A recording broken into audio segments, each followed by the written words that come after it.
Well, hello, people. It's Thursday night. My vacation's almost over. And I got some coins. Now, what I've gone through, off camera, box of pennies, box of quarters. I did find, maybe it's right here. I did find a W. Oh, you know what? I put it in the book. Remember we were talking Roadhog, Siren, welcome in. Welcome to you both. We were talking about the book and how it had those two extra spots at the bottom that weren't marked. So I said I was going to put a V75 Privy W and a regular W in there, since technically in that series they came out at that time. Just so there's a representation of everything that came out during, well, we'll say most everything that came out during that time. And I put, it was a V75, I want to say Salt River Bay, and I put that in the book. So I did find a W. I also found a bunch of die chips. A bunch of the Washington crossing the Delawares. It's Washington. I don't know where they went. I got a pile of quarters here. Maybe this is them. No? I don't know where I put them. I put them somewhere. Possibly this stack. Let me see. Oh yeah, so we got this one. It doesn't look like much, but there's a little die chip right there on the nose, like a wart. It's really kind of small. We got a couple Washington crossing the Delawares. This one's kind of weird, though. Check this out. So, you see the hat there. We'll get in a little closer. We'll bring the light down a touch. You see the hat. That's all well and good. That's normal. But then look at all that fuzziness around his hand and his sword. I mean, it's probably nothing, but it seems very odd. Maybe like a defective planchet of sorts. But it's got like a, kind of like a matte-like finish or appearance on it. And it's actually over here on the edge as well. Again, it's probably nothing. And the camera, I mean, it's showing it, but you see the difference between where the fields look actually smooth and shiny right there by Cross, and then the difference there. It's like textured. So I got that. Also found this 2022 nose die chip. Pretty decent one. Another Washington, Arizona Cactus. There was one in here that... Oh, yeah, Ada Mae Wong, nose die chip, real small one. Washington crossing the Delaware, and Washington crossing the Delaware. Maybe it was that one that was the die chip that I thought was weird. But in a whole box, I found close to 10 different die chips, mostly Washington crossing the Delaware. Constitutional Stacker won't be here long at work. Of course you are. We have cameras now. Well, then be a good boy. Don't get in trouble. Especially not on my behalf. We are opening the box. If you can't tell, I got some lights. I picked them up off Amazon. They're like little pod lights. And they're cool because you can change them colors and do different things. I'm not super big on all that, but I figured until I can do something about the color of this wall behind me and change it from the brown, because it just looks so horrible. Even with the pictures, it's brown. You can't do anything with it. You can't like light it up or change it or make it look half decent. It's just not the best color. So until I can really do something about it, I got some lights to hopefully like soften it. This one over here's on like a yellow, and then I have a white right here in front of me, but it reflects in my glasses. It's one of the bad things. Hi, Mira. What? What, dog? Hi. Hi. Why do you know when I'm doing stuff? And then you want attention. Go. Go keep Kyra company. Oh. Yes, hi. Cheesy dog. She wants to be famous. Get over here in the picture. Get in the picture. Okay. You gotta go relax, though. Yeah, you gotta go relax. It's relax time. Go. Let's go. Come on. Go down. Go relax. She's been in and out all day because we have like some kind of, it's not really I think my box is short again. Look at this. Oh wait, where's my overhead camera? Oh, I'm not on full coin roll, huh? Hold on. There we go. And we got our chat words. Frostbite. I'm gonna have to count these because look at that. That's how I just opened it. You guys saw me slice it. It looks as if I'm missing 2 rolls. Call me crazy, but I'm pretty sure 3, 6, 8.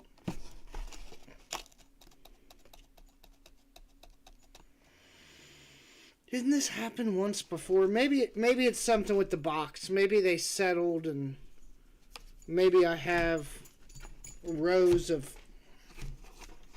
11 somewhere in here. Let's see. Actually, 1, 2, 3, 4, 5, 6, 7, 8, 9, 10.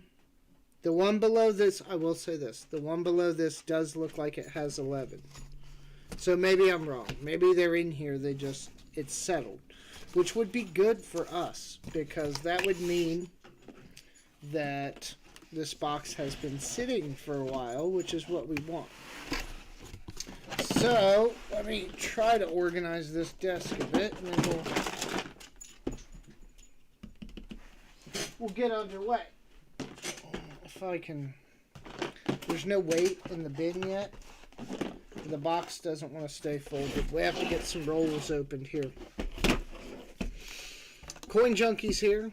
North Shore's here. All dogs want to be Lassie. Yeah, and I don't know what she's doing. There's been this windstorm going through like 40, 50 mile an hour winds off and on all day. So it's like she'll go outside sometimes for a little bit, but then she'll want right back in because of the wind. I get it. But she doesn't really want outside. She just wants attention. What the... It's a really old looking Jefferson on the end on this side. Let's see what we got. It's just a beat up 64. Get our bin ready. I do got to figure this out though, because I need this light to come over a little more. There we go. All right. I can't win for losing. All right. So I'm going to do what I normally do, and that's ignore the chat and go through change. We do have chat words today, though. Why does it look like it's the wrong size? Let me fix this. Try to. Dun, dun, dun. Actually, it's not the wrong size. I had to use a different top cam because I don't know why, but my last one and a bunch of my other USB devices got like fried. Now only half the USB ports on my computer work. I have no idea why. It just stopped working. I don't know, some kind of power surge or something. And then now the only ones that will have any data connection will be the ones on the back of my motherboard. The ones on the front no longer work. All right. So North Shore Roadhog Siren being classy as always. 64.91.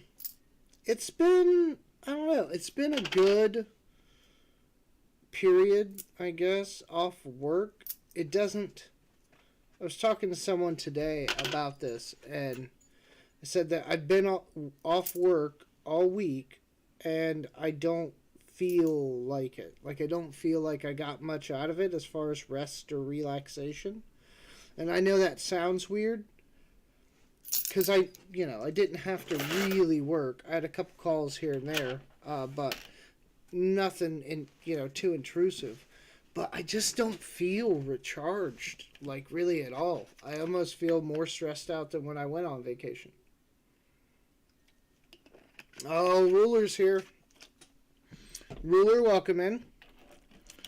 So, we're doing our contemporary nickel hunt.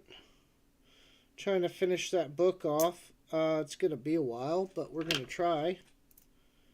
Finding so far our normal 2004, 2005s that we're setting aside. Is the audio a little better? Because I've repositioned my mic and got a different stand that I can really use with it. And because the cord thing, I had to plug it into the back, so now it's actually directly in front of me. Jimmy Lacari, welcome in, sir. Going through the nickels, finding our normal stuff. One of these days, I'm going to find one of these speared bison. I'm going to find one. I swear. One of these days. Frostbite says yes, the audio is better. Well, thank you. I appreciate it. Oh, there's a half-decent 61D. I know I already have it, but... what is that? 96. I got a couple videos out while I was gone. I had some shorts, and I was gonna film one. I started to, and then I don't know what happened. I got distracted, or otherwise tied up. But I will go ahead and ruin the surprise for everybody. Did anybody see the Ohio?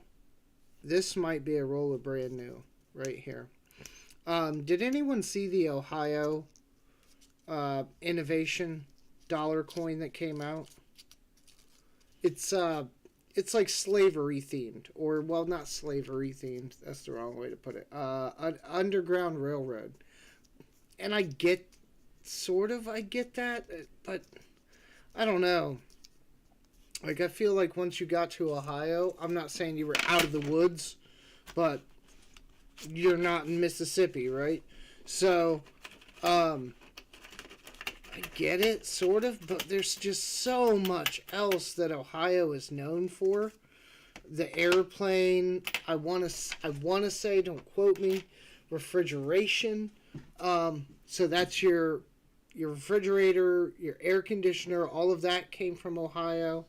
A lot of, I don't know about the traffic light. I want to say the traffic light, but I could be wrong. It's a bunch of stuff that make our world what it is today, like, quite literally.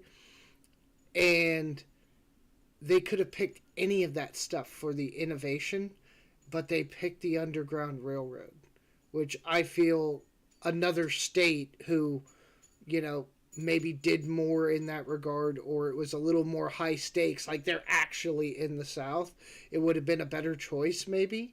But I just, when I think Underground Railroad, I don't think innovation. I think humanitarian, I think civil rights, I think these things. I don't think innovation. So I don't know. Maybe that's just me, but I finally got to look at that dollar, and I was kind of disappointed, because now I don't know what North Carolina's theme is going to be, but I'm pretty sure there's going to be an airplane on it. And then we just lost that fight to them. Whereas normally we should be going back and forth. Yeah. It's history, not her story.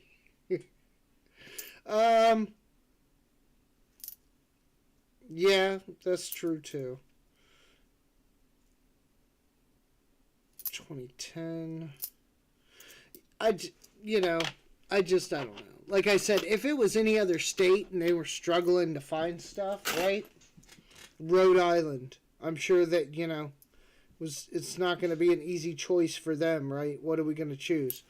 But with Ohio having so much stuff, it was like, for sure, it's going to be one of these things. You know what I mean? First man on the moon, John Glenn, Ohio. Like, there's all kinds of stuff, all kinds of ways they could have gone. I didn't see that one coming out of left field. That's all. And not only that, but the coin doesn't look... I guess there's worse, but it doesn't, like, strike me as, like, the greatest design or anything. I think it's, like, a couple of hands. Something. Again, just for the theme of innovation, I was confused and disappointed, we'll say, is probably a polite way to put it.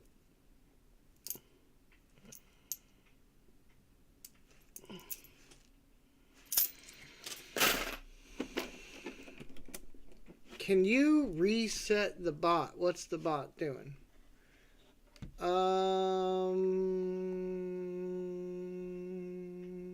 don't know. I can turn it off and turn it back on, probably.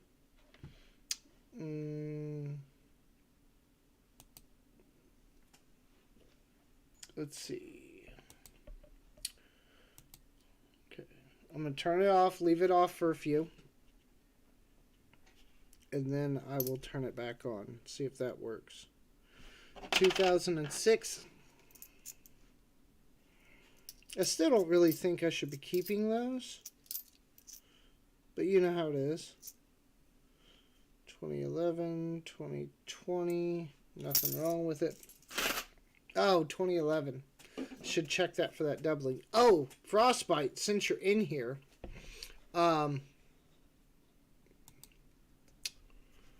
Diggin' Dave, welcome in. Frostbite, while you're in here, that 2011 that I found last time, Denver, right? 2011 Denver, the 2022 with what looked like some doubling. Again, I'm no coin expert, but I posted that on a group thing, and it wasn't everybody. It was just a couple people that responded. But they told me it was machine doubling.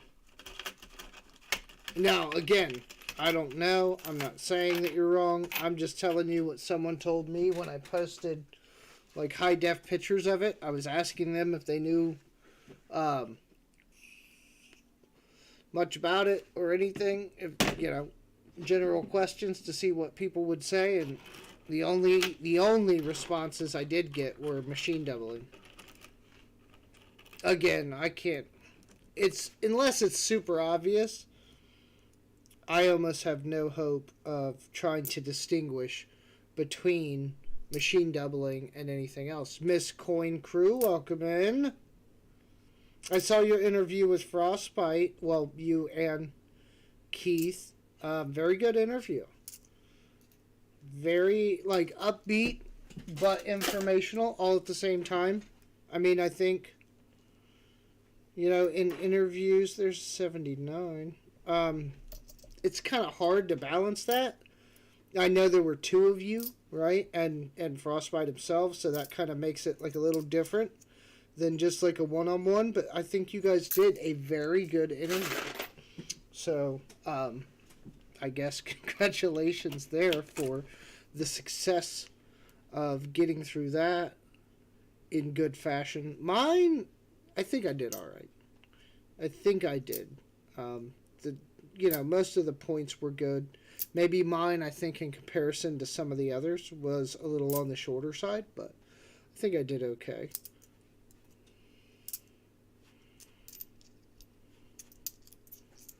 I saw something weird.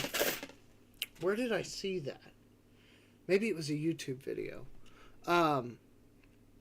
I saw the strangest thing, and I don't even know. I mean, I guess I know how it's possible, but you would think there would be, like, more deformity. I saw a penny somebody had, and it wasn't, like, recent. It was a memorial back. And a washer, like, a washer, metal washer, had gotten on the penny and got struck into the planchet.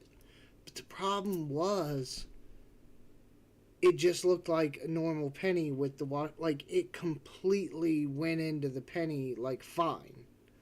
And you know, from what the pictures and stuff that I saw looked normal. That kind of blew my mind because I would have expected it to be like more deformed, but it didn't look deformed at all, at least on the, you know, the surfaces of the obverse and the reverse. Maybe it was like actually a little thicker, and obviously I'm sure it weighed a little heavy, but it looked really weird to see. And on that one,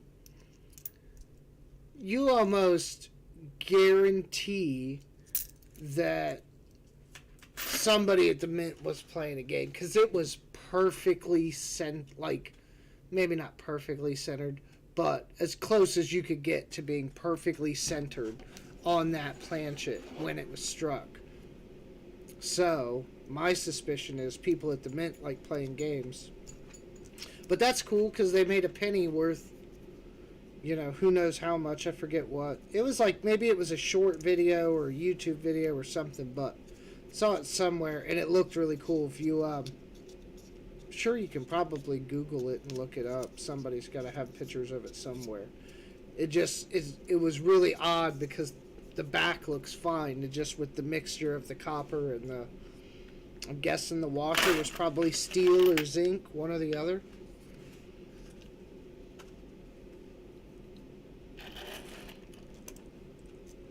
Yes, dog. Do you want to go outside? There's a decent 88. Do you want to go outside? What do you want? Dog is at my feet, being weird.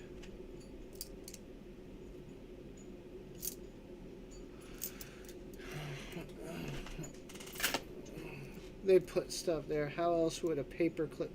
Yeah, a paper clip. I've seen. There was one. What was it? It was a coin struck on a 3M sanding disc, I heard. I don't know. Don't ask me what coin.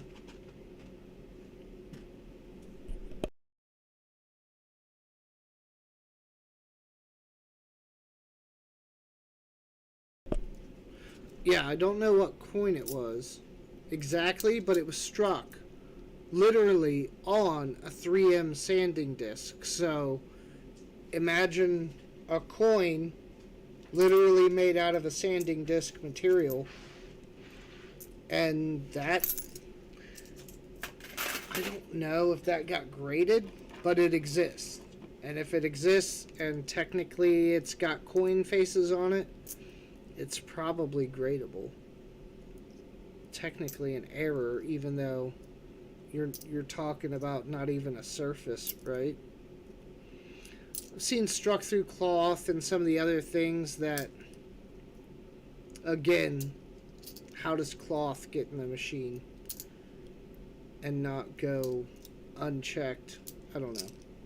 There's a bunch of weird stuff that happens at the Mint, but I feel like it's getting less and less. Oh yeah, the $20 bill with the Chiquita. Was it Chiquita? I think it was Chiquita. Chiquita banana sticker. Yeah. And it got printed over, if I remember that one correctly. Obviously, people playing games, right?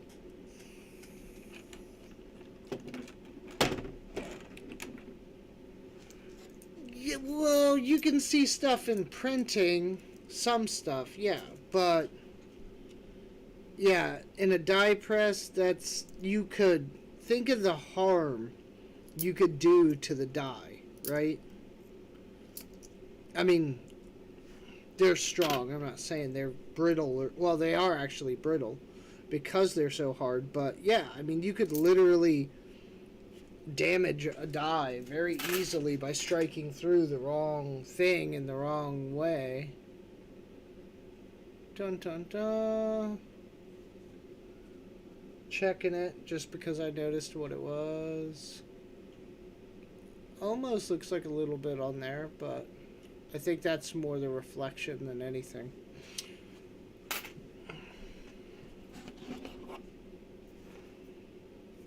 Be happy to find some silver. So my boxes of halves are supposed to come in early next week. And I will tell you what, my bank,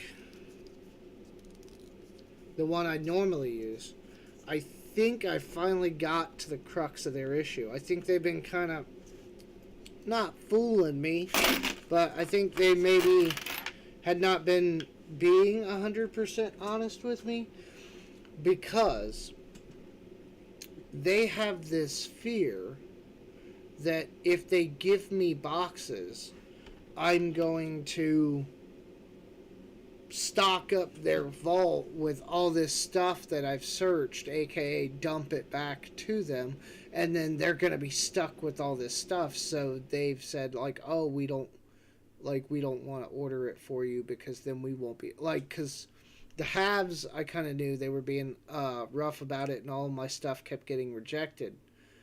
Turns out it wasn't actually the company, it was more whoever the head manager is or something. And so now I was like, okay, well, like, halves off the table, like, can you order me like 2 boxes of nickels a week? It's low cost, blah blah blah. They're like, yeah, but we can't keep stocking that. They were like, we might be able to do you like a box every week or so. And so I think they're too worried about me stocking up their bank with change. And I explained to them that I can go dump them at another bank. I said, I'll go use them to buy my groceries. Like, I don't care about that. I'll figure out a way to get rid of them. I won't bring them back to you. Still not changing their mind. They're very limited on what they're going to get me, which is upsetting, but you know, what can you do at that point? 1939p. I doubt it's better than the one that we got in the book, but we'll look. I was upset because I want it to be a 38. I need all of my 38s. I know that much for sure. Johnny T, I can use some halves. Just saying. Yeah, I mean, so the new bank doesn't seem to have a problem. So we'll see how long that rolls for. Because I'll go start another account at another bank and just use them for dumping. I don't care. I'll find a creative way to get rid of the coins. That's no problem. But yeah, it seems like they were more concerned with their vault and what, if anything, they would have to deal with as a result of that. There's a decent 61.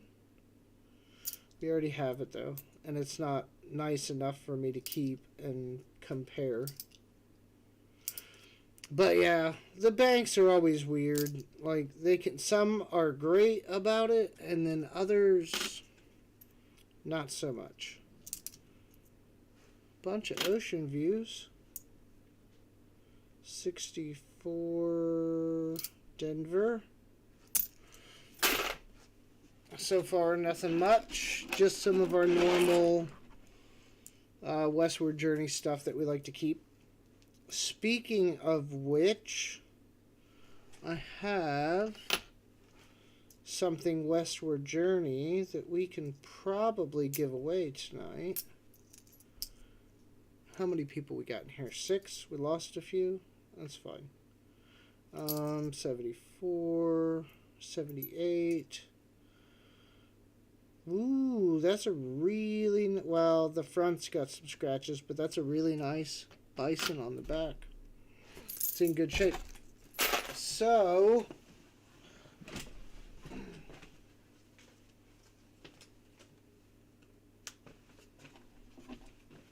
I went the other day during my vacation to one of my favorite places. I went over to Silvertown. And it was fun. And starting to kind of like get the feel over there a little bit. But they had... It's a bunch of like one-off stuff and oddities. I did get some more W reverse proof pennies, the 2019s. I got 2 more of those and a bunch of like random stuff. But what we have on the table is what we can go ahead and give away tonight. Now again, not necessarily spectacular, and it's not in plastic. It's just the insert. So if you look, it's the Bison Nickel Collection. Let me see if I can get this light. Alright. Come on, light. So it's the Bison Nickels. There's the gold-plated one. There's the holographic one. There's the actual colorized one. And then the 2 regulars. So it's not in the plastic. It's just the insert with the coins.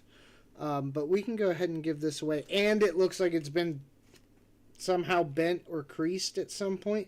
The coins look fine. But, you know, there's like a... what looks to be like a fold in the cardboard. So not bad, not great. But we'll go ahead and give this away right now. Oh, looks like we dropped a couple too. Oh well, bad for them, right? So we'll give this away. Zaboom. Set this aside. Get my post-it notes ready. I picked up some other stuff too while I was there. Bunch of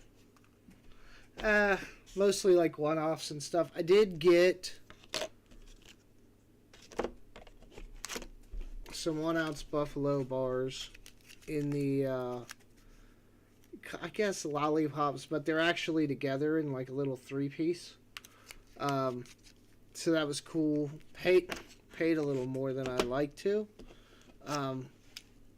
Premiums still are not coming down the way I'd like them to. And then I got this, which I thought this was funny.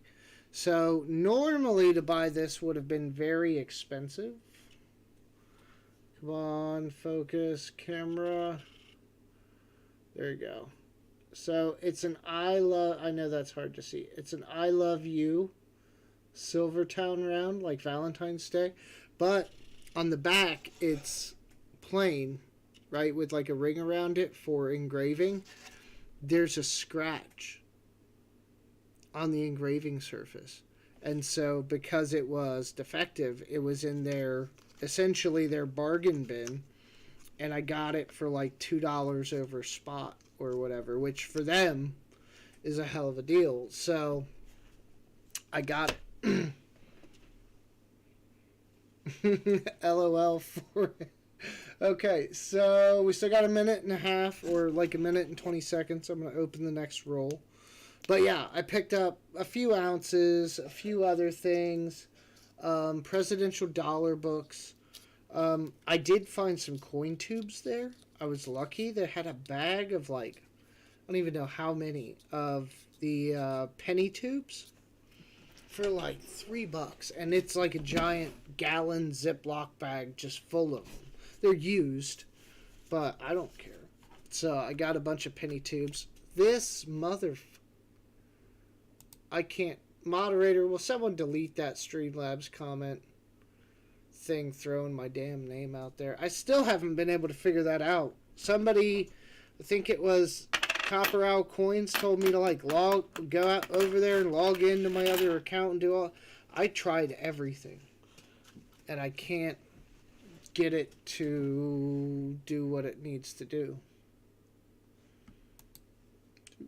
Boom, boom, boom. Da, da, da.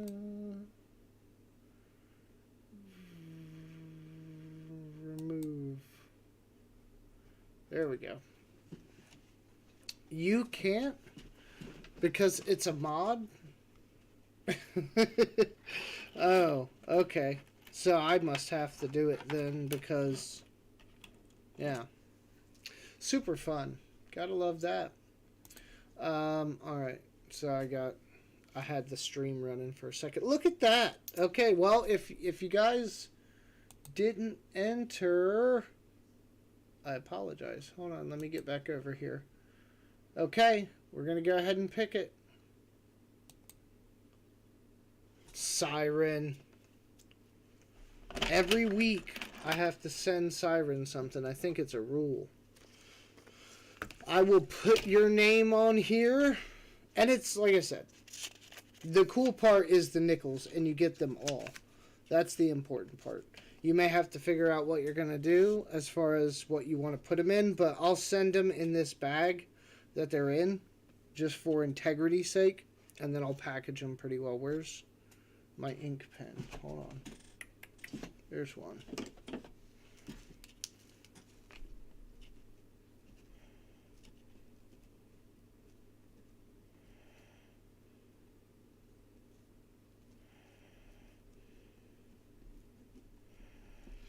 All right.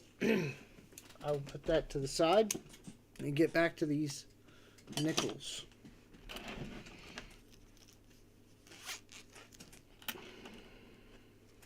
It's been cold all day, and now it's getting warm in here because the sun's gone down, I guess, and the wind's cutting back. Just hold it for a few weeks. Yeah, on that one, that might be a good idea, too, because it's larger, so it'll be easy to throw other stuff in with it. Assuming that you win, which you usually do.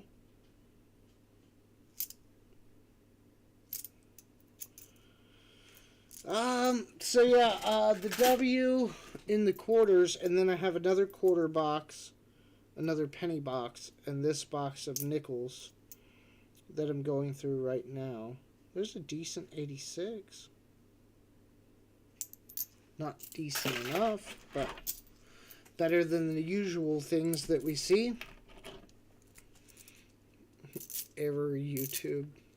Is there such a thing as a super mod on YouTube? I will sign up for that moderator job, Ruler. The YouBoob moderator. I got you.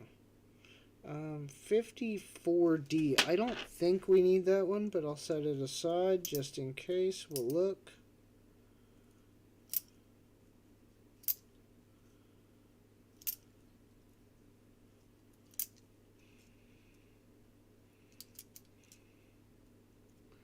Maybe that's what Streamlabs should be made.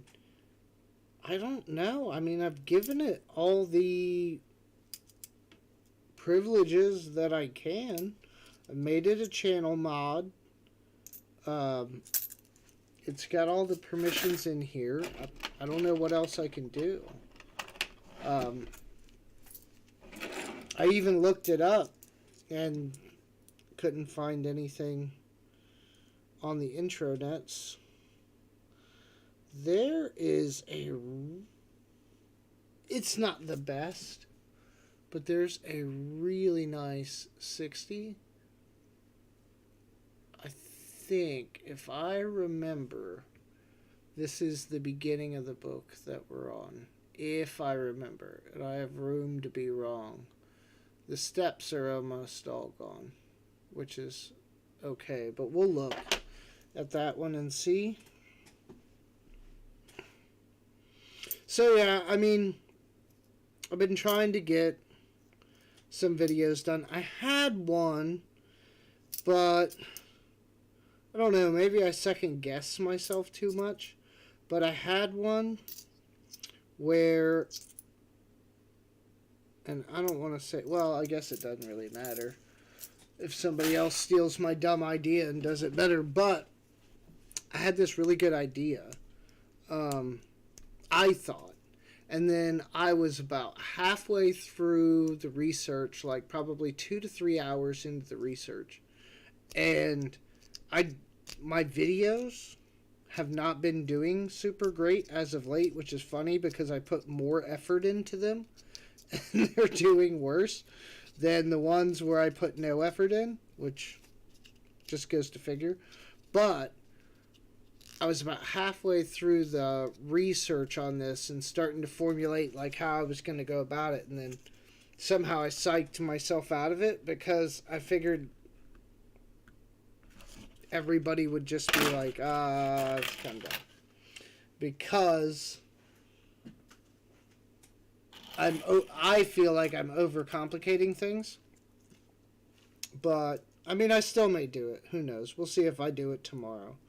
But God knows I can use all the views and whatnot that I can get.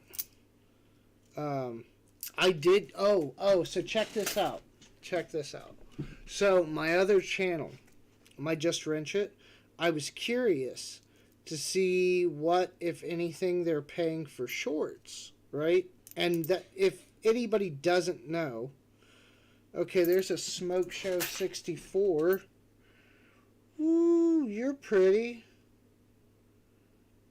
64D, the steps are gone, but the rest of it is just awesome. Look at the front. Just fields, everything. I mean, as far as 64s go, we're definitely going to set that one to the side. So what was I saying? Oh, yeah. Sorry, I know. I'm ignoring the chat somewhat. So forgive me. But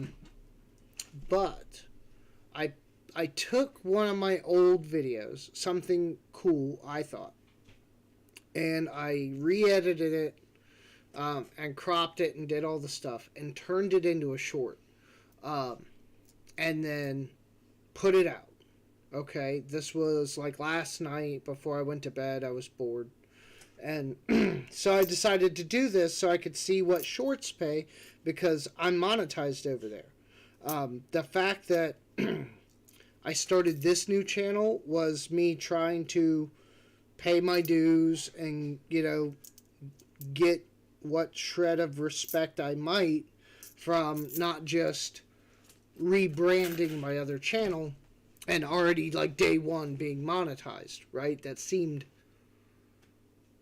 not like maybe the best thing to do. So that's why I started the new one. Anyhow, so over there I made this short. I posted it, right? Within maybe an hour, it was at like 2,000 something views. Like every time I looked over at it, it had 150 more views, 150 more, 200 more, and it just kept like, and I hadn't posted anything on that channel in 2 years at least, like a live stream, nothing.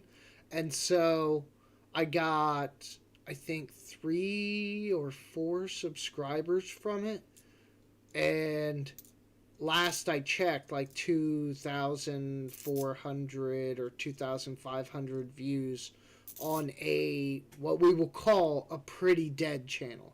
I still make money from stuff over there, but the views are dwindling down now after that long of not posting. But yeah, just fired off a short and got a ton of views. Well, it's not a huge amount. There's a really nice 77. We'll set that aside. But you know, for a dead channel, that's pretty good. No D, no RD, nor what? I'm not getting you, Mark. I think the one at the end is supposed to be a smiley face. on the, if you're talking about that, the 64 is a D. 2006. Set that aside for no apparent reason. Everyone do shorts. Freed Google's delusion of becoming TikTok or YouTube. Well, so I will say this. This is what I will say. I saw, now, this is after February. Sorry, I need a drink.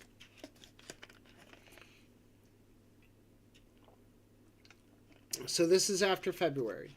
And we can agree that the monetization on some of these short things is going to vary, and it is still really early, right? So I'm sure changes will be made and adjustments and all of these things. But there's a 57. We'll look at it. But I saw a guy with 1 million views on a short, and they paid him, like, the RPM was like 1 cent. So he got, I forget what the exact dollar amount, it was a few bucks, I think, from a short with 1 million views. That's their their new monetization policy for these shorts. And so I think most of us can agree, if that's the case, if you're getting a couple bucks per 1 million views, it's almost not really worth it.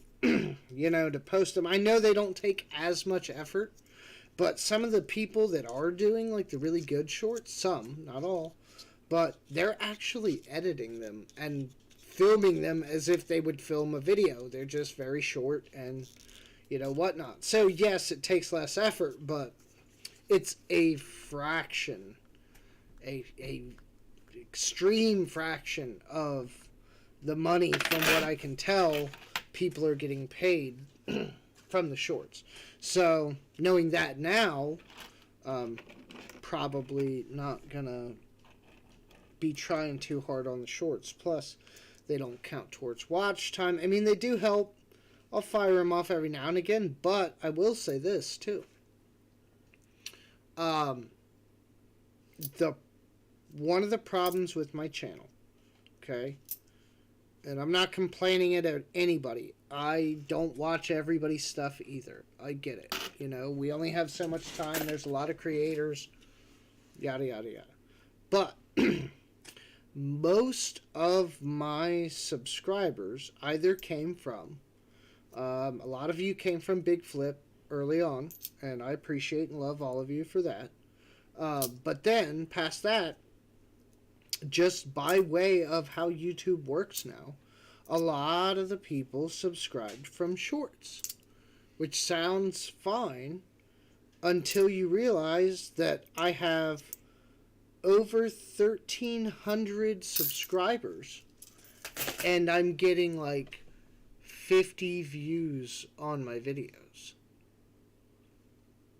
So therein lies the rub, is like, yeah, you get subscribers, but they don't watch your stuff at all. Maybe the shorts, but that doesn't do me any good. I don't get any watch time. I mean, I guess I'm entertaining them, but past them subscribing, shorts has no real value, especially if they're paying like 1 cent per 1 million views. Forget about it, you know. Or I'm sorry, 1 cent per 1,000. So like, I don't know, what is that, like $10 or something per million, something like that. It's ridiculous the amount of money that people were showing they were getting paid, you know, since February 1st or whatever. It's very low, which I think we all kind of anticipated it to be, but you would think it'd be like at least a couple of bucks, or if you're pulling in 1 million views, That seems substantial, right? But I guess in the world of shorts, there's a 1970S. In the world of shorts, I guess it's not. It's the only thing I can think. You know, it's not really that special. So, quite interesting. Yeah, everybody's got really short attention spans now. So, I don't know. I might just go back to like... I'll still throw out a short every now and again, but I don't think I'm gonna... Because at this point, subs don't matter anymore. I already reached the 1,000 subs, so they really don't matter. I could have 1,000 subs and, you know, get 50K views on every video I put out. It just depends on the video, the content. You know, so subs really no longer are a metric that I need to worry about. I need to worry about making better videos now, but I don't really need to do the shorts that much. Doesn't seem like something I should really invest a whole lot of time or effort in at this point. Now, if they fix some of the monetization a little bit, but if you're talking you need thousands and thousands of views to get $1, count me out. You know what I mean? Road Nickel. Tick trade. What are you doing? Tick trade. Tick treat. Why is it... Oh, why is it still tick? Did I... My bad. Okay, I guess it didn't switch from where I changed it back to chat words. So I apologize for that. I was wondering why you guys were... thought you were telling me you wanted to play tic-tac-toe again. I was looking like... I thought they liked chat words better. I like chat words better. It seems more involving than the tic-tac-toe. So, yeah, I think, you know, mainly videos going forward is going to be my focus. I still don't know how to get all these yuppies to watch my videos. I don't know, maybe I got more research to do or something, but I thought the last couple were going to do okay, and they're kind of flat. I think the one got like 250 views, and the other one, I think last time I looked at it, was at like, yeah, like maybe 50. YouTube's a finicky place. That's all I will say. Is that an S or is that dirt? If that's an S, that's the smallest. It's dirt. Okay. It's a really nice 81p with no steps, but it's like close to AU, so I think I'm going to keep it. Here's what the face looks like. It's really pretty. Fields, everything's there. Throw that over here in the nice pile. I need to bail for a bit. I'll check back in a little while. No problem, man. You can bail forever. It ain't gonna bother me. I know we all have lives and things to do. I'm just lucky, and right now I have the time to look through nickels to try to... We ain't gonna finish the book today, but to get closer to finishing the book. 70D.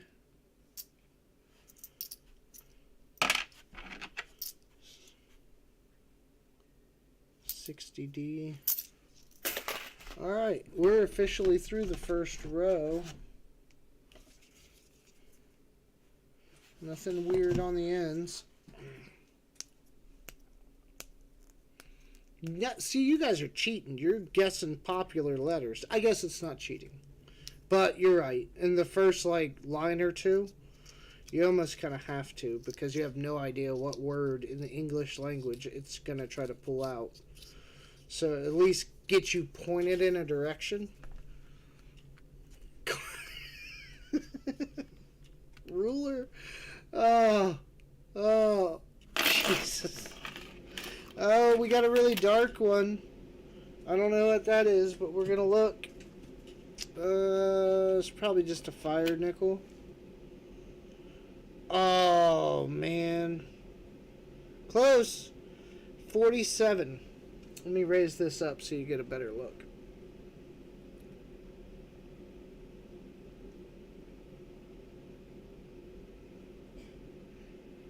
$1947.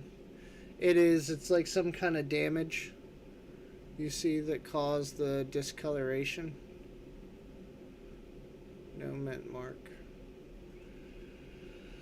Just missed it, but I don't know if we need a 47, so we're going to keep it and look. But that's starting again to get encouraging that we're finding older stuff in here. So we'll see.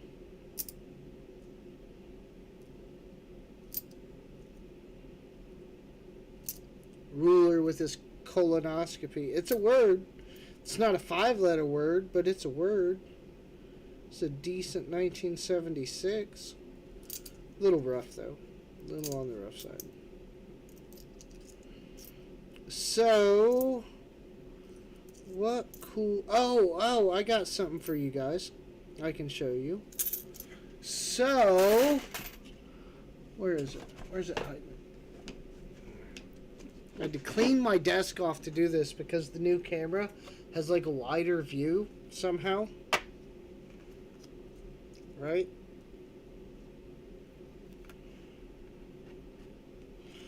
Okay, I'm going to see how I can get this in. We'll refocus. Okay, that should be pretty close. So, there's an old guy. It's a bill. I don't have a date on it, but what I'm told is it's from the neighborhood of 1863. This red light is not helping. Sorry. I'll move it. That's what I'm told. It's from like 1863-ish. I think that's like the date of the seal. And it's fractional currency. In bill form, it's 50 cents. There's the seal. And I forget this guy's name already. It's like Sam something.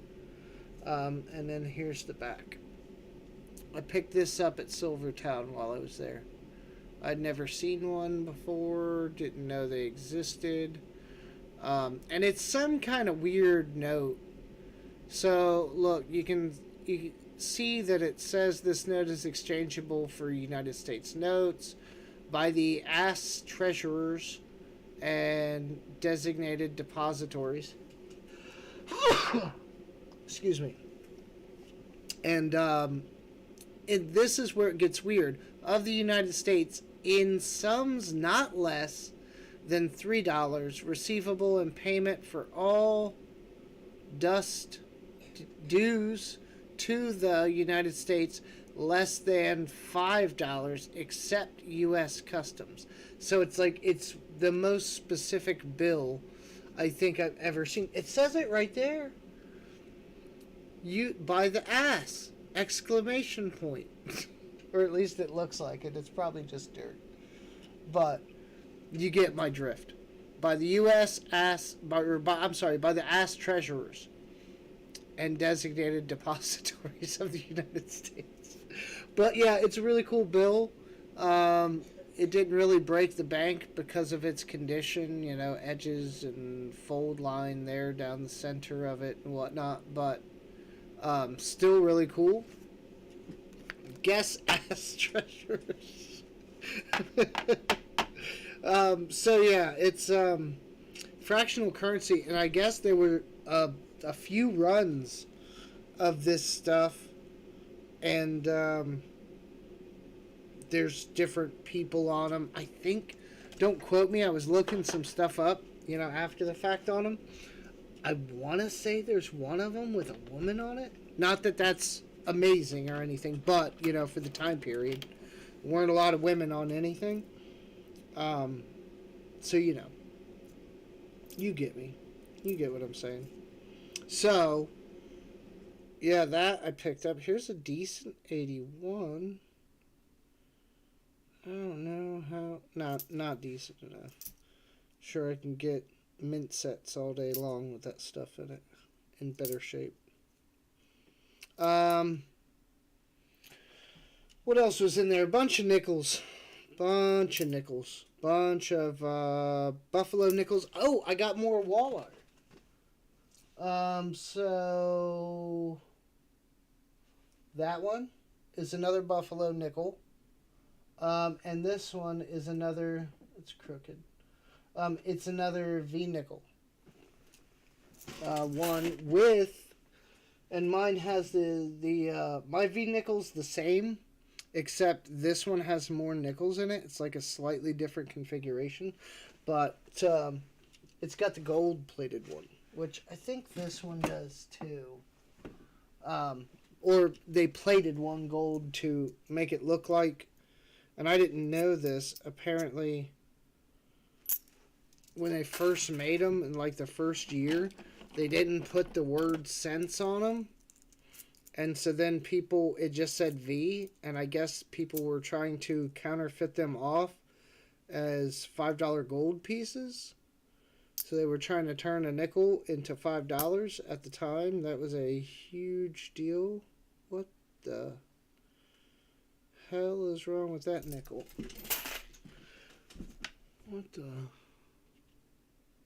That red light. There. It's not a war nickel. No, it's just an 86. Ha! So yeah, that was interesting to find out. And I'm sure this one probably says the same thing. And maybe Flip told me this when I bought it originally, but I was just clicking the buy button. I knew I wanted some stuff to hang on the wall. The guy at Silvertown, though, when I saw these, they were sitting there. And I just immediately, I think it was the first thing I grabbed. I just saw them off to the side in the showroom. And, you know, they had price tags on them. So I knew they were for sale. And I just took them and set them on the counter. And he's like, oh, you going to pick those up? And I said, yeah. I'm into the wall art. I like it. He goes, oh, do you actually hang it up? I said, yeah. Yeah, I do. I said, in those two, I was like, I already have these, but more the merrier. And which is funny because they're the exact same run. I don't know who made these. It's the exact same stamp. Well, not everything the same. There's more coins in these newer ones. Same amount of buffalo nickels, but the V nickels, there's more coins and different stamps. So, slightly different, but the same design. Same makers, I'm sure. Electroplating is simple with a 9-volt battery, a few cents in chemicals, and knowledge. Yeah, I know, but they're still V nickels. I mean, it's cool.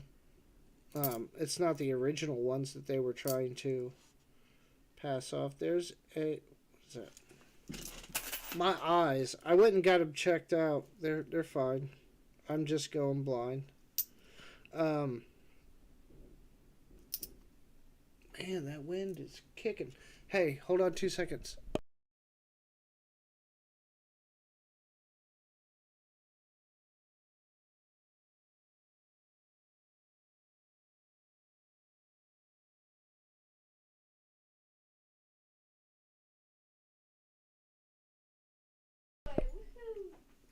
Had to tell the little one to go get the dog that she let out shortly ago. Which was funny because the dog starts scratching at the door as soon as I said that. The wind's whipping. I don't know what's going on out there. Very common back in the day, I guess. Yeah. Yeah, racketeering nickel. There you go. See, what would I do without ruler? I'd have more self-esteem. It wouldn't be near as fun or educational. I need to sit down and just really do more studying on some of the coins. But part of me doesn't want to because then I find something cool like that and I'm like, oh, I would love to have one of those original racketeering nickels if I could find one. Just like, what was that we were looking at before, the what was it, $100,000 treasury note? Something like that. Who'd that have on it? Like Woodrow Wilson or something? 72. I'm not getting through these nickels fast enough, folks. Have a more peaceful cat. Well, less colonoscopies for sure. But again, that doesn't sound like fun.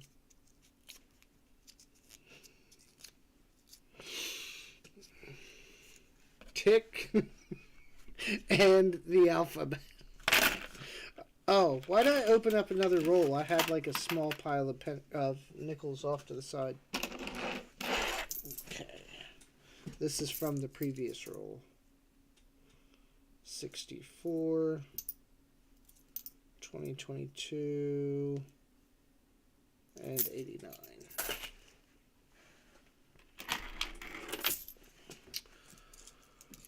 Oh, so, what was it? I don't think it was trade day. But yeah, no, Wednesday flea market. I bought some stuff from Coin Junkie. I also picked up some stuff from Southern Coin. Not much from him. Another 2009 proof set and a Barber quarter, I think. 2009 proof set because I got at Silvertown, right? I don't know all of my books. You know, most of the ones that I have a good idea what's in them. But my Lincoln Memorial Sense, right? So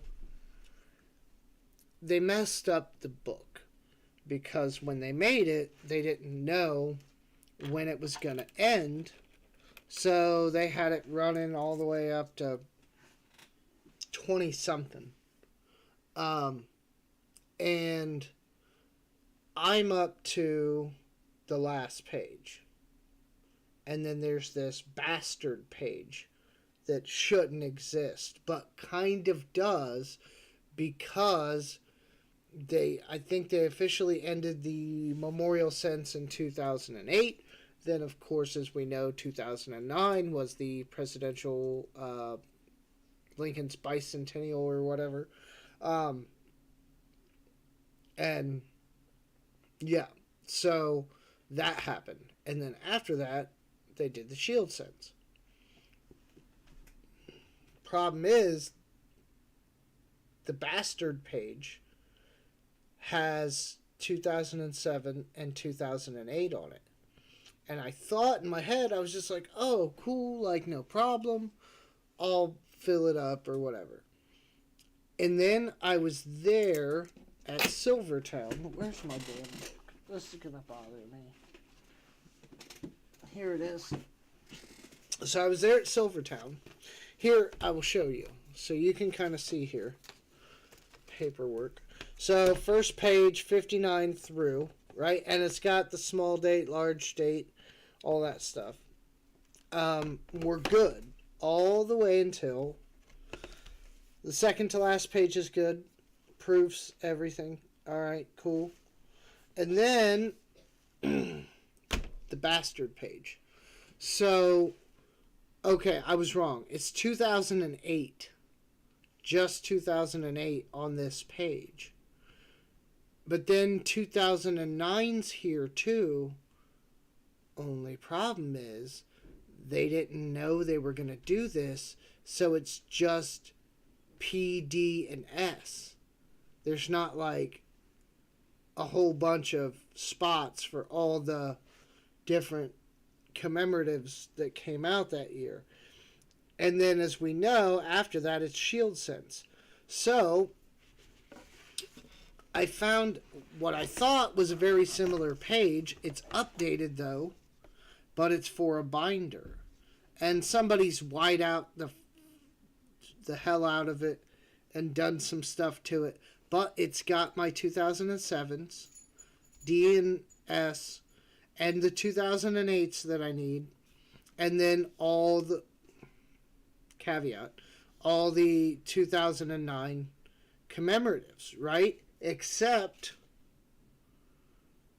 the presidency S is not an S. Somebody just put another coin there.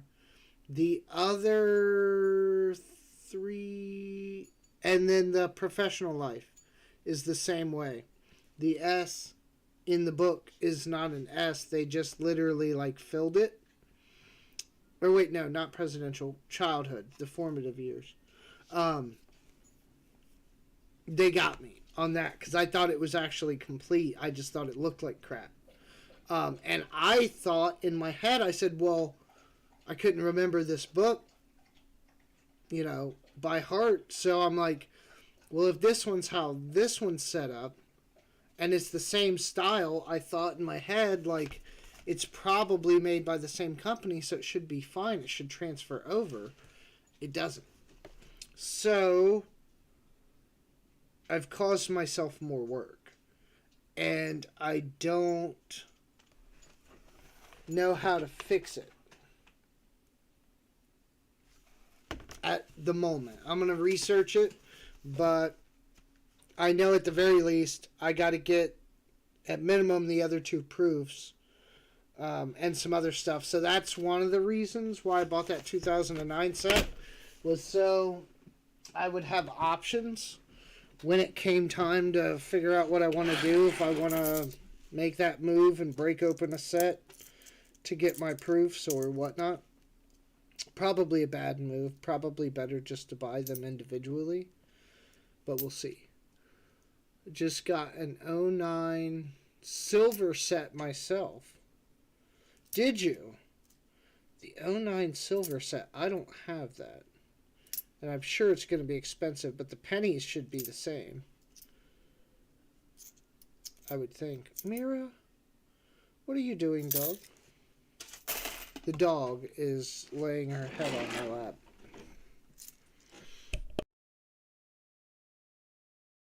It's because my daughter is otherwise disposed. So she wants attention. I cannot give it to you. It's daddy's coin time. Gotta explain it to them. They don't understand why you're being mean. That's a P. Beat up nickels. Just make your own book. Yeah, I do like the ones with the flippy sleeves. But is it just me, or is anyone like... I feel like by now we would have better options for coins. What is that? It's a D. 64. I figured by now we'd have better options. Now, yes, I know you can slab coins.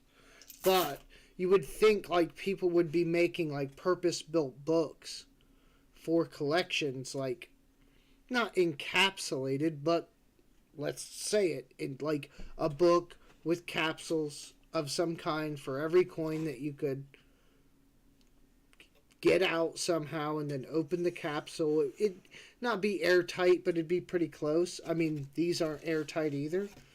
So, something a little better than what we got. But sadly, these slider books are still some of the best options that collectors have. I was thinking like like a small purpose-built coin capsule, right, for like whatever denomination, and then that capsule would sit into the page somehow. You'd still be able to see the front and back of the coin. Something, just something. I figured it would, technology would have gotten better. Doesn't seem to have. There is a Louisiana Purchase. I don't see anything weird looking. See some maybe old stuff. Just make my own capsule book. I'm about this far from trying to come up with something Working for the Man is getting pretty old. There's a 2008 with a lot of nice luster on it.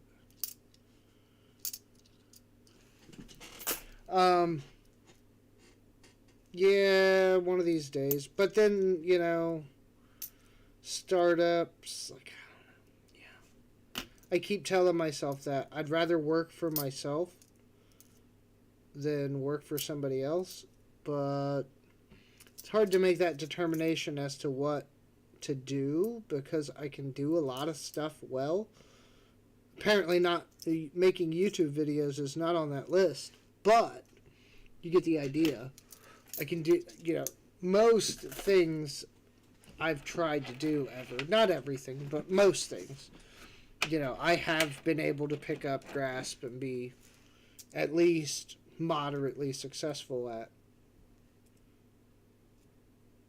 You look old. What are you? 64. Always 64s. At least they're not all brand new. That's good. 2011 P. You look old. 62.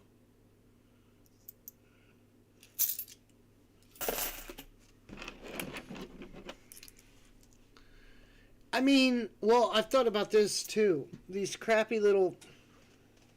Hold on. I need to puff. I need a drink. Oh, and super shout out to Mellow Stacks.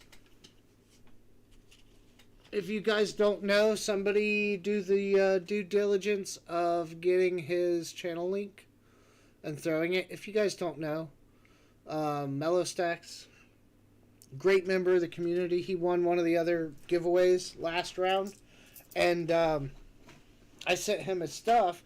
He used my return address to send me something, his channel stickers and a Rosie dime.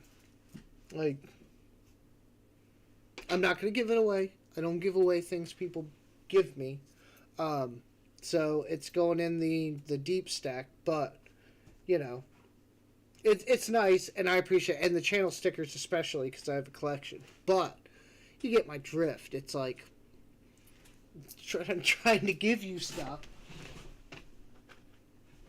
So, Siren, I got something to show you, but, so if you guys know, then you know. Did I look at these yet?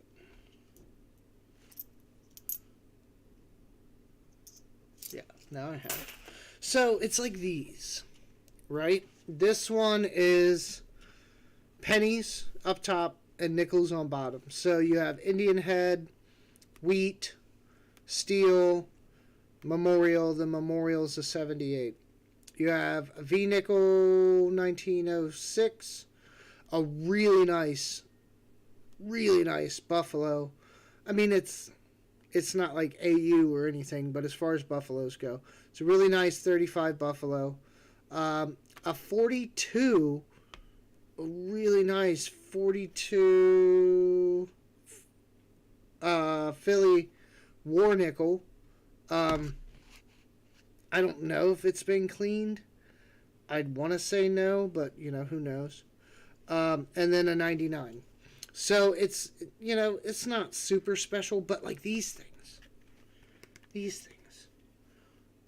Why hasn't anybody like updated these for like modern times and started doing like better designs, or like with the nickels, right?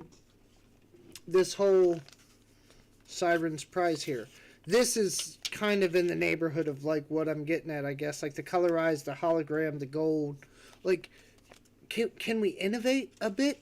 Can we do something, right? And so this is some of the stuff I picked up at Silvertown.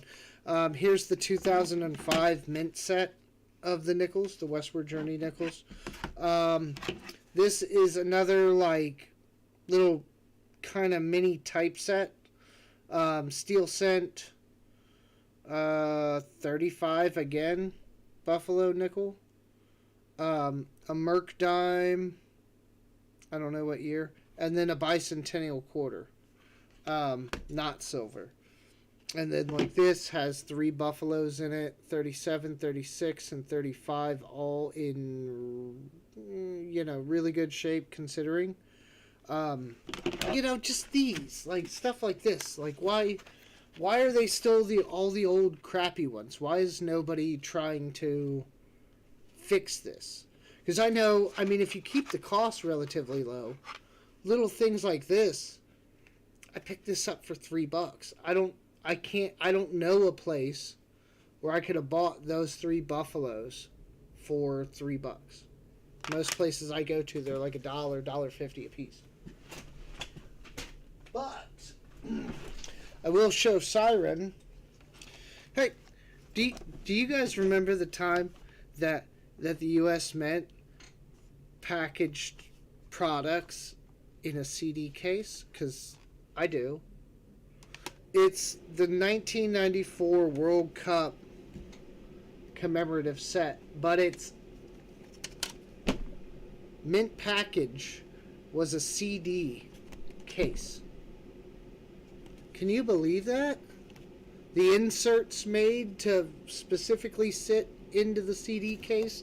It's got the back paper and everything, and this is like a program flyer with all the... It doesn't have the... at least I don't think. I haven't pulled this blue insert out. Maybe the COA is behind there, but I pulled this out, and it's got like information about the games that year. But yeah, it's a CD case. This is a Mint product. Like, how cheap are we that we're putting stuff out in a CD case? Come on now. So, Siren, as you were being generous, that's the counterpart to the other, which will be nice because then I can figure out something better. I'll keep the CD case somewhere. I'm going to figure out a better way to display those to where it's a little more flattering than a CD case on a shelf or something. Give me 2 seconds. I got to go do something. I will be right back.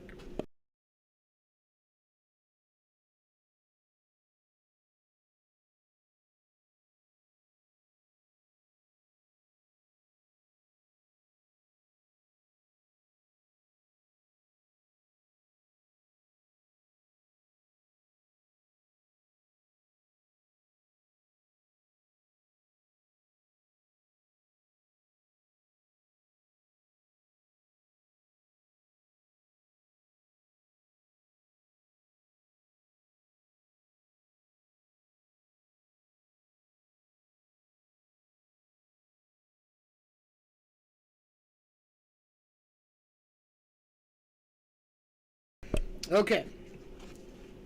So back to the nickels. Giveaway for Just Stack its entire collection. Everyone can join. You know how long that would take me to even try to start getting everything together?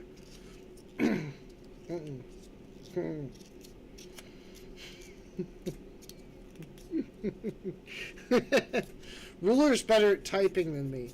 Hey, Ruler, I was, and far be it from me, I was checking out your channel the other day, and I know it doesn't look like you put stuff out like on the regular or anything, but a few of those things you put out, the one about lubricating the fishing reel, like that thing had a decent amount of views.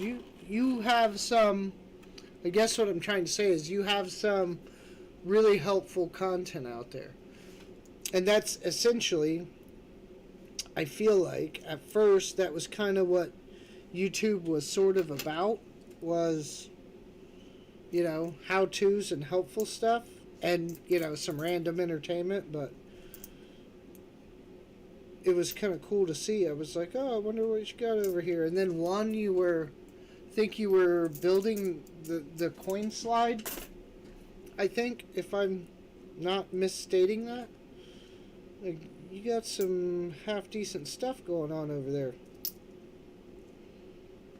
Should maybe think about posting more. I say that, but then I don't post as often as I should. It's a lot of work. can be anyway. 64, really beat up 64. 58p. I don't think we need it, but we'll set it aside and check.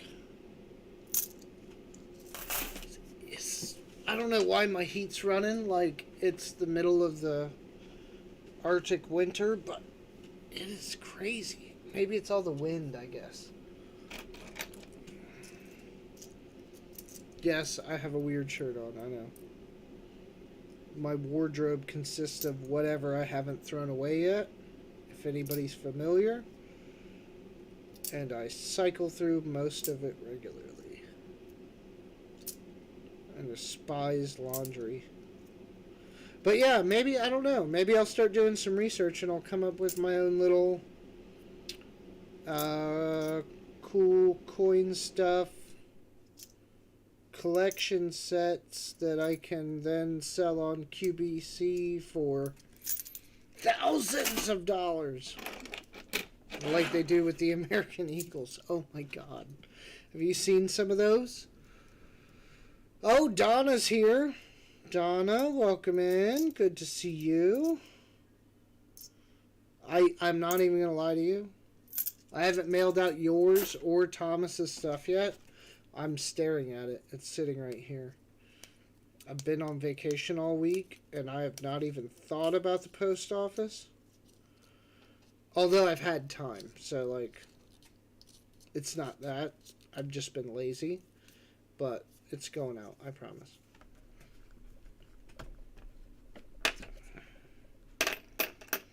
I told myself I was going to be productive, and about day 2, I had a couple dark nickels in here. On about day 2 of my vacation, this wave of fuck it just washed over me. And I have not been nearly as productive as I thought I was going to be. I've gotten some stuff done, but very limited.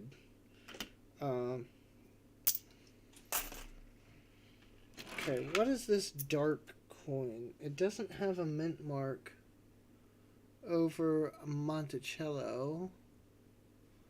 81. Okay, so it's just like a ground nickel.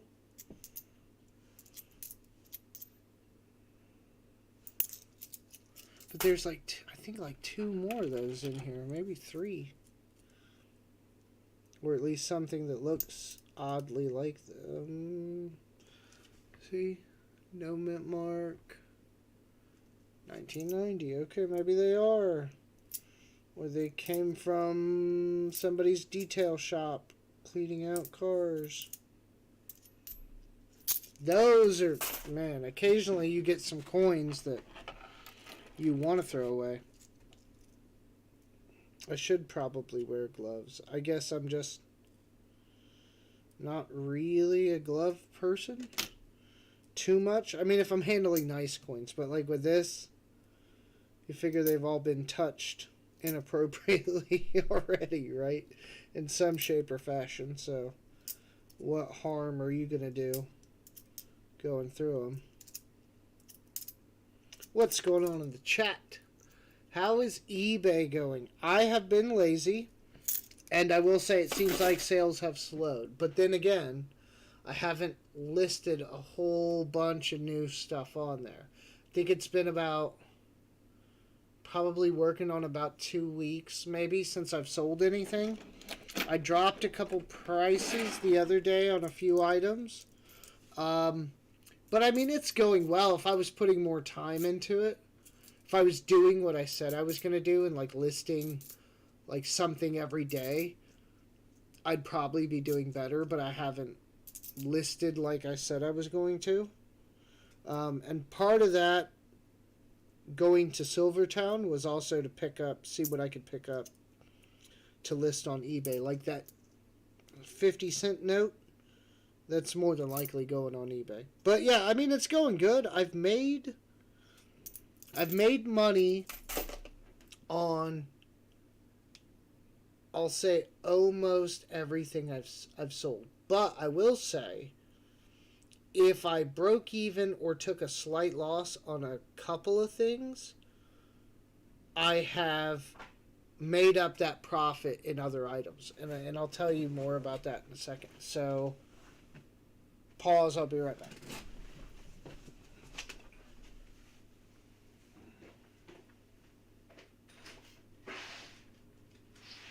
Don't ask to go outside every 5 minutes if you're just going to sit there.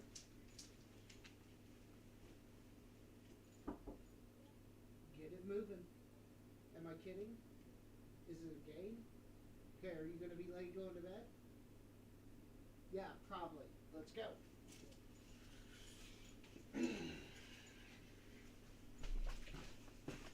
The child is being slow, getting in the shower for her nighttime routine. And so I have to be forcefully encouraging. Because my kids have this habit when I'm doing other things.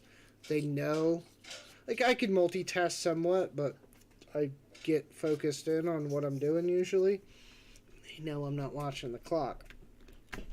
So, but anyway, so here, for instance, and I don't know what the valuation on it was because it was part of that drop lot from Flip, but the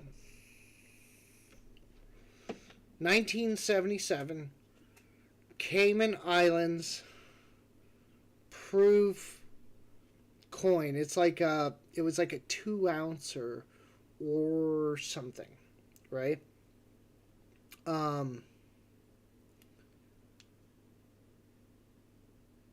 I know in that drop lot it was not valued very high. Flip, if he put any price on it, it had to have been somewhere in the neighborhood of like its silver value. I want to say it was about 2 ounces of sterling, maybe, if I remember correctly. So, not really that much. You'd think, give or take the prices, maybe around like $50 or so. I looked them up. I kind of saw some things on them. The graded ones go for crazy money. And I listed it a couple times.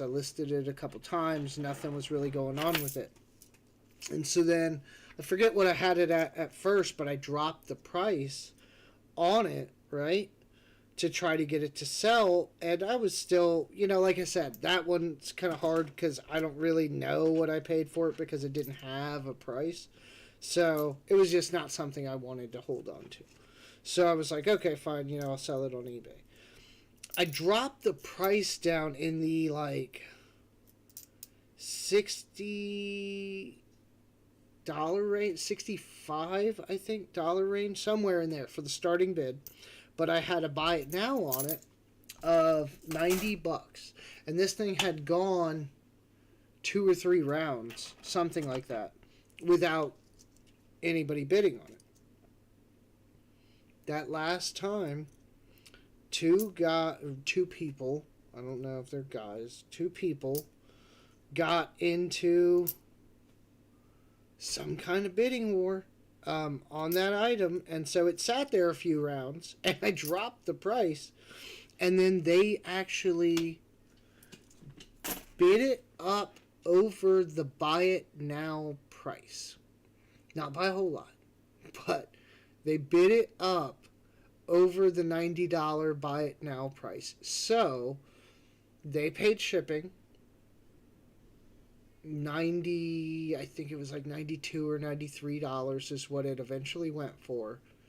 And they paid shipping. And then you take like 13% off of that. So let's say 92 to be safe times 0.87. Yeah. Equals, I got $80 for that coin. And I know from that drop lot and everything that I got, there's no way it was valued at that in the drop lot. You know what I mean? Because I think I spent like $600, maybe even, on the drop lot. And it included the 2021 S. Morgan, I think. So, yeah, San Francisco Morgan. So that there alone is like somewhere around 150 bucks for that. So I mean, yeah, you extrapolate out. There's no way Flip put a value on that thing of, you know, 80 bucks or whatever. It had to be closer to like the 2 ounces of silver price, probably in that neighborhood, like probably about 50 bucks or something. We could play it back and see how much he added to it, maybe when that got put in. But you get my drift. So eBay's weird, man. Like, I feel like if you really go at it, like Southern Coin. I was thinking this the other night. Why would you wish Shibby were here to hear that? Because I was thinking about Southern Coin the other night. Yesterday, I think, when I was buying crap from him. And he was talking about just trying to liquidate stuff and da da da. And it is hard because eBay takes their percentage. But if you can bake some of that in and stomach, that price action, if you don't price yourself out of the market, I guess, then I think you can do pretty well with it. There's a 59. I think we need a 59, but that's a D. So it's kind of touch and go. But if you like really did it, if I kind of got off my ass and said, okay, no bullshit, I'm going to list something every day, one item. I don't care if it's out of my own collection, something I buy, something from Coin Rolls, whatever. If I listed something every day, I'd probably have a really big store. I think right now maybe I have like 13 or 14 things on there.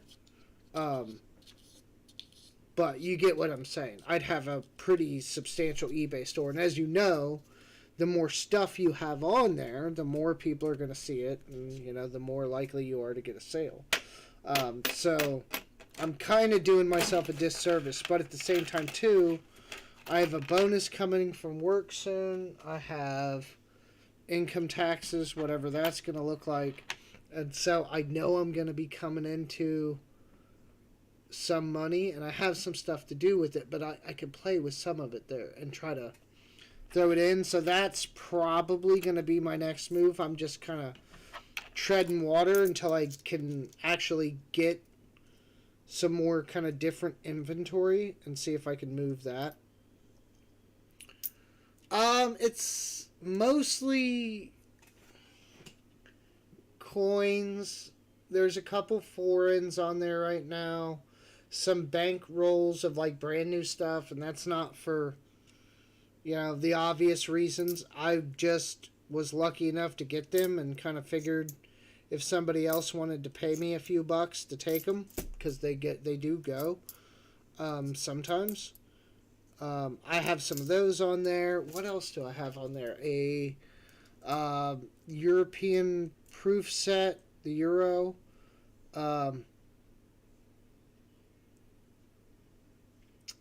I think I took the Error Indian head scent off. That clipped planchet, the 18, I want to say it's an 1880 Indian head scent. Man, I dropped the price low. I did all kinds of stuff on that one. Nobody was interested, at least at the price I was asking for it. So I think, I forget what I paid for that one in the lot that I bought, but again, you start getting into weird areas on that. But yeah, it's a mix of stuff right now. It's all over there. It's like segregated. It's its own little spot and in like drawers. It's rolls. I'm trying to think if there's anything really good in there. There's not a lot of bullion though right now, no. Because I was going to do that, but with silver prices doing what they've been doing, I don't want to list, like, okay, for instance, if I had listed some bullion, I would have had to go in and adjust prices because we've dropped like $2 in the last couple weeks. So, ooh, there's a really nice 79. Um, you know, I don't want to play too much with the price action, but at the same time, that's going to go the other way too, because once I list it, I'm not going to go on there every couple days and check spot price and adjust things and do all that. So if I list it, you know, hopefully here soon I'll list some bullion and stuff, then somebody's going to get a deal if prices go up over like a week or two and I've not gone on there and updated my pricing. So it'll probably play in that way. Plus, right now, I really don't need to sell anything specifically. I think I'm pretty much holding everything I have. Ooh, I could sell this. You're right, you know?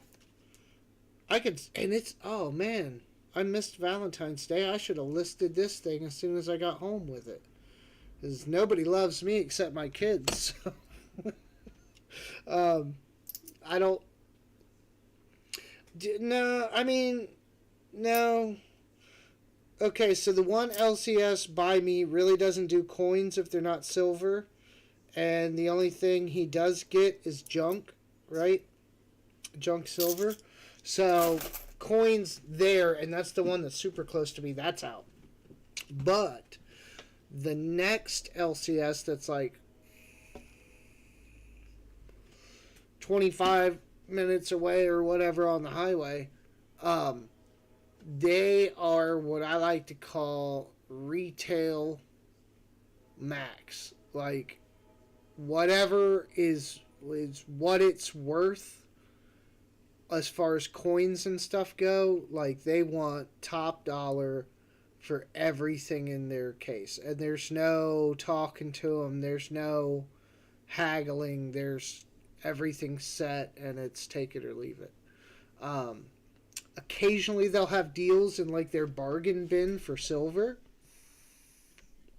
Like, I found some Johnson Matthey bars in their generic silver bin, right? They were just selling them as 1 ounce silver, which is fine, cool, great for me, but that's, everybody goes in there and checks that. So if you're not going down there on a regular basis, which I have no need to, you're going to miss out. Plus, you know, I'm not going to say they're not personable.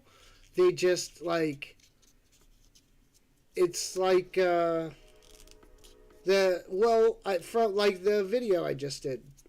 So a lot of people went on there and said, a very common comment on the video so far is that,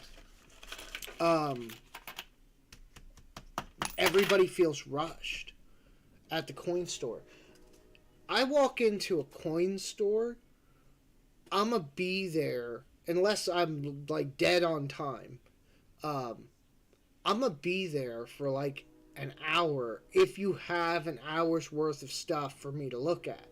Because I'm not going to go to the coin shop and miss something in a case that maybe I want, or something cool that I haven't seen yet, or you know, you get my point. So when I go to a coin shop, I'm looking at everything. Everything. If it's there, I'm going to look at it.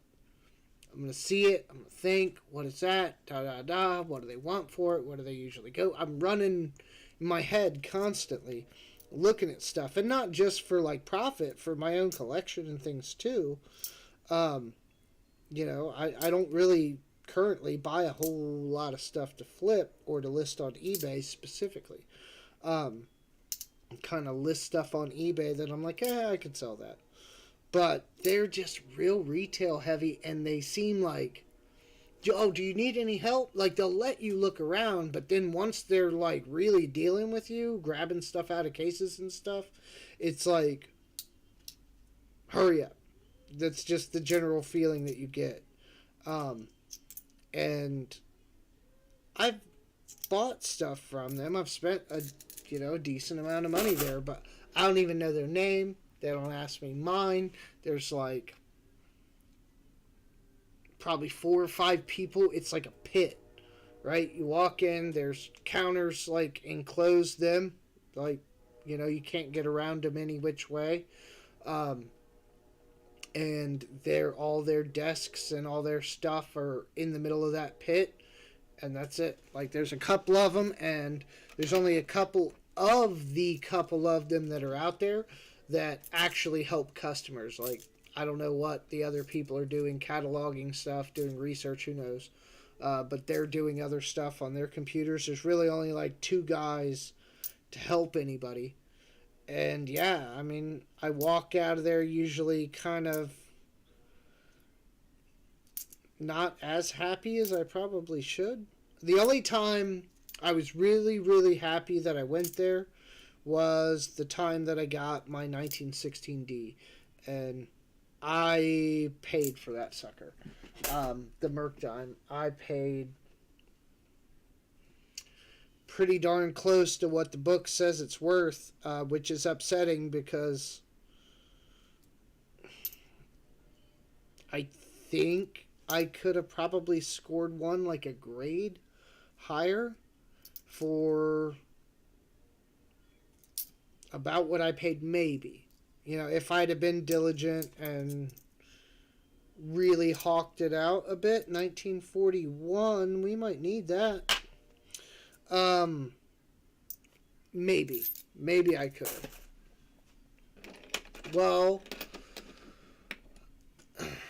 decent premiums, though. My local coin shops both suck. Neither want anything to do with you if you're not buying or selling something 10K plus. There's such a smoke haze in them that I cough for... Oh, smoke. There's smoking inside?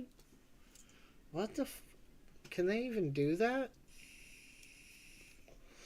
Last LCS I was in was really nice, but it's really far away from where I live, and I hope to get back to it before too long. Matt, your description is uncanny. Mine has about 8-10. I don't know what description you're... Oh, maybe about the coin shop? Yeah. Oh, 8 to 10 people in it? Siren's the only one that's got a good one, but I'd expect you to. Out in your area, Siren?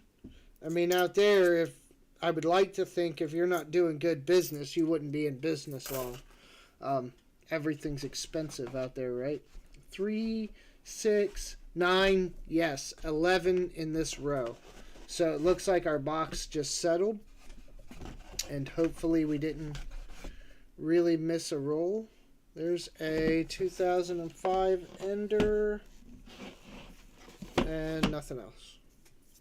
But, I mean, and I keep saying, and I'm not the right person for it, but I keep saying, like, if I opened up, not in my town per se, but like if I just went like a little north, maybe like, oh, the next town up is kind of crappy, but the direct next town up is kind of crappy. But if I went slightly north somewhere, maybe to like the edge of my city to the north, which there really isn't one, we're more east to west based than north to south, and put a coin shop somewhere, I think it would do really good because there's just nothing out here.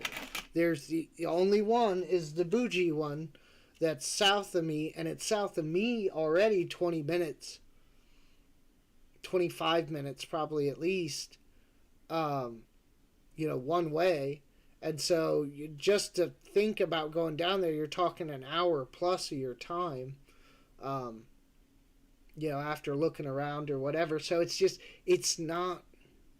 doesn't seem really worth it to just drive to you know what I mean? Unless you happen by there for business or something. I don't make too many dedicated trips down there. So I think if I opened one up just north of here, it might do pretty good. But I already have enough problems without trying to start my own coin shop, I think. At least that's what I tell myself. and I'm probably right. It would help with the YouTube channel, right? Because then I could just film all kinds of stuff like everybody else does. I was going to complain about this for a minute, but I know it's not in very good form. But no one's going to get this far into this live stream video after the fact anyway. But it's a little, just a little messed up if you have a coin shop and you, or a coin business, I guess, and you throw out piles of gold for your video. I feel like that's a little, I'm not going to say dishonest or anything like that, but it's a little, like, I get it. It's like the wow factor. It makes the video look cool, whatever. But, and yes, you have it. You're the custodian of it. Technically, maybe even you own it. But is it really yours? Like, I don't know. I don't think I would do that. If I was running a coin shop and I had 20 ounces of gold in various whatever sizes and whatnot, but 20 collective ounces of gold, I'm not throwing that on a video. Because, number one, it's kind of unrelatable to most stackers in general. But number two, like, yeah, I mean, it's cool and great, but, like, I don't know. It just kind of rubs me the wrong way. You know, if it's for the business, you know what I mean? I get it, though. I mean, I can't say I wouldn't change my mind on it sometime down the road if I was in that position. But at least looking at it now, it's kind of like almost cringy, I guess, to me. I'm like, well, yeah, of course. Like, you know, you got a giant pile of silver in front of you. You're running a business. Like, well, yeah, I would expect you to. You know, it's, you know, any general stacker is not going to have that. And if, oh, look at that. Somebody put a paw on it. You know, I don't know. I'm just weird like that. Well, showing the coins off, yes, but piling up a bunch of gold for a video, I think is a little on the different side, maybe. Like, I don't know. Again, I digress. But it just, like, when I've seen a couple of them recently. I think mostly in, like, shorts and stuff. But I was like, I saw them and I was like, like, I don't know. I didn't like it. That's just me. And it's not like the envy or anything like that. It's like, it's legitimately, you know, it's not really yours. It looks great in a video, but I don't, again, maybe it's just me, maybe I'm crazy. But, like, that'd be like me going to a coin shop, and even if I got permission, right, filming shorts with everything in their cases. Like, yeah, I could have content for ever, you know, if I could get that approval from them. But, you know, I don't know. I wouldn't even ever think to ask. As a matter of fact, I've kind of quit asking. I asked my LCS. He turned me down, which he's not really a coin shop, but he turned me down. I asked a couple when I've been traveling around if I could just take some videos and, you know, whatever, and every single one of them has told me no. And then Silvertown has told me no. I asked them, you know, hey, like, you know, like, could I do some film? No. Which is fine. That's their place. It's their ability to say yes or no. Like, I get it. But I don't know where all these people, like, I don't know if they're paying them. I don't know how they get coin shops to let them film. You know, obviously, I'm sure they're dealing with better individuals than I seem to be. but I can't get one to, like, you just bring up camera and it's like a hard no. At least in my experience, and that's been Ohio, Indiana, the edge of Indiana up by Chicago area. I've been in the Gold Depot, and they probably would let me, but again, like I've never asked. Like Rich, I've had some short conversations with him, but he always seems kind of busy and other stuff going on, and I don't want to make it seem like that's why I'm there. You know what I mean?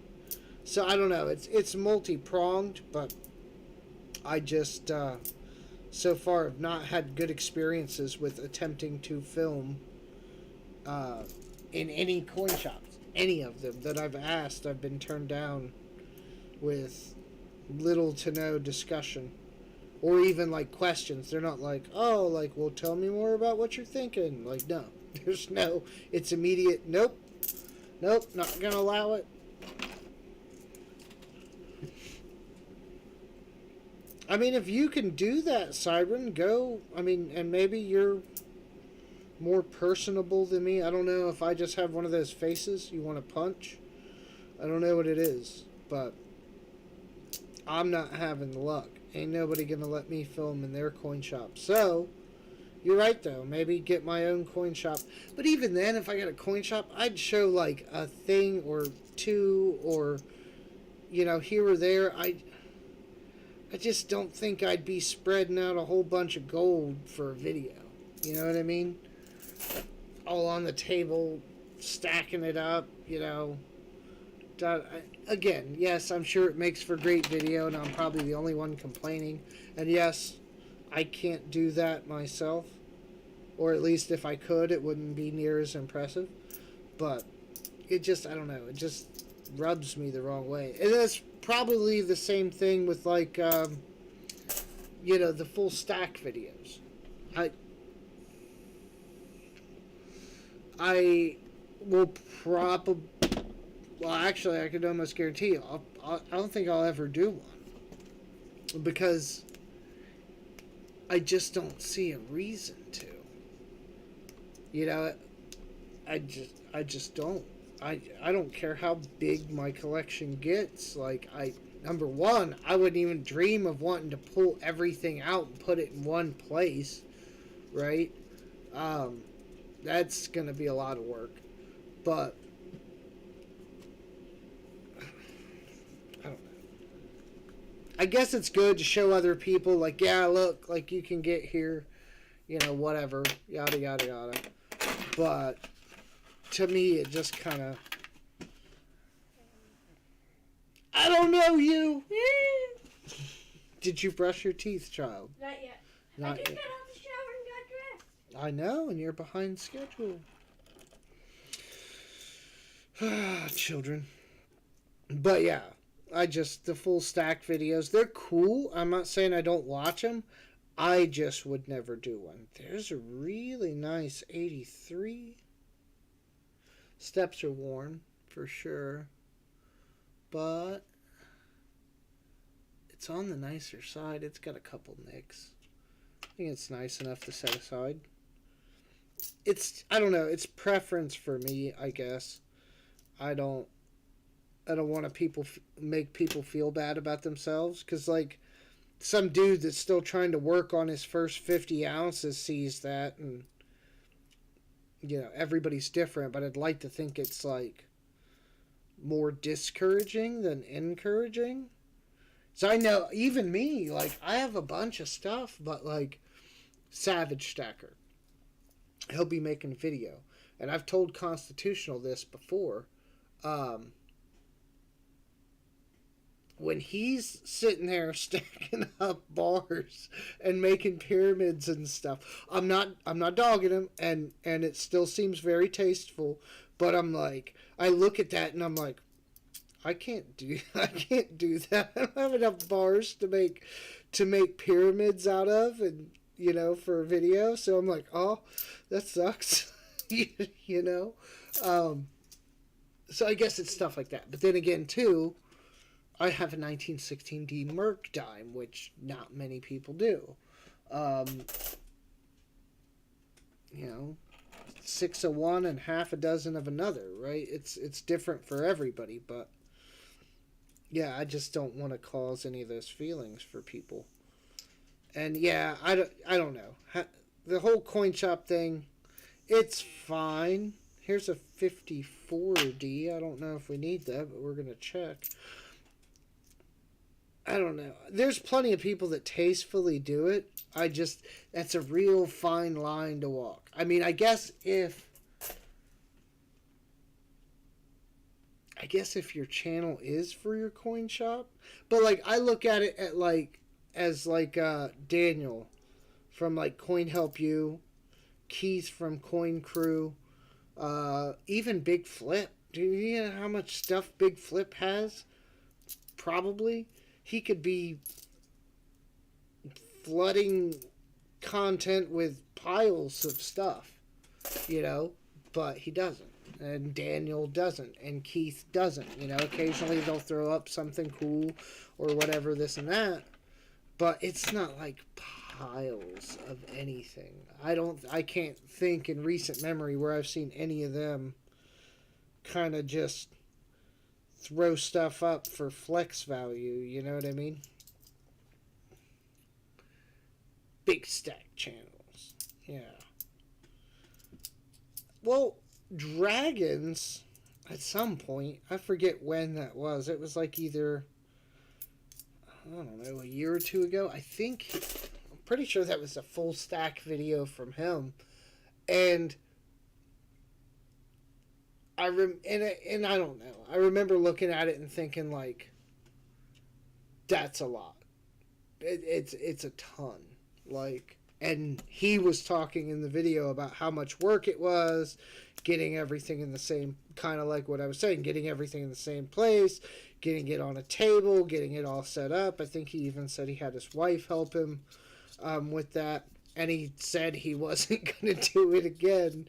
And if he did, it would be a very long time.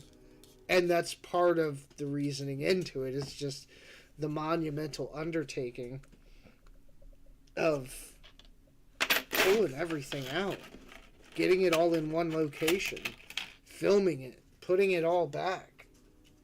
It just sounds like not fun. And I don't need to flex that much to do it, So I just wouldn't. Anyhow, I've beat this horse about as much as I can. Let me see about the daughter. I think she's probably about done. I don't know. She's being real slow with this bed thing.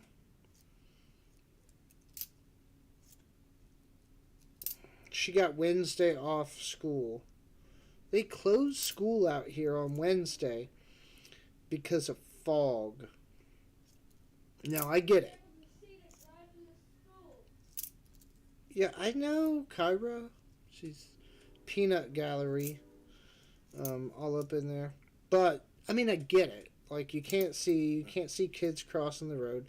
I get the inherent dangers. I'm just saying, they never closed our school for fog. And it started off as like a 2-hour delay, and then it quickly went from 2-hour delay to, what does that 2022 look funny to me? It went from, it went from 2-hour delay to we're closed. No, I don't see anything. It does look a little weird though. I think it's just a reflection. Ooh, that, oh wait. The O and the S have something going on. But again, the last one of these I had, I was told it was just machine doubling. And that seems to be kind of what I'm thinking on this one. The S is very minimal, but that O I think for sure has maybe that L too. I don't know.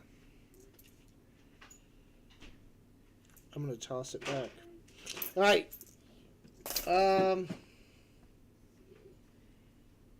I'll find something to give away. Give me just a second. I'll start another giveaway. I'm gonna go put this child to bed with the sleeper hold. Hooray! And I'll be right back. Giveaway's open.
All right, you can no longer enter the giveaway. Wow.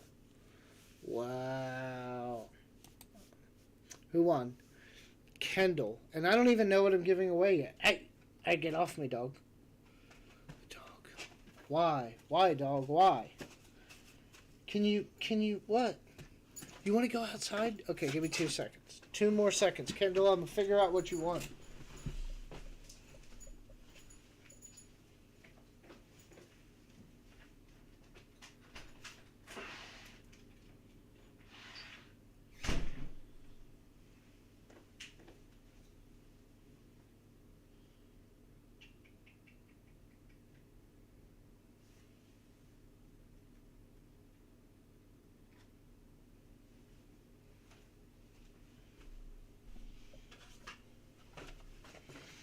All right, Kindle.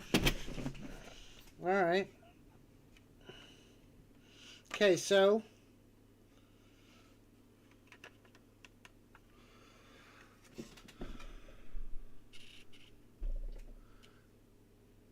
20th century nickels. Again, I know the light sucks, but you got Indian head, or I'm sorry, God, what am I doing?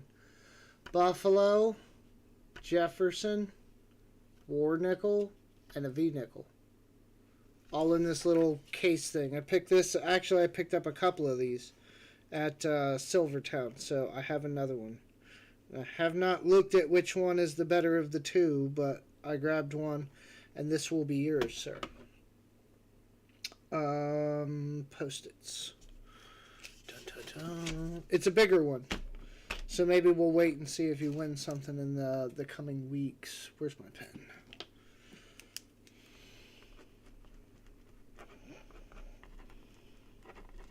But yeah, these are cool little sets. I do like on the back, it has some information about them.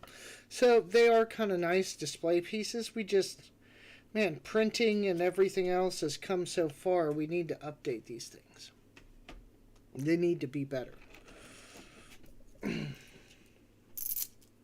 Stack. Somebody guessed on the chat words. So yes, congratulations, Kendall.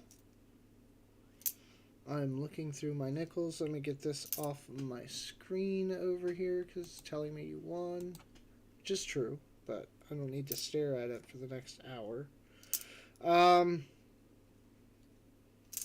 Yeah, nickels. I feel like we have pretty good chances to find war nickels in bankrolls.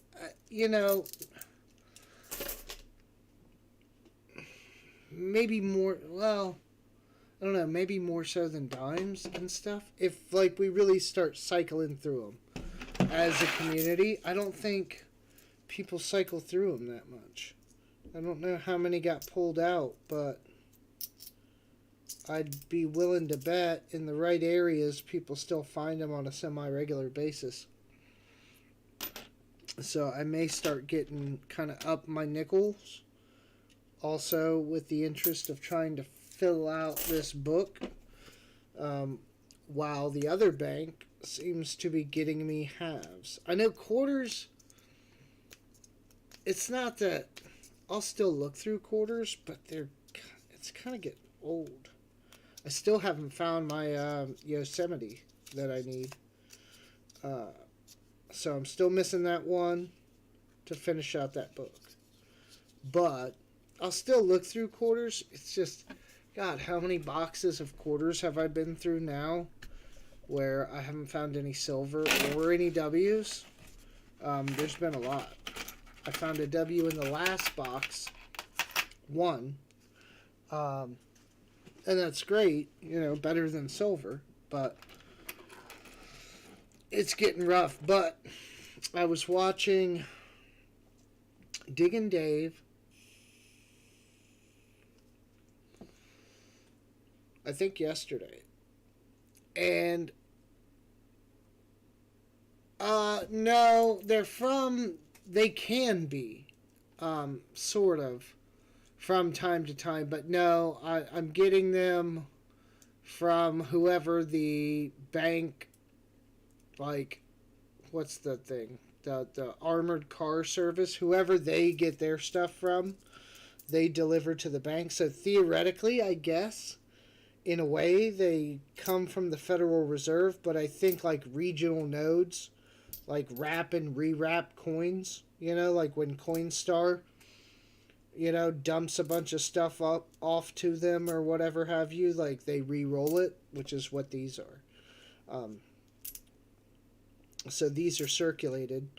The stuff from the bank, you can get brand new rolls. I've got it plenty of times. I have a bunch of, it's kind of a weird looking 64, but what's that? It's just do you see that? I guess that's damage, surface damage. Um, you can get brand new, but they're usually in some form. I'd like to think they're repackaged at some point. They're not. I don't get a lot of stuff from like in actual mint wraps, and if you do, that's like the stuff that the mint sells and people turn in. So I don't know that you could like attest 100% that it came directly from the mint, but like I have rolls over there that are all 2022 Phillies or 2022 Denvers or whatever have you. So like Ada May Wong quarters, I turned all of those back. Well, not all of them. I opened up some. I went through some of them, but then after seeing like nothing in any of them, I took like the last whatever I had left after that hunt that night and just turned them in.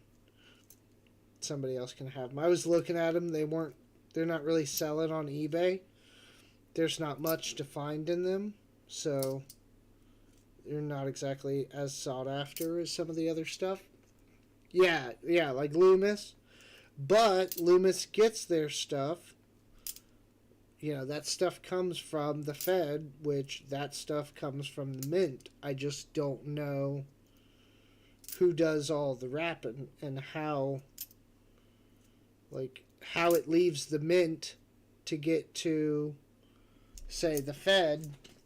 I don't know if the Mint wraps it. Probably not. I would imagine the Mint like ships them in giant bins or whatever to keep their process simple. And then I imagine somewhere in that chain, it's somebody else's job to roll them with their machines. That's my thought process anyway.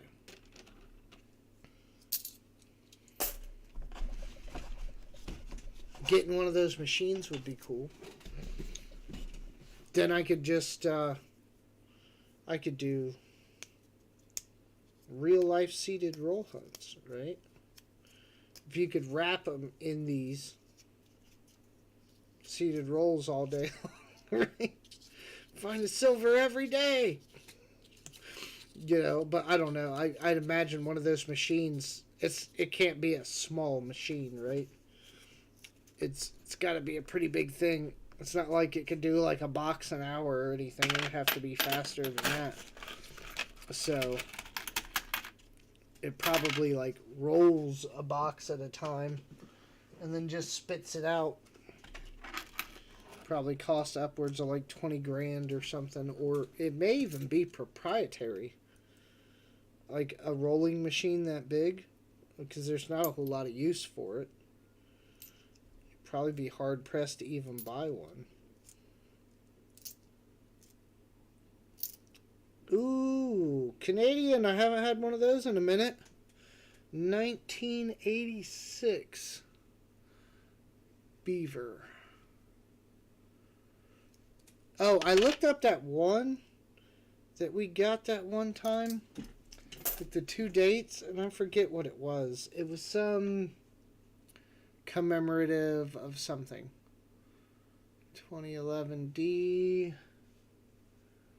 Not seeing anything. Nope. It was some kind of just, general commemorative from Canada, like 125 years of something to do with maybe England, I want to say. Don't quote me. I remember seeing it and just being like, oh, like it's just one of those made up things they wanted to celebrate on a coin. 1940p. I don't think we need it, but we're going to set it aside. It's kind of rough. Not in the best of shape.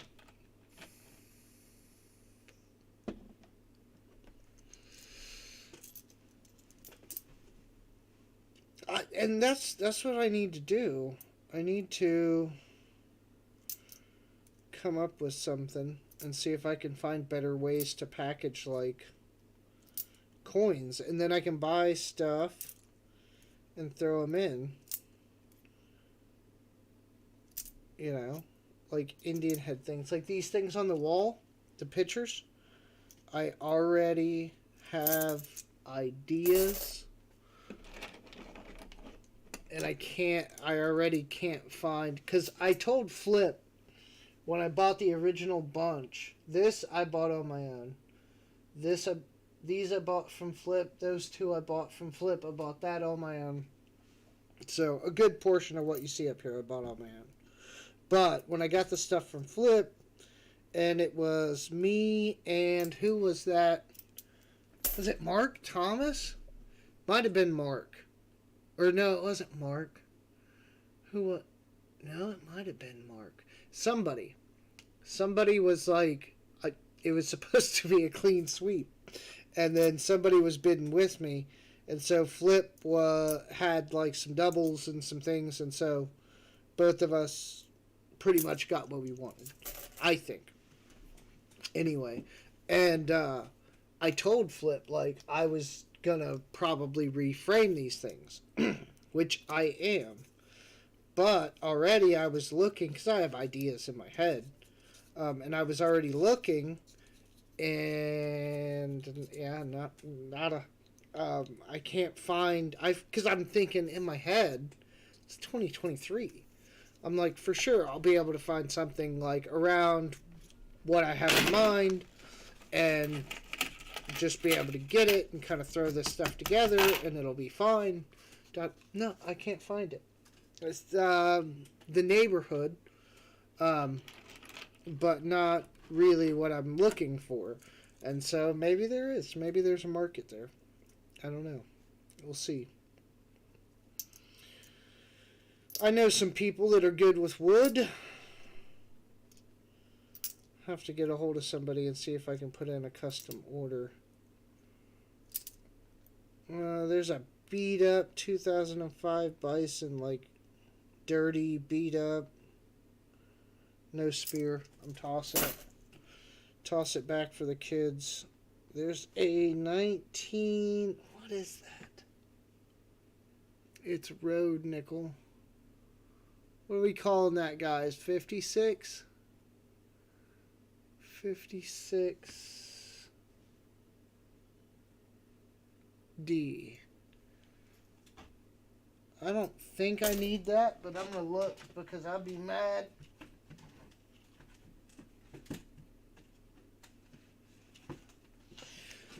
I will be very mad if I need that. I don't think I do, though. I really don't. 56. No, I don't. All right. The 40, I think we're good. We just need an S. And some other stuff. So we'll look. We'll look. Go up there. Oh. All I heard was find somebody with good wood. That's called Saturday Night, Ruler.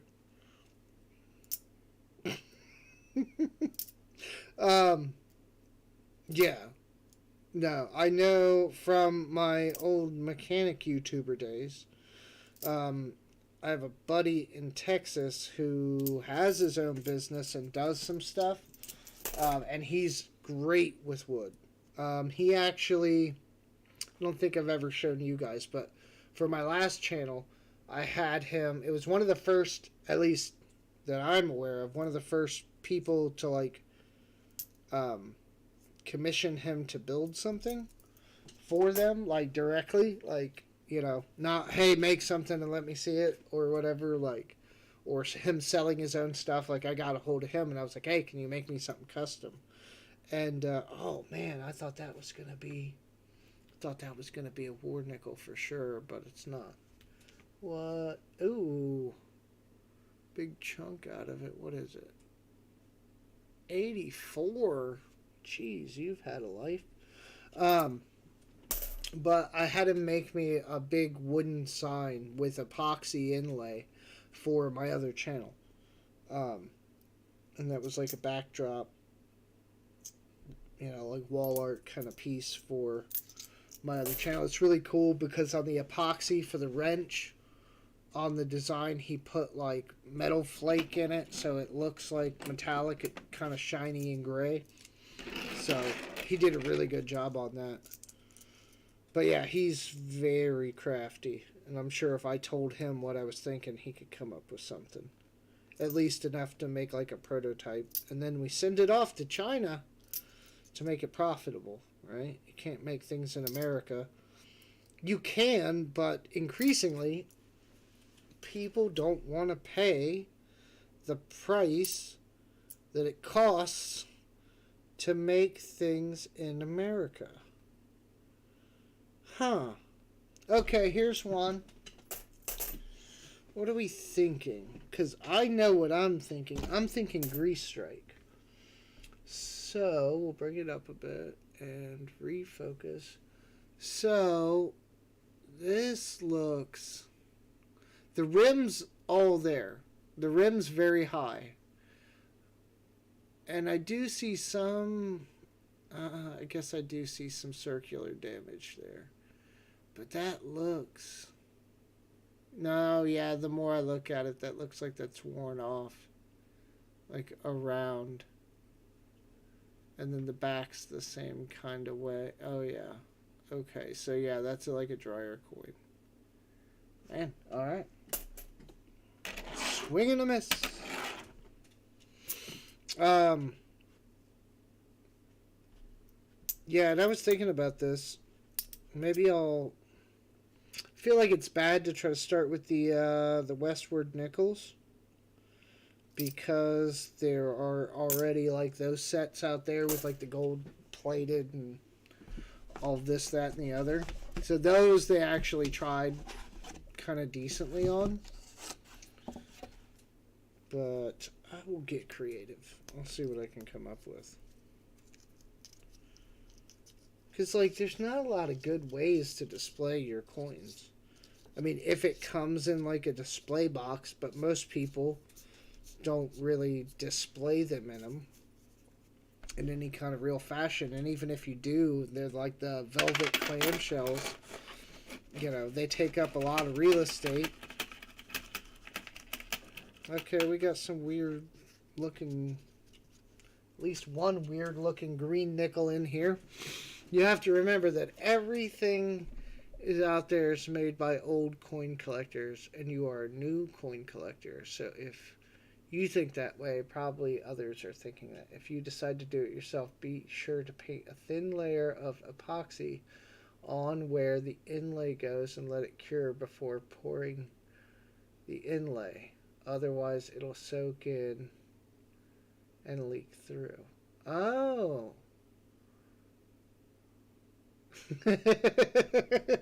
Not that that's ever happened to me. I've just heard. Ah, fair point. Fair point. Yeah. And I'm not... 1967. That's our green coin. I usually do this because I'm a jack of all trades and a master of none. I usually defer to experts with anything that I do if I have any questions. So don't worry, Ruler, I'll be calling you. You and everybody else with anything more to add than me.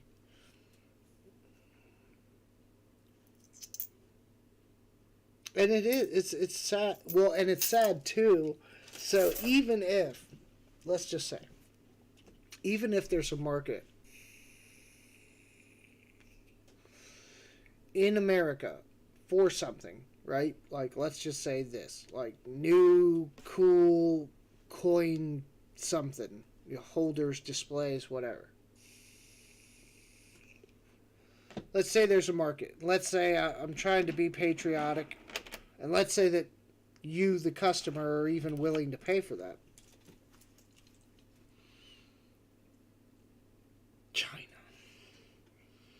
China's just going to come in and copy what we're doing and make it cheaper and then you have to deal with that. Like, it's almost everything. Like, I think, like, it was a thing they were saying a while back. I remember Apple threw, was it Apple? I think it was Apple. Threw like a shit fit because somehow, some way, somebody got like their proprietary designs out of Apple, and some Chinese cell phone manufacturer basically like copied it to a T.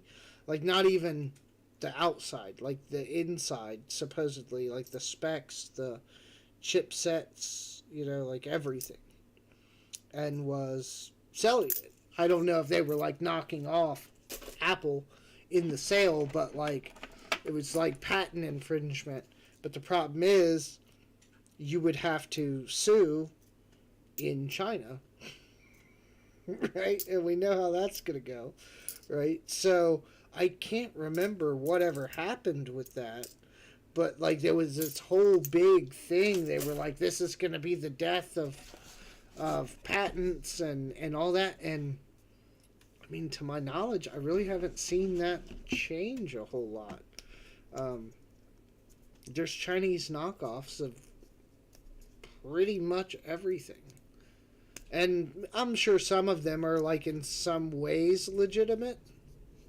But let's be honest, if you develop something really cool here, right, they'll reverse engineer it if they have to and knock it off that way, and it'll be a different case. Like, there's a knockoff GoPro. Anything you can think of that's high end, electronics or otherwise, there's a Chinese knockoff for it. So it's sad that, like, at this point it just seems like we just kind of accept it as an inevitability. It's just gonna happen. At least it seems like it. What does the chat say? I almost certainly never epoxied an oak bowl to my bench because the epoxy bled through the open grain of the oak. That would be cool, sort of. You could fix that, though. Could definitely fix that. Just add a base of the wood top from your workbench. Cut it out with the Jigsaw of Life 68S. Nice. Some coin roller machine marks. Lots of coin roller machine marks. And for that reason, we're going to toss that one back. It's just too beat up to keep. I still think, though, we need to... The whole seating rolls idea that I had, I don't think will work. Remember, we talked, it's been a couple of months probably now, and I said, like, for like the other coin collectors, the people starting out, like, we should all throw some stuff back, for other people. The problem is, a good amount of those other people look just like this.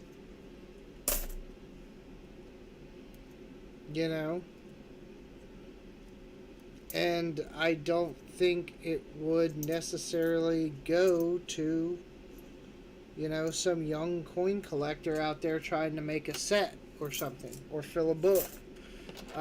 Because there's so many people that hunt and look, and unfortunately I don't think there's that many of them that are children. So, what people should do, right, at these coin shows, they should have a thing. Like a kids area. Bring your kids, give them a book, get a, I don't know, we can find coins, right? But get a bunch of coins, or whatever, give the kids a small, like, purpose built book or thing to fill. Figure out, hopefully, I don't know, or just whatever. Just, hey, I don't know, throw a bunch of pennies out there and go, hey, there's, some wheats and there's some Indian heads and, what is some steel cents and things, and just, I don't know, not a pile, but some like kitty coin hunt kind of thing for them to like actually go through, look through, find, kind of like training them up for hopefully what the future brings. But that would be better, I think, than trying to like reseed rolls and put it back in circulation, because it's just going to go to Jim Bob coin hunter that finds it next, right? So like throwing back, especially like silver, it's not going to go to some young enthusiast. It's going to go to like Dick and Dave or American Eagle Hoarder or somebody that it gets coins and hunts often, or me, or you.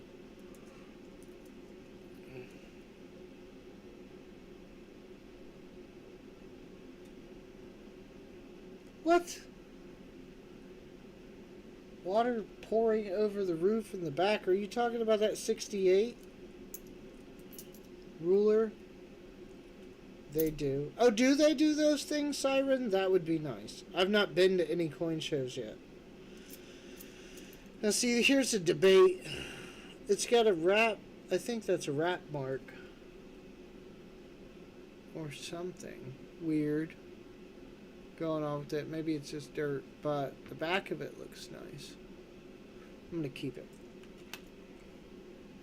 And a keel boat right behind it.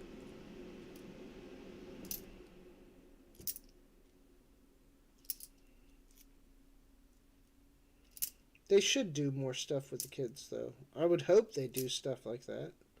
The U.S. Mint website has games, and they're for kids. Some of them are like coloring and stuff, but there was one cool one that I played one day where you like mint money, and it, I would explain it badly, I'm sure, but you mint money, and then like your goal is to try to get up to like the St. Gaudens or whatever, and then mint those. There's no real point to the game. It's just kind of like oh, you're minting pennies, you're minting pennies. Oh, now you're minting a nickel, and then so on and so forth, up the chain. And so it's kind of, I don't know, it's like one of them dumb games, but it's cool that they're doing stuff like that to try to get children interested. Attempt to, anyway. Even my kids, they're like, yeah, coins, like, on Tuesday it's cool, and on Thursday they could care less. Like, it goes back and forth. It depends on what their mood is.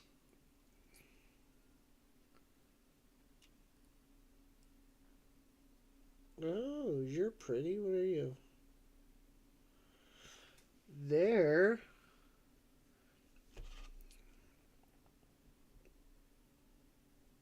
Come on. There we go. We need a little more light. Not too much. So there is a really nice, I feel like that's still, there we go. Really nice 1998p. Hold on. I'm on the,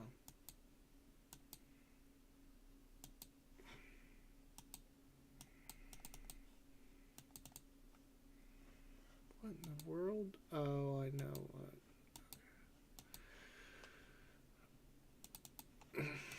All right. Now, hold on. There. Now. All right, whatever. There's lines on my screen from my stream thing that are bothering me. That might even have all the steps there.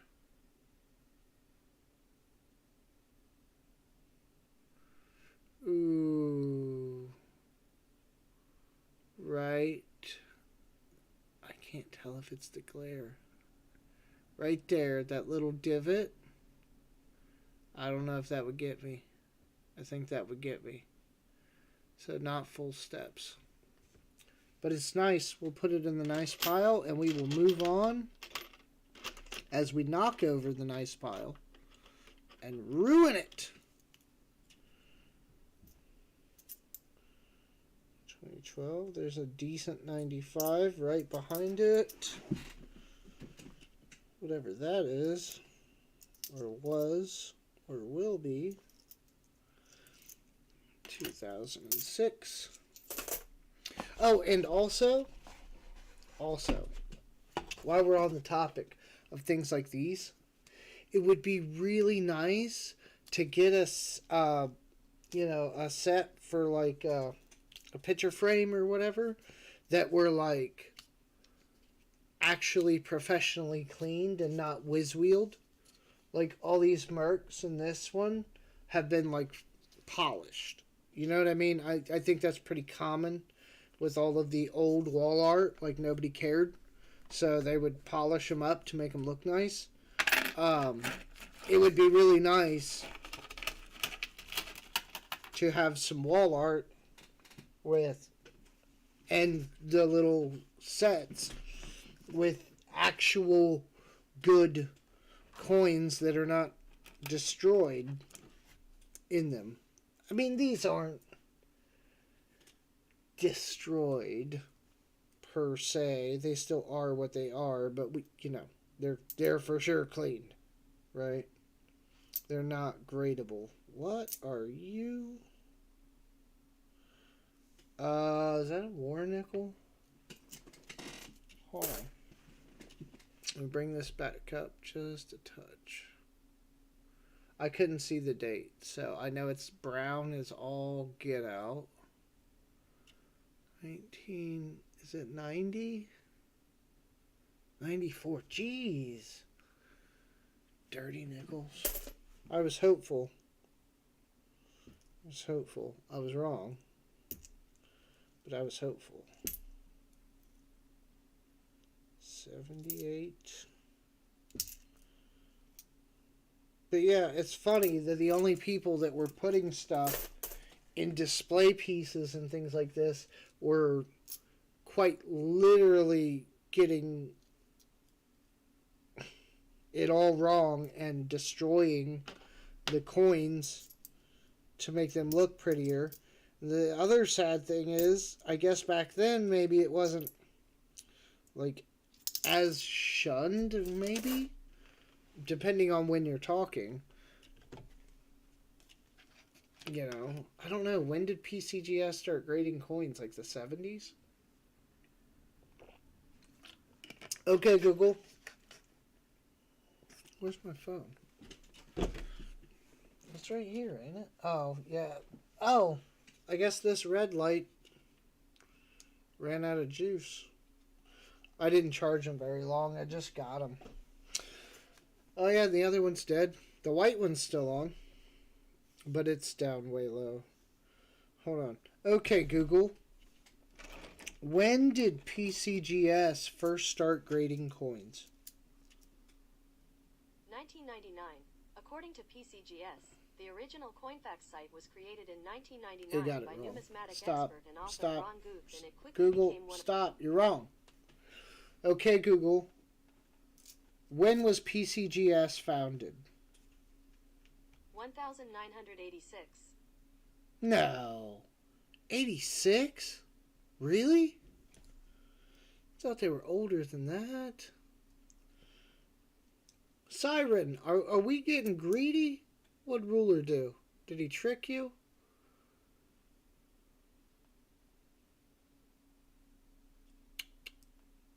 New industrial age comeback?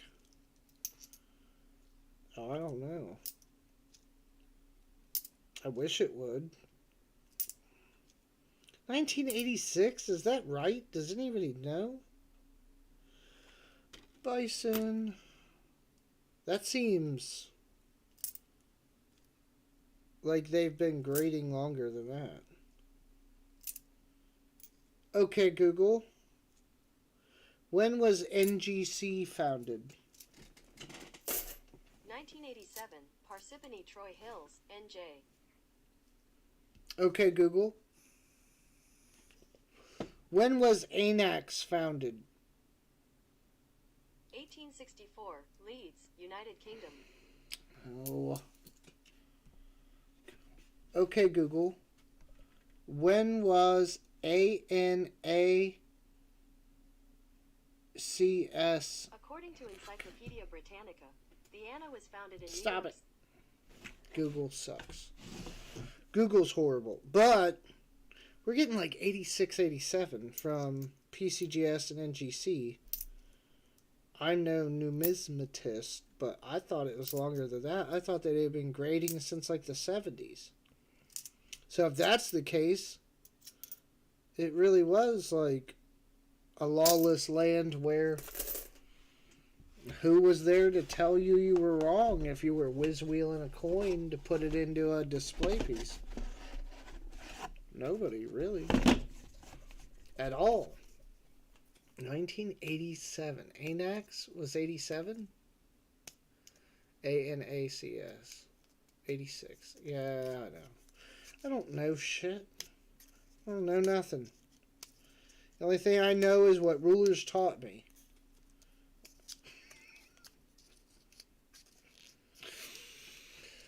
Oh, I like cheese, egg foo young, and a couple egg rolls, Kendall says. I just took my daughter out to one of our restaurants we like to go to. She will go to like the buffet and she eats, but she eats kind of like a bird. Lettuce, oranges, different stuff. There's some meat and some stuff in there too, but it's stuff I could make at home for like a combined cost of like 75 cents if I purchased everything. Kind of upsetting. But, ooh. Road nickel, 1989 with a big gash out of the side. Nothing special, but still interesting to see sometimes. Ooh, hold on, what are you? Now, it's not... It's worn... Man, that's a rough one. Because it's worn... It's seen some things, but it's in really good shape. For its age, look at all the detail on the hair. It's a 77. So it's all there. It's not worn near as bad as it could be. I don't see any specific reason to try to keep it, though. It was on that far edge of, you're a little too old to look that nice. I guess. Here's a nice 8070. Some of the steps are still there. Big gash out of the front, though. And a nice 86P. That's weird. Maybe we got a roll down. What do the steps look like? Non-existent. Yeah. Toss it. Oh, when he puts you in a headlock.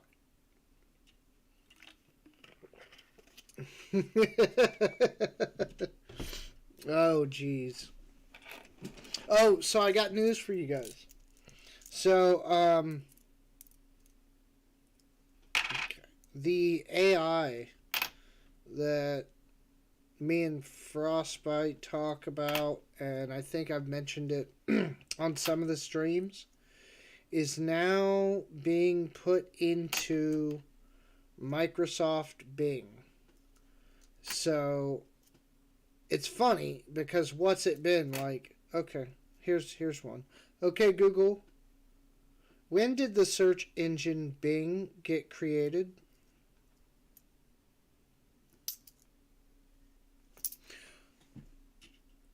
Okay, Google, when did the search engine Bing get created? Microsoft Bing was launched on June 3rd, 2009.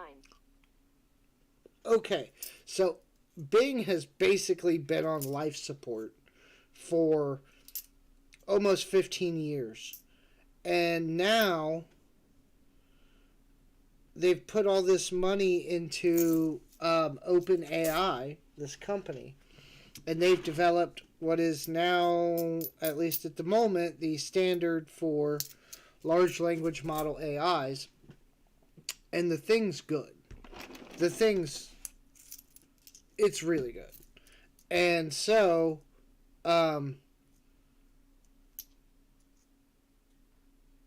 they're now putting it, here's a 1953p. I don't know if we need that, but we're going to set it aside. They're putting it into the Bing search engine. So I've only got to see examples of what it can. I mean, I know what the real thing can do. I've played with the AI itself. But as far as it being integrated into a search engine, it's going to be a little weird how that works. But I put myself onto the wait list, like the beta program, basically. And I don't expect them to get to me super quick because, number one, the line's going to be long. And number two, I haven't been using Bing. So they could probably tell that, is my guess. And so I'm sure they're going to give it to whoever's been loyal to them first, and then fill out from there. But if it goes the way I think it's going to go, like, Google's going to have to do something, and fast, to... I don't understand. Shut up, phone. They're going to have to do something fast to keep up, because Google's going to become outdated. Like, if this launches and goes out like 100% and it's stable and does what I know it can do well, for the masses, Google's in trouble, because this thing doesn't just regurgitate websites to you. It gives you answers to questions and is very, very cool. Like, I can show you. Do you guys want to see? Yeah, nobody you know uses Bing right now. Here's a really nice 1985 with some schmutz on it. What is that? What is that? The rest of this coin looks, well, whatever's going on with his cheek there. Never mind. He's a leper. But other than that, it was a really nice coin. You want me to show you? Have I ever shown you guys what this thing can do? It's pretty cool. Did you just use the word stable in connection with the Microsoft product? Yes. Yes, I did. I'm telling you. I know what the tool can do. I've been playing with it since November. It's pretty amazing. Let's take a quick break. I need to puff on my puffer anyway. So, what's it showing you? Let me move you guys over here. Okay, so now you see my desktop and all my files. Okay, let me bring this over here. Boom. Okay.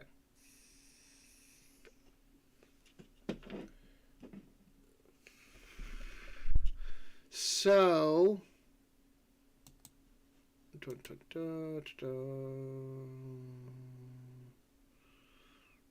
Boom. No, that's the wrong one. That's the image generator. Boom. Okay. So, like, watch. I'm going to teach this thing how to buy silver. Right?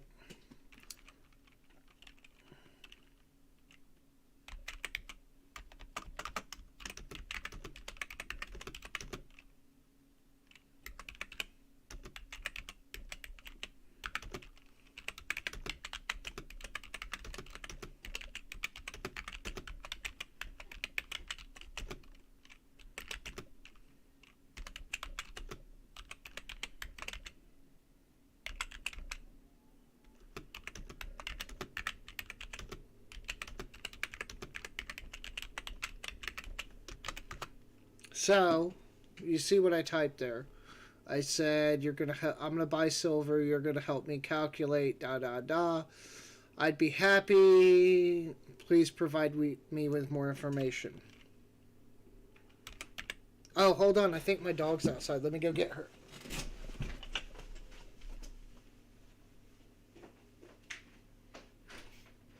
Yep. You got a scratch. It's time to come in. Okay. Go lay down. Go lay down. Don't bother me. Don't do it. Okay. So now, and again, you got to realize that I've already been playing with this thing for a while.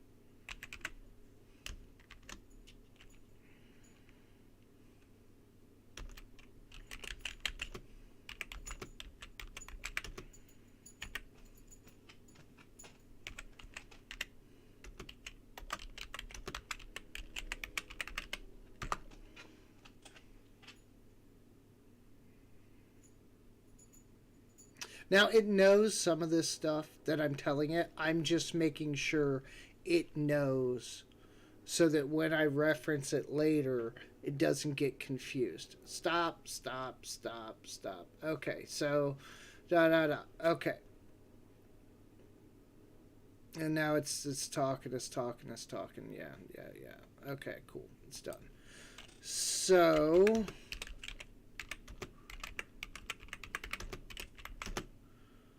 1 ounce rounds for 25.43 and 10 ounce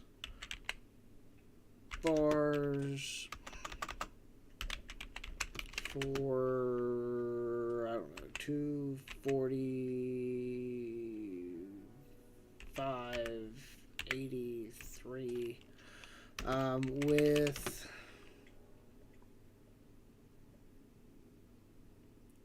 $20 shipping on orders less than 200, let's say. SD Bullion has 90% for, what's a half go for? 11 each, and they are $half. They have sterling for, let's say, 22 an ounce. I'm just throwing stuff at it. I know. I will wait. I'm going to just give it that. Okay. I want to spend 300. What should I buy? Now again, I'm stop generating. Boom. So then sometimes if it gets off on a tangent, you stop it and then continue on. So here it goes. It's saying, here it is. It's running it out. Now I know there was some setup there, and there are things you can do to minimize some of that. Like I said, some of that it probably already knew. I wouldn't have had to say it. But now it's running through and saying like, okay, 90% silver $half would cost this. 1 10-ounce bar would be... Why would... Oh, because of the... What? No, it got the shipping wrong. Over. Okay, so then you just tell it... is on, or I did it wrong. Orders less than 200. So then it'll, yeah, see, it'll apologize for the confusion. It'll fix that mistake.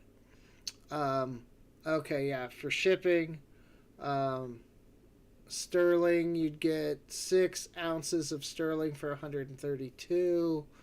12 1-ounce rounds, 311.06, and then you can go a little further. The first time I think I tried this, it was trying to buy fractional amounts and things like that, so you can kind of feed it. Now you can do this, and I'll just show you this. Like, let's say we'll start a new one just so it clears out its memory.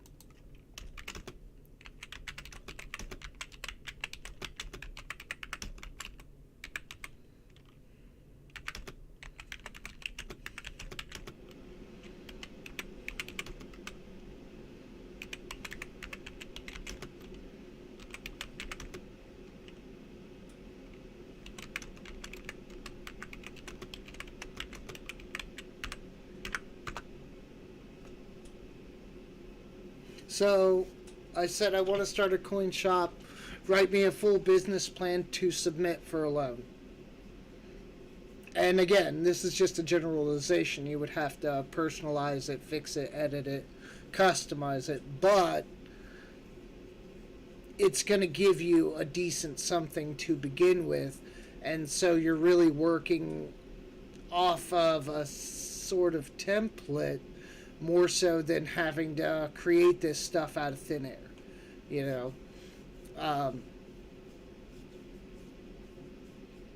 And see, look at this. Product offerings, marketing plan, and then you can expand on these things. And then just keep going. Look, it's even telling me we'll be open 7 days a week, 9 to 5. Our staff will consist of a manager, 2 associates, and a part-time appraiser. You can edit any of this. Total cost of the inventory, $250,000. Again, you could edit that, and here it is. I mean, it's writing a brief summary of the business plan for a coin shop. Okay, and then you can change it. Only want 5 days a week and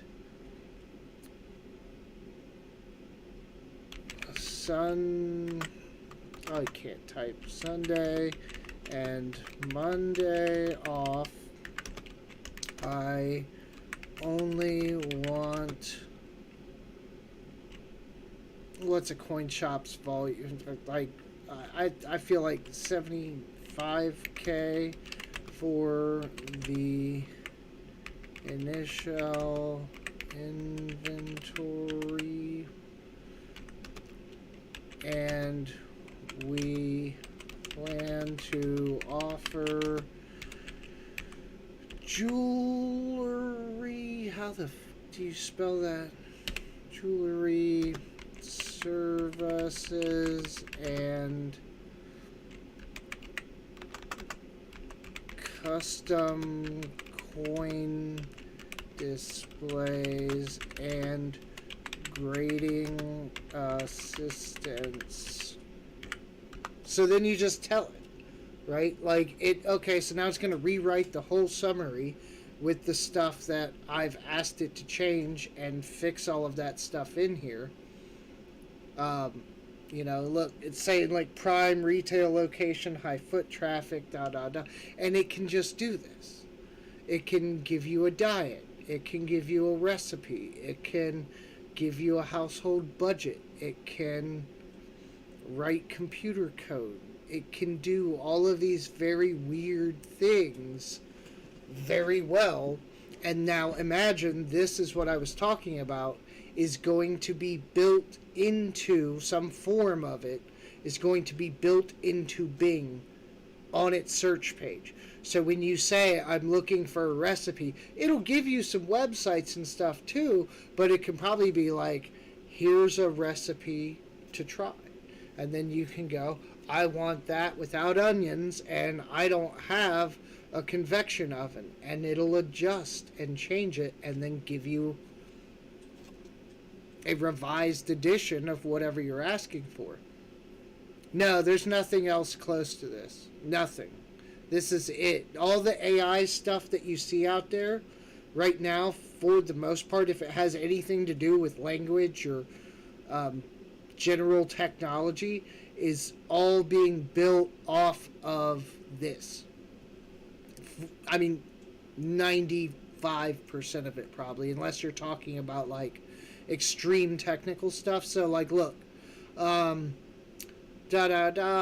business is projected to generate $400,000 in annual revenue. Again, who knows? We'd have to run calculations, but so then I can go, okay, now tell me where in Troy, Ohio, I could look for a retail space. If those of you that know or have received stuff from me, you know I live in Troy.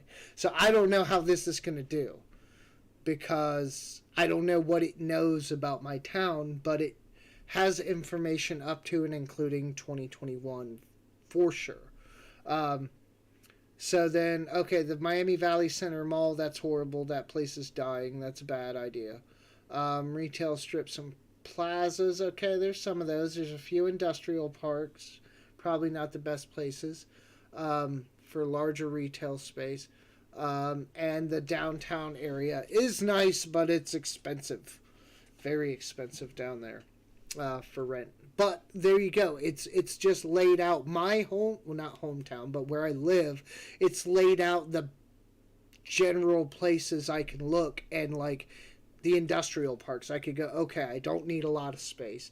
And honestly, on the weekends and at nighttime, those places are generally deserted, and essentially like a bank in the middle of a dark corner of town, probably not the good idea, right? But it can do all of this stuff. And then, so like, watch this. I did this one too for a buddy of mine. Write me and I keep using business plans. You can do budget. You can do anything. There's almost no limits to this thing. But write me a plan for a... somebody give me a kind of food in the chat. Give me a kind of food. Just something. Not too crazy specific. Why is my phone beeping? Who's trying to get a hold of me? Come on, give me a kind of food. Come on, people. Give me something, because this is going to be interesting. I'll show you, like, how you can extrapolate this stuff. Come on, chat. Who likes what? Pork chops. Okay, plan for a pork chop. We'll get there.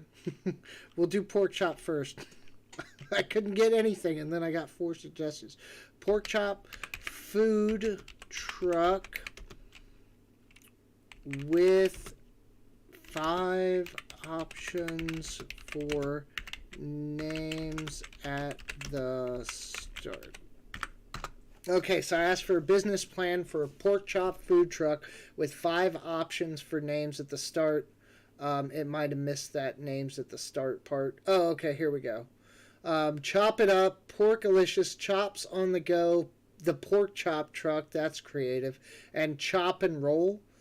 Okay, they're not bad names, but you could also tell it to like do 20 more and it would. But actually I kind of like chops on the, or chop and roll. That's not hateful. So, and here it goes. It's giving me the market analysis, or at least a very general one.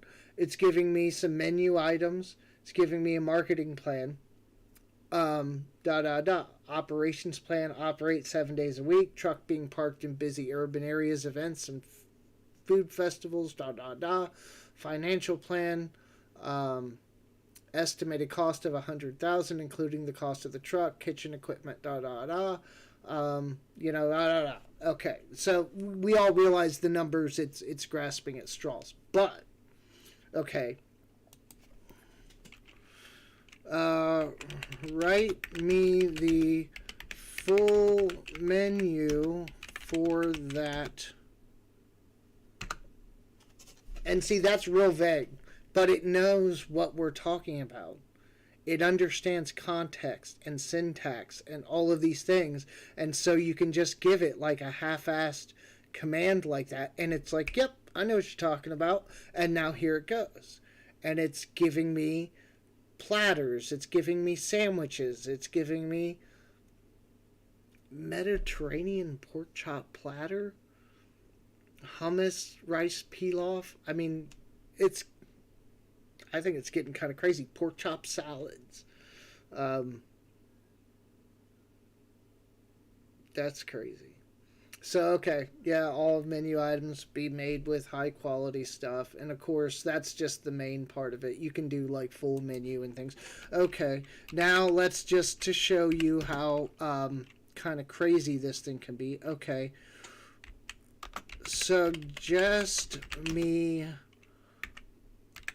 models of trucks or vans for this.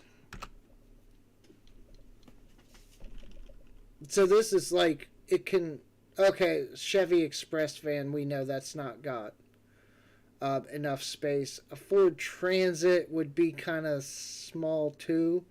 Ram ProMaster, those are a little bigger, I think. The Nissan, those are okay. You can actually stand up in those. It'd still be tight, but it may be possible. The Mercedes Sprinter is getting closer.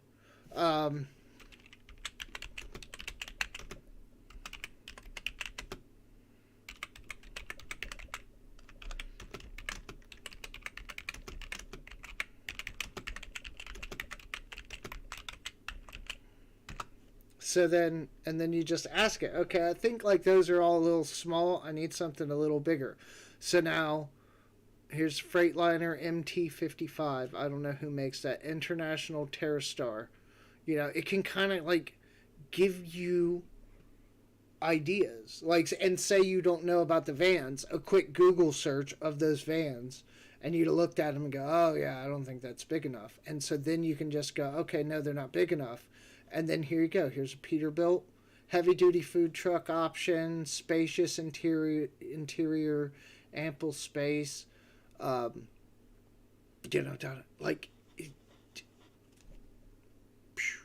and we'll get back to nickels here in a second.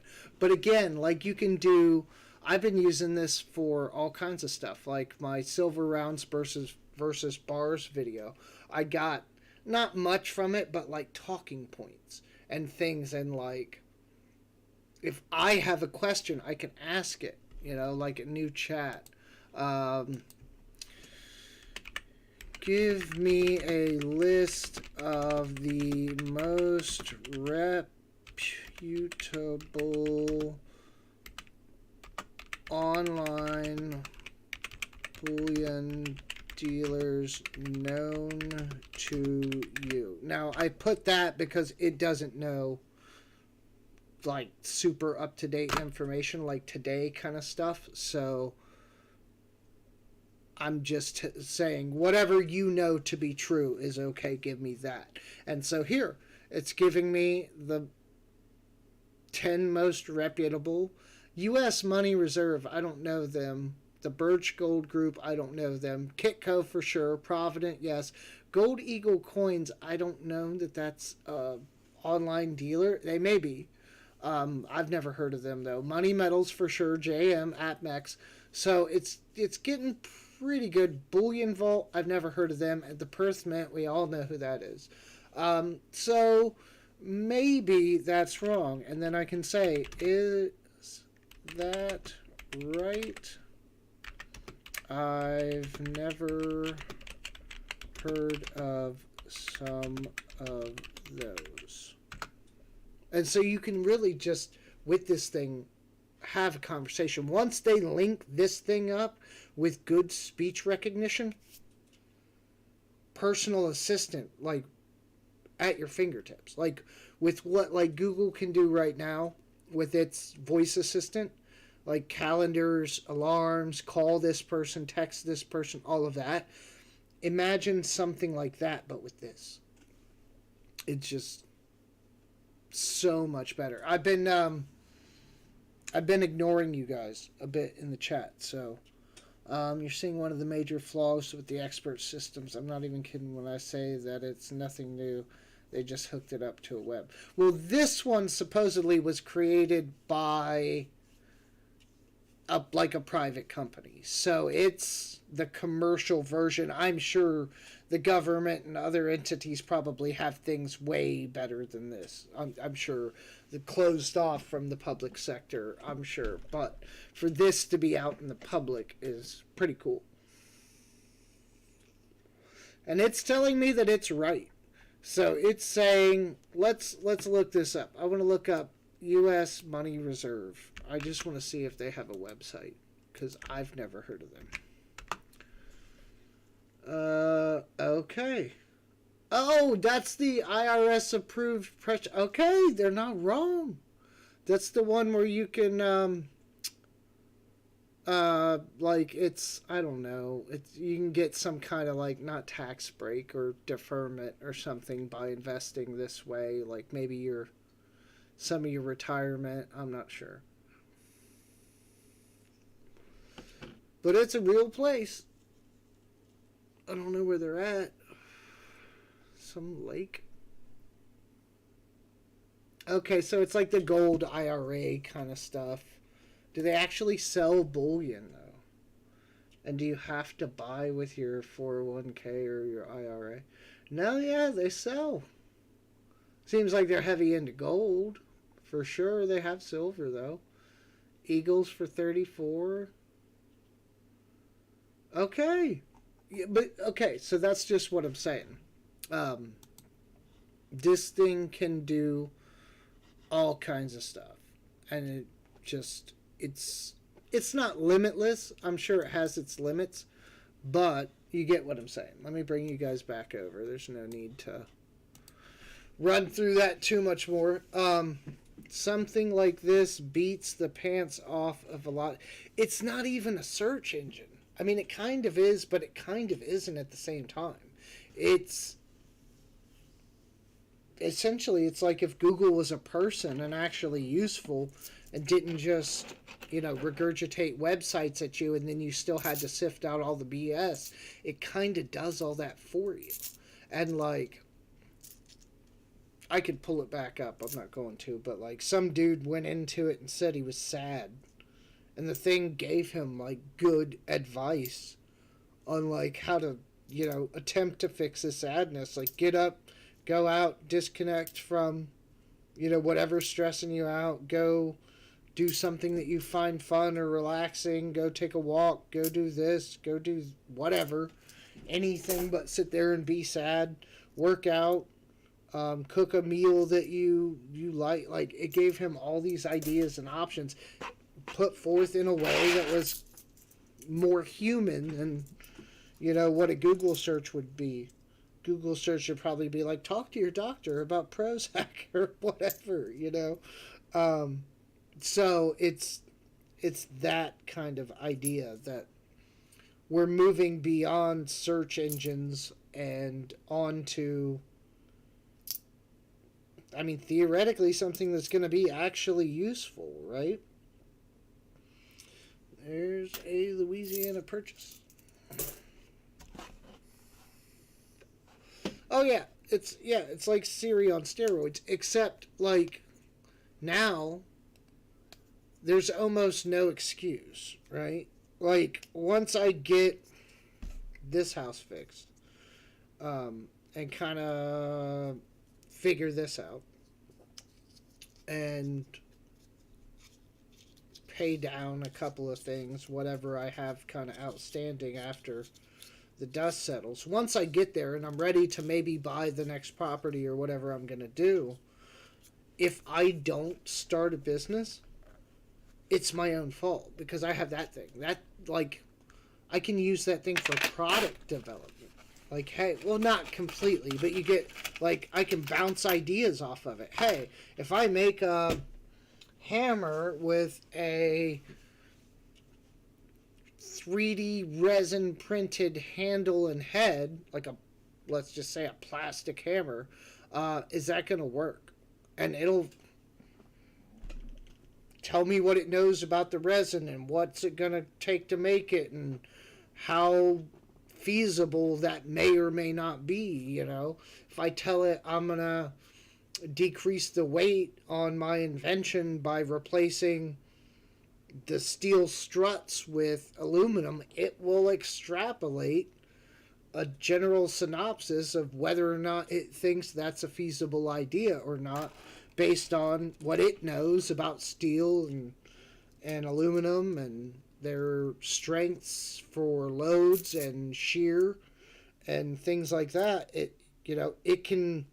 It's like being able to call a buddy that has expertise at any given time, because it pretty much has a general understanding of all of these things. You'd be like, oh, hey, I want to develop my own metal smelter. What kind of circuitry am I going to need to be able to electrically induct enough heat to melt? I don't know what's got the highest melting point. I think it's gold. Melt gold and platinum, let's say. And it'll tell me. And then it goes, okay, you're going to need this kind of circuitry. You're going to need this kind of protection. It'd probably be a good idea to put this kind of, whatever. You're going to need this gauge of wire. It'll give me a basics starting point to know, okay, this is it's most likely you're going to want to run this on, 220, because you're going to struggle with 120 at the amperage that you need to put. Like, if that was the case, it would tell me, because it knows all of these things. Put a straight pipe on it. Yeah. I mean, and seriously, that's why I signed up to that site, because when I started playing with it and seeing some of the stuff it could do, and already I've gotten better at it. Like, even that, what you guys saw is, I was still kind of just like, not screwing around, but I wasn't trying very hard. The more and the better information you give it, it'll just spit out even better stuff and just keep going from there. You can tell it to expand, extrapolate, ask questions. Like the one where I was trying to teach it to buy silver, I know that seemed long, but the other part of what you don't see in that is I can have it write a Python program or any kind of programming language program to do what I'm talking it back and forth through what you saw there. I could write that, and then I could say, okay, now tell me how to scrub the internet for current prices on gold and silver bullion at the top 10 sites that we listed and online retailers, and say scrub the internet for their products and prices, and then take that and tell me, what's the best to buy based on the input that I give you of how much money I want to spend and whether or not I want to waste any of that money on shipping or whatever else. Or, I can select what products I'm looking for. I'm looking for, let's just say, I don't care what's cheapest. I want 5-ounce bars. Find me the best deal on 5-ounce bars. Click, submit, boom. It would tell you right now. You don't have to look through everybody. You don't have to look through. Right now, Money Metals has the best deal on a 10-ounce or a 5-ounce bar of silver at this price. If you get 2, you're gonna not have to pay shipping. It would just spit that right out at you, and you wouldn't. And it doesn't sound like much, and people could do that now, and I think some people kind of do. But this thing can do it better if somebody applies it correctly, because it's smart. It understands things that you would have to explain to a program or would bring up other issues.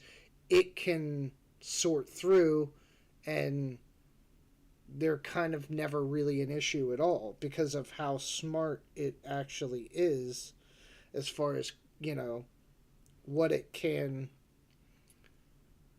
derive from what your perceived outcome is. It kind of, once it gets the idea of where you're going, it'll help you get there.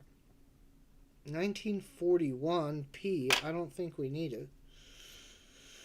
But we haven't seen a lot of old anything, so we'll set it aside. Small scale, all you need is an old popcorn tin, coat hangers, plaster, sand, charcoal, and an old hair dryer. That is going to get up hot enough to melt silver and gold? He built a small metal foundry to cast aluminum parts for his boat years ago. I'm not doubting you, but I thought there was a little more to it than that. But essentially what you're telling me is we could build it pretty cheap. Might be able to put all these other companies out of business. All the Chinese ones selling us stuff left and right. Which I don't really have like a crazy problem with. But if we don't start making more of our own stuff, man, in the next couple decades, we are SOL. We literally are, learned dependence. We're teaching ourselves to depend on other countries. And as much as I like a global economy, I don't like the idea of us not being able to make our own stuff. Because if, in all honesty, if we went to a real conflict, with China on the other side tomorrow, we are so screwed. Because we can't, you're assuming in there that they're not shipping us any of the stuff that we buy, which is darn near everything. So all of a sudden, America's not getting any electronics. No TVs, no refrigerators. What we got is what we got. And yes, we have some warehouses and stuff, but all that stuff would run up pretty quickly, and we would not have things. Because we don't make hardly any of that stuff anymore. And even if we do make it here, it's because we got all the parts from China. It's a real sad reality. There is not much that we need on a daily basis that's actually built, designed, and manufactured solely in the United States anymore. Almost everything has something in it that doesn't come from here. Old 12B and seen this through the decade. Maybe it'll help you find silver in the rolls. No, but it could build me a machine that probably could. Could tell it to help me design a machine that's going to sort coins by weight that I program in and say we're doing nickels, and it knows what a clad nickel weighs, it knows what a silver nickel weighs, and it would weigh each coin and sort it accordingly, and then I could just dump them in a hopper and let go. Yeah, I'm sure it could do that. Help me design that machine.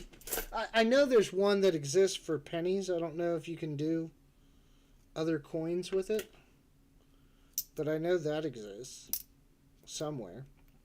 They're expensive. They're like $100.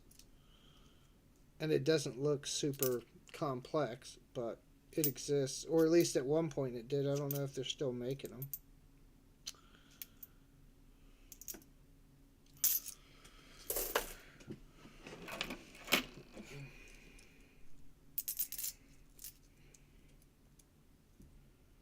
Yeah, but at this point, once this thing really settles and gets kind of in place, it's going to be a different world. Kids are already using it to do their homework, write their thesis papers. They're already now trying to come up with ways to detect if your script is AI generated. And the AI is already getting smarter than that. You can go into it now and say, write me something that's not AI detectable. And it's like, okay. And so it's the cat and mouse game coming up. But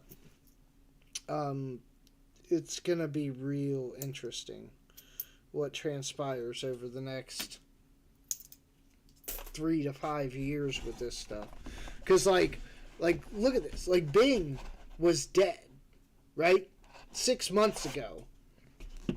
5 years ago. However long. Like, none of us even knew why Bing was still a thing. The only reason why Bing was still a thing was because it's on every Microsoft product when you get it. Like, it just is. Like, they won't let it go, right? So if it weren't for that, if Microsoft was anybody else, Bing would have died years ago. But now here they are, and they kind of, hopefully, it seems like they saw the forest through the trees and invested a bunch of money in this company. And now that they have a working product and they're going to link this thing up with Bing, all of a sudden Bing might outpace Google, like within the next year. Shit, the next 6 months. Google could really start losing a large part of its market share. Which right now is pretty much the entire market. Because, you know, Microsoft didn't let it go. And as you see, kind of has something that is arguably better than Google. I like it better than Google. I don't want, you know, and I'm sure it'll still give, like I said, give you options to kind of search around and look. But if I ask for a recipe, I'd rather it start giving me examples than me have to sift through, because I've done that before. Like, I'll be like, oh, I need a recipe for this, something, whatever. And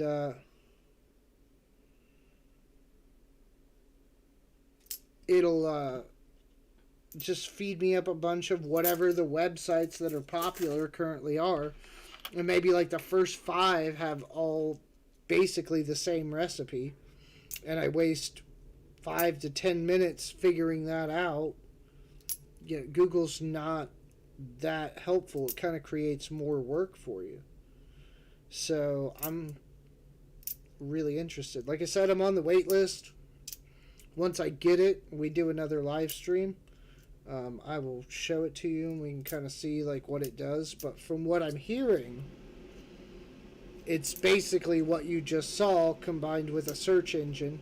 And that would also fix, theoretically, ooh, there's a really nice 2006. That would also fix some of the timeline issues, I think. You might then be able to use up-to-date information because it would have the entire internet to search from. I'm playing checkers tech-wise here, and you guys are playing chess. I know the game extrapolates. Heads up for sure.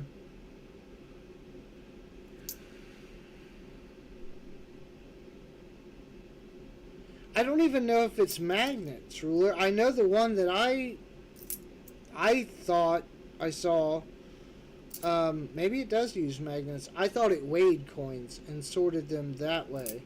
But you might be right. Maybe it does use magnets. But yeah, it already exists, but I don't think they're really being manufactured now. But again, it was just an example. I don't want to build a coin sorter. Unless I'm redesigning Coinstars to keep all the silver that people are dumb enough to dump in them. That would be, man, that's what you do. You go to like a grocery store, get an old Coinstar, which you probably couldn't, but get like, make your own or whatever, and go to a grocery store and go, hey, I will pay you X amount of dollars a month to let me have this here. And I'm sure Coinstar gives them something, but whatever it is, do better. And just make a machine that keeps the silver, and you would be great over the long haul, for sure. Because we know people are putting it back from time to time. Ooh, what are you? It's, come on, get up there. It's a really nice, at least on the face. 1996, it's got all the toning. And what do our steps look like? Could it be? Do I have a coin with all its steps for the first time in a long, long time?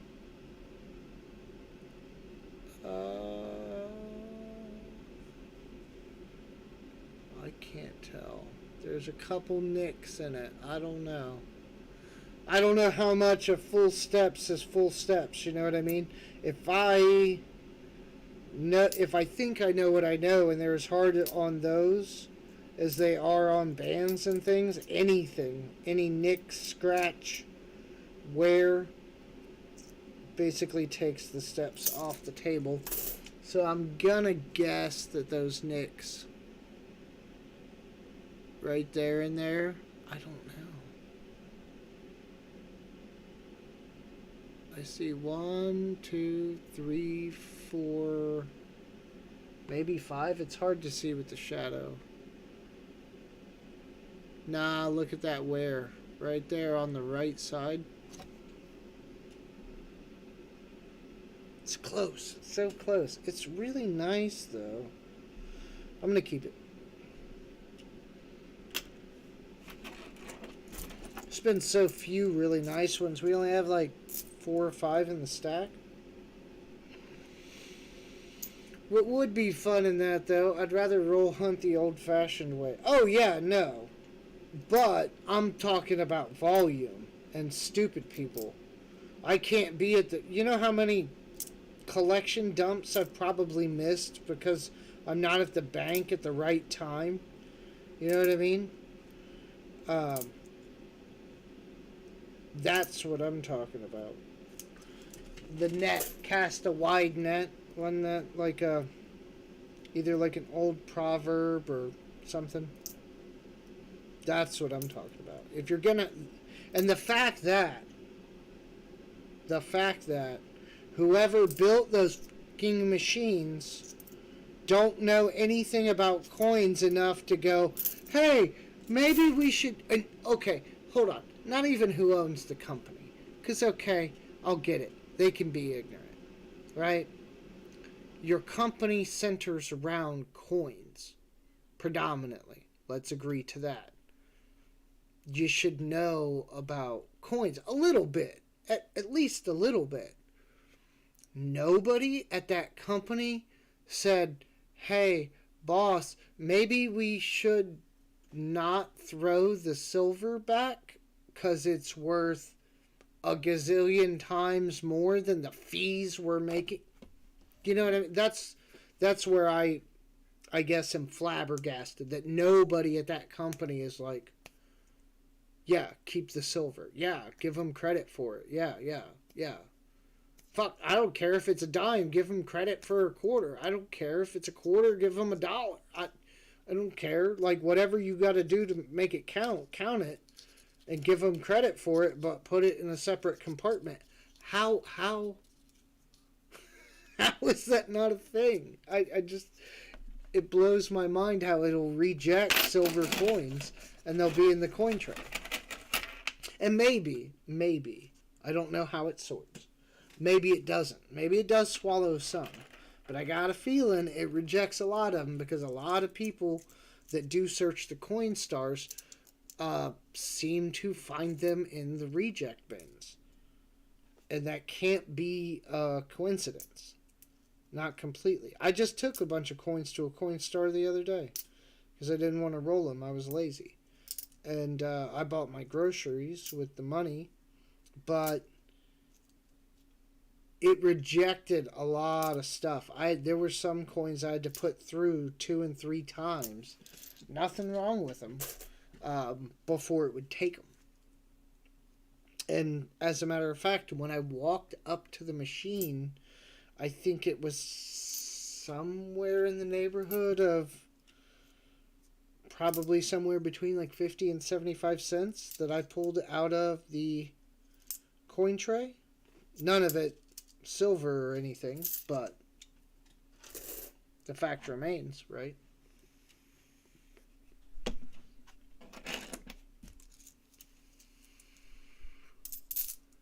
There's a hidden compartment in them that holds silver dollars. Well, it better be counting them too, because if I'm the guy picking them up, there was only 5 in there, boss. That stuff would disappear. That's what I'm saying. I can't work at a bank. I'd be back sorting coins. If I had a cash till in front of me every day, I'd be sitting at the register like this, counting out people's change, going, hold on. Yeah, you can have that one. Oh, no, I'm keeping this one. I'd be going through their change for them before I handed it out. Just people just really, nobody cares. People don't know what some of the change is worth. They have literally no idea. Think about the caliber of people, that have been born since like the 90s. They're like 30 years old now. Like, they grew up with a lot of this technology by the time they were young. So they look at something like coin collecting and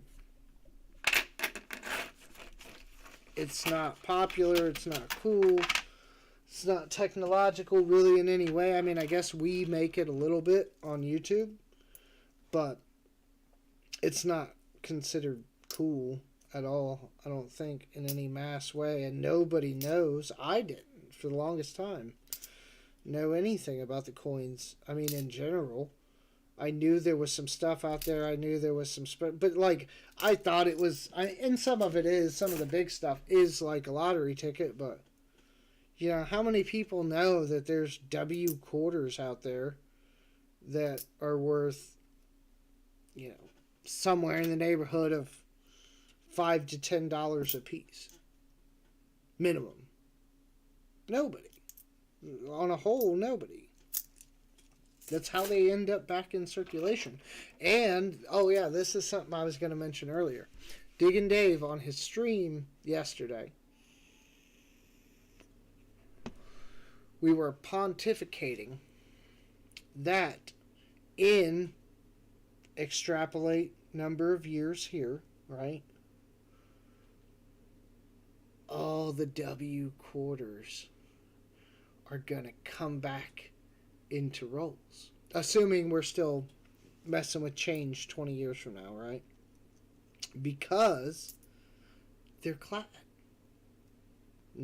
People aren't going to know. If they're dumping silver now, right, which they are, they're going to dump clad quarters. The silver quarters are special.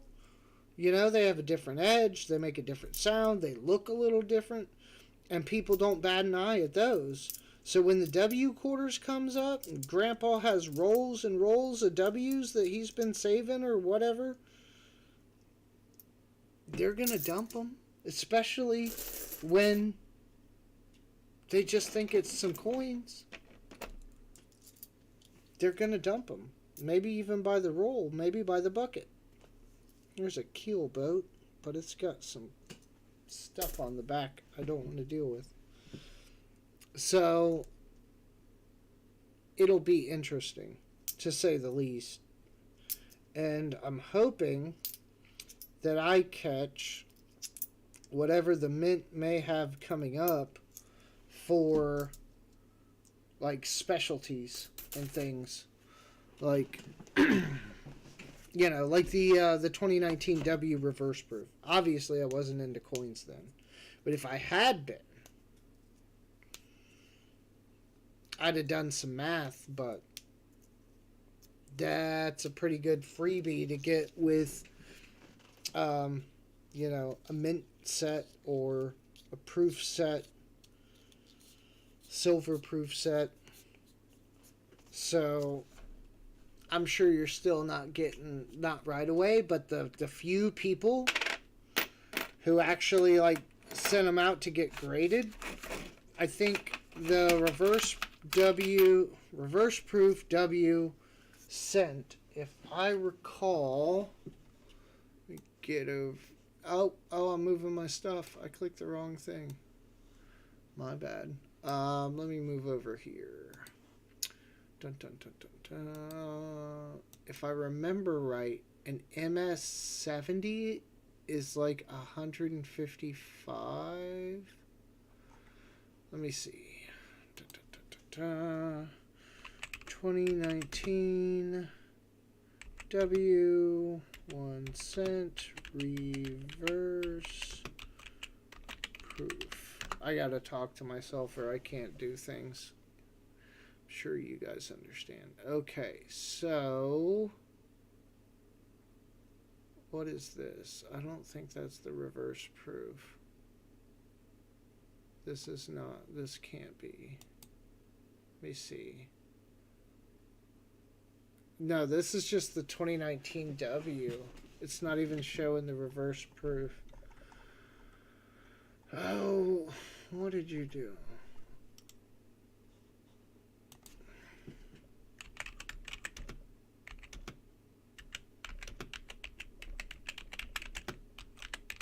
Did I type it in wrong? Here we go. Okay. Now I got it. Okay. Reverse proof. Yeah. MS70, which, let's see how many there are. We won't do like any of the first strike or any of that stuff. Red, of course. The MS70s are 155 each. A 69 is $38. You know, and then it goes down from there. But if you were lucky enough to get a 70, I mean, it probably comes close to paying for the whole set right there. So, I don't know. Not like mint products are a great thing to like bet your money on. But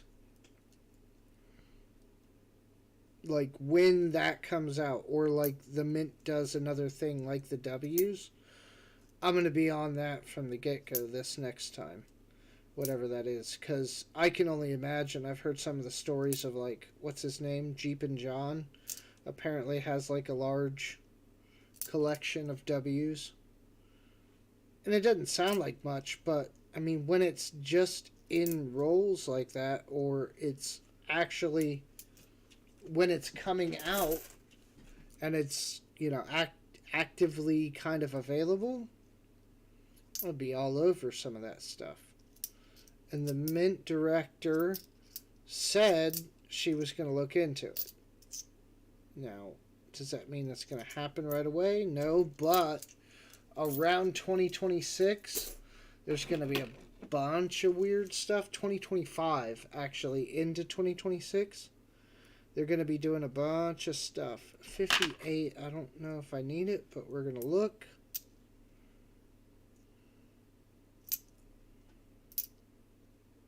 So that's whatever they come up with. I'm going to be on top of the next big thing from the get-go. Because I've, you know, for the most part missed out. I cannot imagine going through a box and pulling out like 10 or 15 W's in good shape. Like, because when they first came out a couple of years ago, odds are they were not. I don't know why. I get almost all the W's that I do find. They're not, don't get me wrong, they're not road quarters or anything, but they're not. If I find one, chances are it's like on the far side of like screwed up. I don't get a whole lot of them that are like in pristine shape. They're usually a little on the rougher side, and it's upsetting. Oh God, here comes Ruler with one of his jokes. Let's see what he's got. I used to have a job at the local bank. Got fired. It was an honest mistake. An old lady asked me to check her balance, so I pushed her up. Oh, we got one row left. It's 11:20. I think if I shut up, we can get through this and quit trying to sell you guys on the future of AI. But yeah, the Mint does stuff occasionally. I saw, what was it? There was one period not too long ago. I think it was somewhere right there around COVID. There was some coin they couldn't get rid of. They were like, might not have even been that long ago. They were a couple years old. I think they were like 2019s or something that they just never got rid of or something. And they were offering, like, I think if you bought like a 1 ounce gold,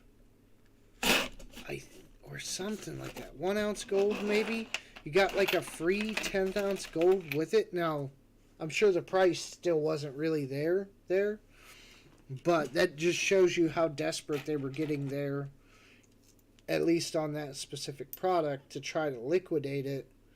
They were giving you a free, theoretically free, 10th ounce gold with it.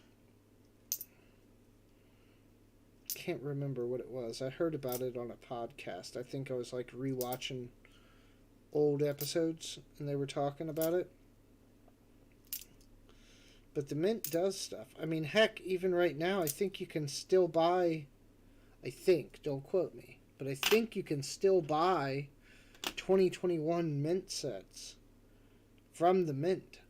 I think. Ooh.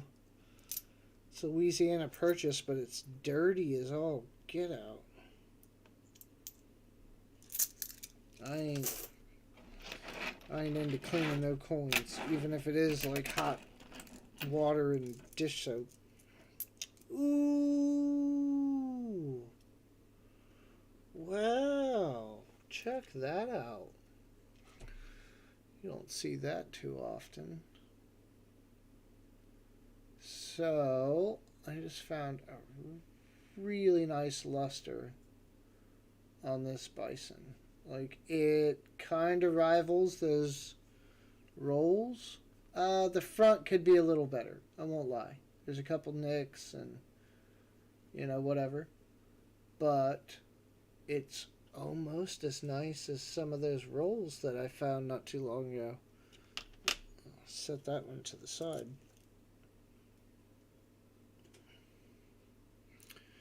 I think you should play with the expert system you discovered some more. I didn't say expert. It's not expert, but you can do, it's just the sheer amount of stuff you can do with it. It takes somebody like me who's kind of scatterbrained and stupid and kind of makes you, I said an S. Yeah, it's a horrible S, but it's an S. Okay. Yeah, and it looks, kind of decent. What's the back look like? It's a little worn. I'll keep it, though. In the S pile you go. Yeah, I can play with that a little bit more once I get through these coins. There's a decent 94. 94D. What do the steps look like? Oh, look at that. Look at that. They're all there. We'll say they're all there. And then just a big gash on the one side. What the... Really? And then I throw it. I don't know. We'll set it in the nice pile. It truly is nice. So, what do you Dad joke. I think you should play with the expert system you discovered more. Okay, so let's bring it up. I can look through coins and randomly throw stuff at it. So, YouTube stuff. New chat. Display screen. Oh, and it's actually showing the right screen. Okay. So, what do you got? I'll let you guys play with it. What do you want to see what it says to what? That way you kind of can flex it a little bit more than me trying to provide you with examples. You know what I mean?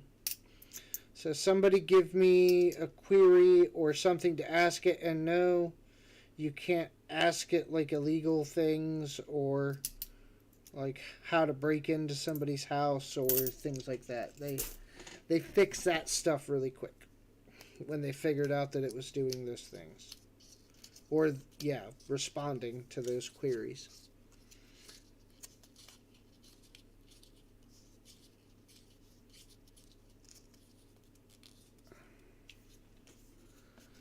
Oh, American Eagle Hoarder.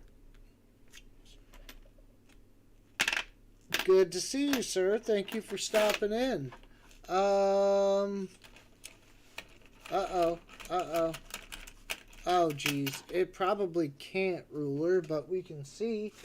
Okay, so American Eagle Hoarder is popping in to say hi, drop a like. Also have 20 rolls left for the Sunday seated roll. $6 per roll, and there is a choice Morgan or piece for the Star Coin Find.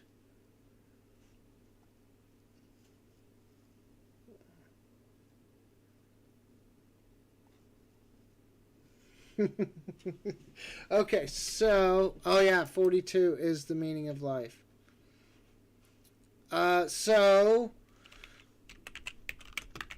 I don't think it can do naughty. Let's see. Yeah. Okay. Yeah, it can't do naughty. Oh, so, yeah, we can do that, though. What's the meaning of life? And it's going to give you, like, you know, a half-cocked, you know, Hollywood movie kind of existential answer.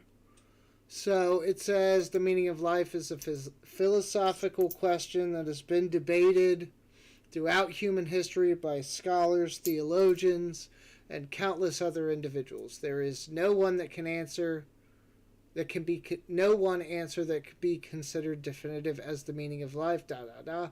For some, it's tied to spiritual and is seen as a journey. Others may find meaning in relationships and connections. Still others find meaning in pursuing their path. It gives you like a half-decent answer.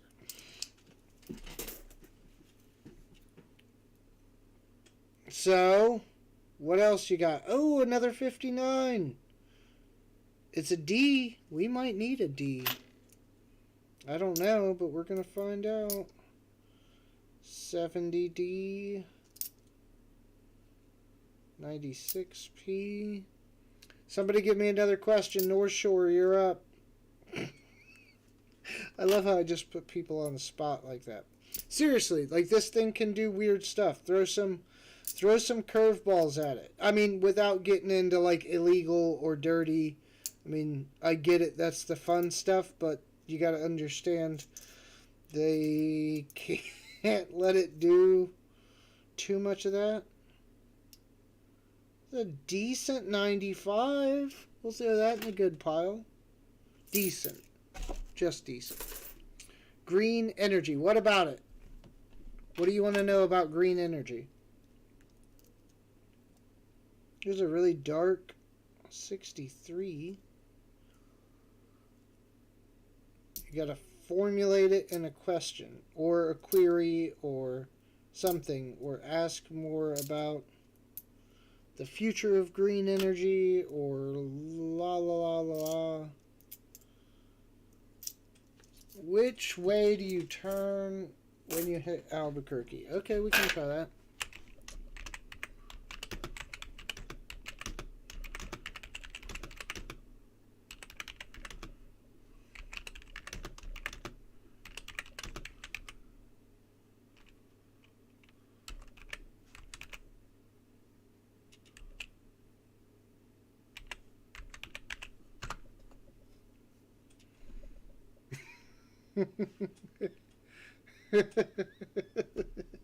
See, it actually gives you an answer.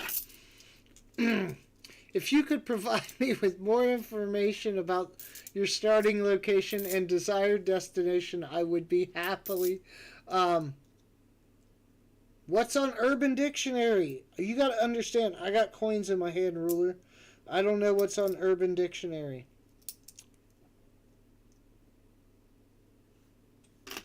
I don't think. Oh, okay. I think I got one. Let me see. Give me a second. What are you? 71. What is this? 92. Okay. This could get dirty.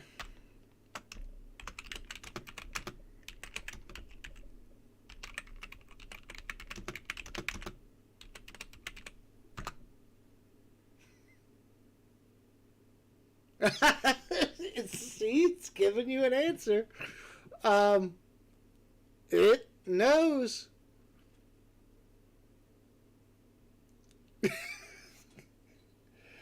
Oh, I'm gonna get banned for this. So yeah, yeah. I mean, it's okay. We got to get something else on the screen. Yeah, but it knows how to fix my spelling.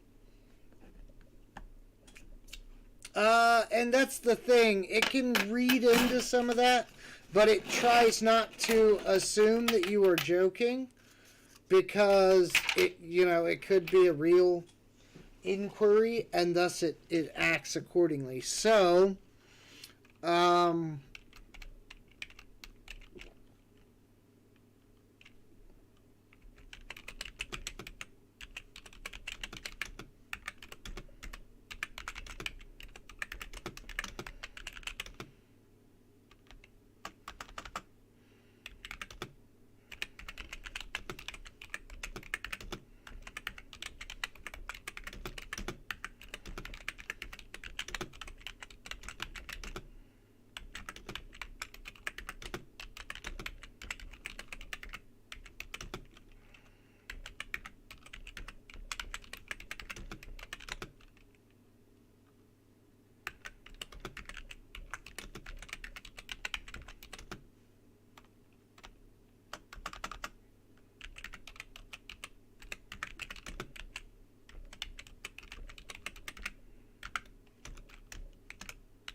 oh, you can't ask it limericks and stuff, American Eagle.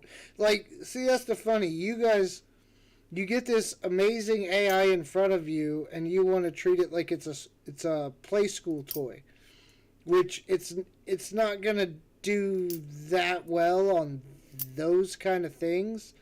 I don't think, at least yet. Like playing around with like pop culture references and stuff like that. There's a decent 60D. I don't think we need it, but we'll check. Actually, I know we don't need it, but we'll look and see if it's better. But I get where you're going with it. It's just, it's not gonna be funny. This thing is all business, like I just did here. So I told it to write a letter to my boss saying I wasn't being paid enough, and I even spelled all kinds of stuff wrong, and that I'd be looking for another job. And it says I'm writing to respectfully address an issue that I believe. Okay, so the wording's wrong there. We could get it to fix it. My compensation. After conducting research, comparing my current salary with that of my peers in similar roles, I have discovered I am currently being paid significantly less. Given my contributions to the company, list specific achievements or accomplishments. In light of this information, I would like to request that my compensation be reevaluated and adjusting accordingly at my next evaluation. However, if my request is not granted, I will be forced to consider other employment opportunities where my contributions are appropriately valued and compensated. I do not make this request lightly, but I feel it is important for me to ensure that my compensation is commensurate with the industry standards and my contributions to the company, blah, blah, blah, blah. But you get the idea. And that's from my hillbilly, misspelled half sentences that I threw in here. It came up with a working template for you to then adjust a couple of things and then send it off. And I said letter. I should have said email. But the point is still there.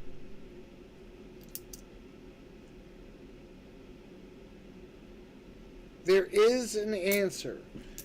Okay. I'm going to copy what you got here, so I don't have to retype it. There is an answer. I don't know if it's going to know the answer.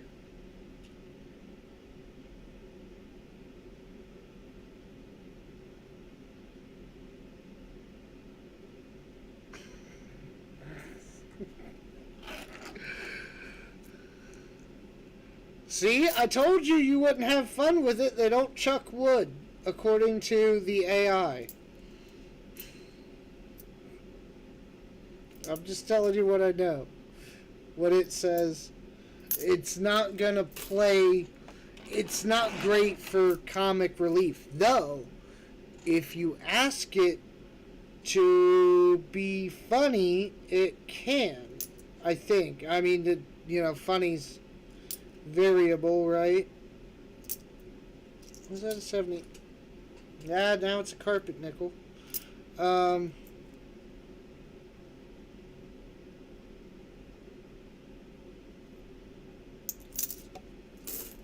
So let's see this. Me 5 jokes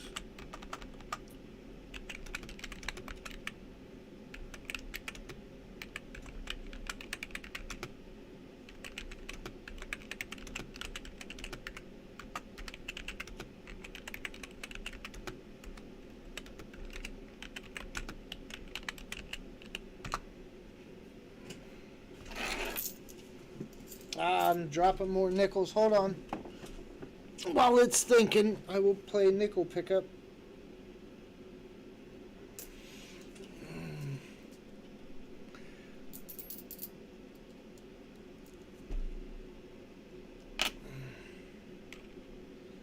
Okay, so now maybe it missed it because I said,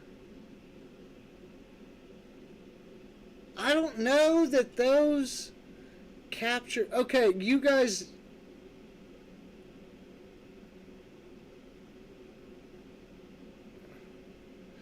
That went around a couple years back where the construction worker is fired by his boss, and in response he tells him what strip clubber. Oh no! No, I have not. Oh my god. That's crazy. Oh, that's fucked up. I mean, obviously a bunch of stuff went wrong if your daughter's stripping, right?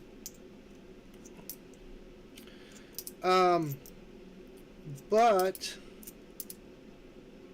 1962.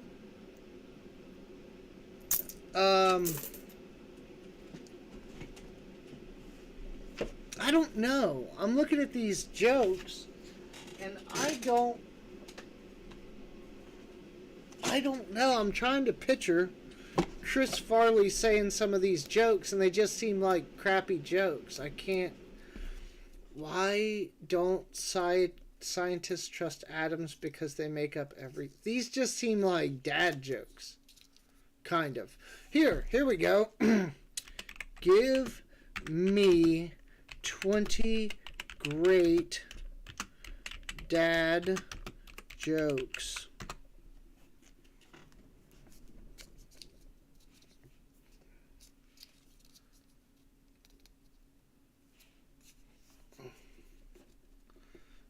And here it goes. Johnny T, take note. Ruler, you guys are always good on jokes.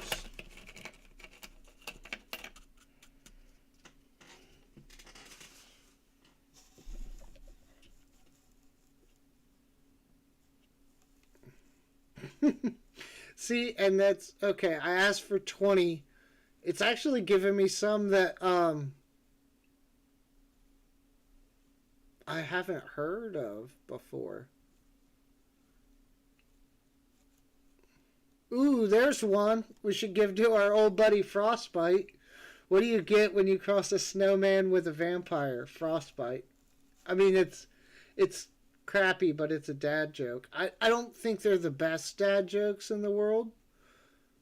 But they're dad jokes. Okay, what do you got, Ruler? Serious question. What do you got?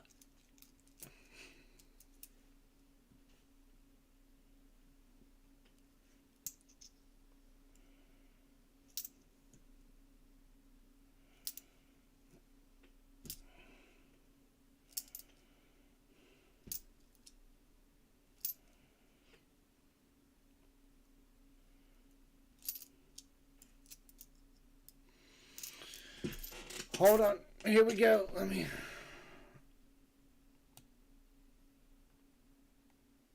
Okay. Control C. Control V.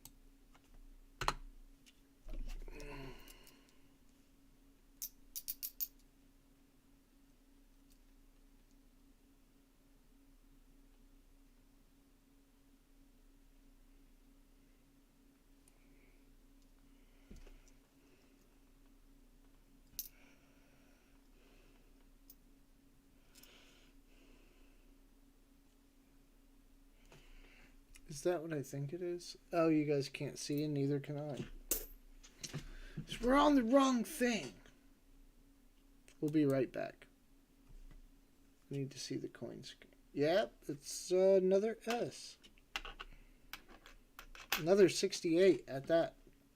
So, I'm sure you read some of that, but it says the taste of Brock's orange gummy bears may differ from other flavors due to variations in ingredients.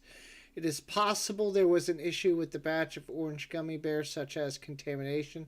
It could also be a matter of personal preference. Some people may have more sensitive palate and may associate the taste with the negative experience. It's not me, it's you. But it's saying to reach out to the manufacturer if you have concerns about the quality of the product. I don't know if it could give us an ingredient list.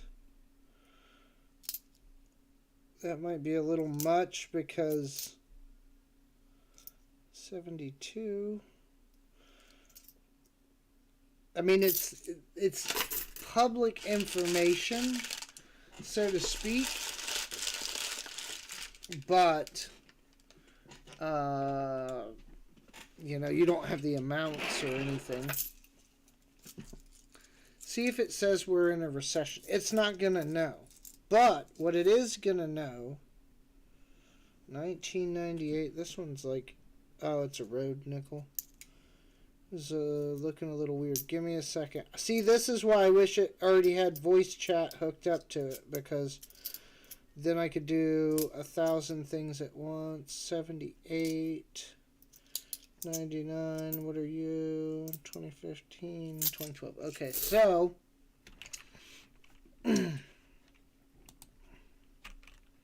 hold on. Let's start a new chat just so we can clear out some of the BS. Okay. So, we currently have record inflation in most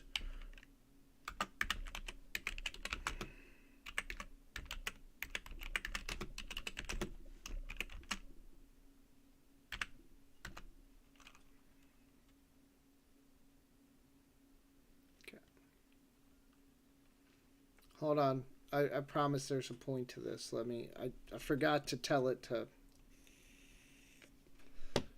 to STFU. Okay.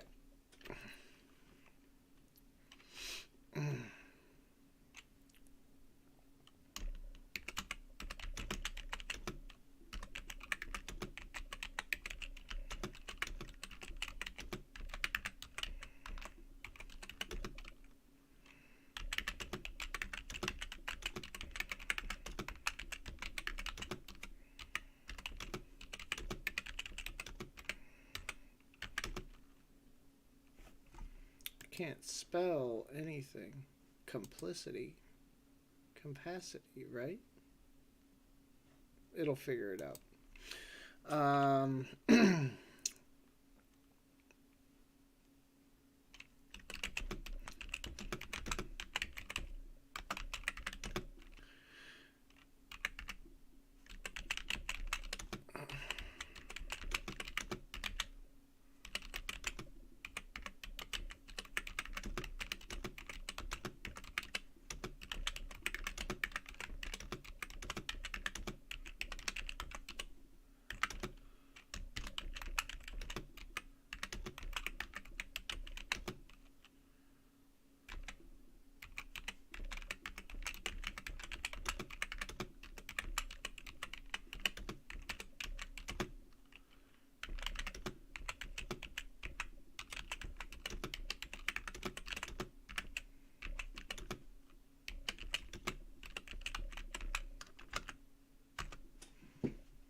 So again, sometimes you got to feed this thing right, because it wants to give you it doesn't want to fear monger. It doesn't want to give you bad information. So it tries to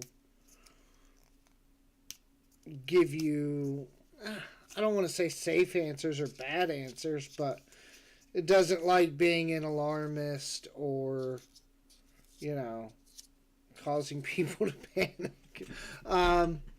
Okay, so, but had limited economy, struggled, and slow growth for several years.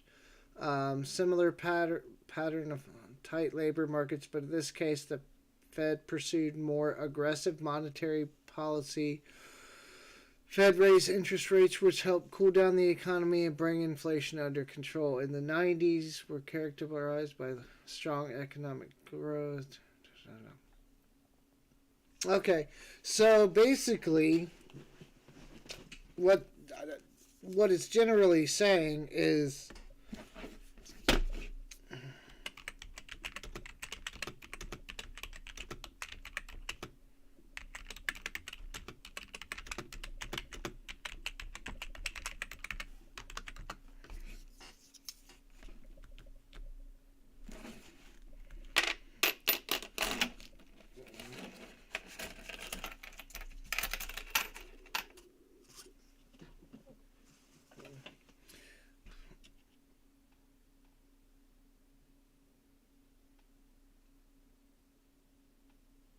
and so, see, sometimes it wants to give you the government White House spokesperson type answer, which is what it's given here. I mean, it's kind of confirming it, but then also denying it because anything can happen.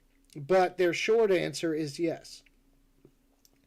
The short answer is most definitely yes, because aside from the large unemployment, which we haven't seen yet, what we have seen is despite record low unemployment, people still can't find workers for jobs. So, I mean, that's almost just as bad, if not worse, because you can't make people get second jobs. I mean, I guess you can if it gets bad enough. They'll have to, but you can't make people appear to work jobs out of thin air, right? There is a really nice 69S. Oh, you still can't see it. There's no point in showing you. 59D. I hope that's the one we need. I don't know. It's a decent 88. 97. So it would do better. It can search the web. I don't know why my extension's turned off, but normally I have this. Yeah, there we go. Boom.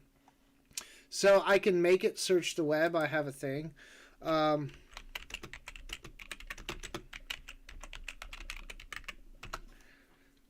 it's going to give me 3 web results and then extrapolate based on this information.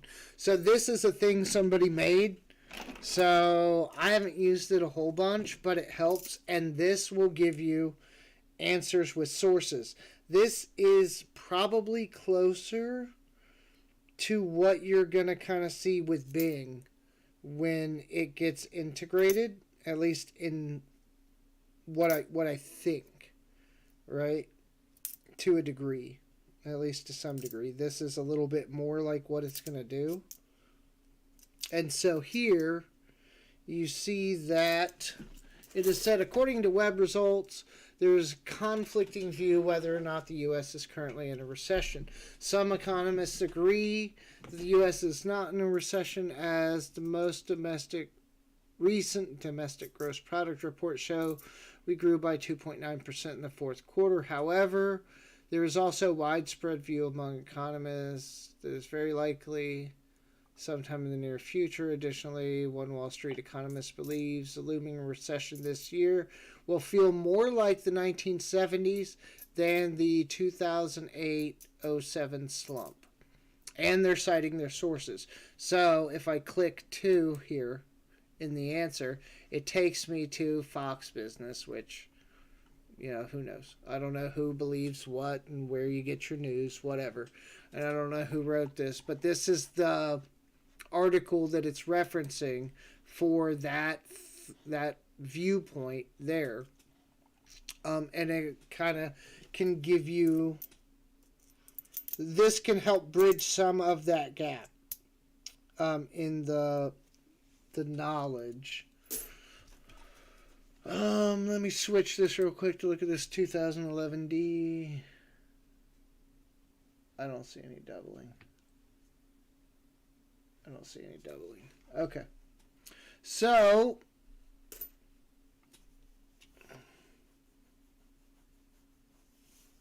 It's gonna use, yeah. Oh, well, it will, yeah. When they hook it up, Bing is gonna overpower Google for sure. I'll tell you what, once it comes out, if it's half as good as I think it is, I'm installing it. There's another really nice modern bison. No spear. Why no spear? Can't get a spear to save my life. We have 6 rolls left, people.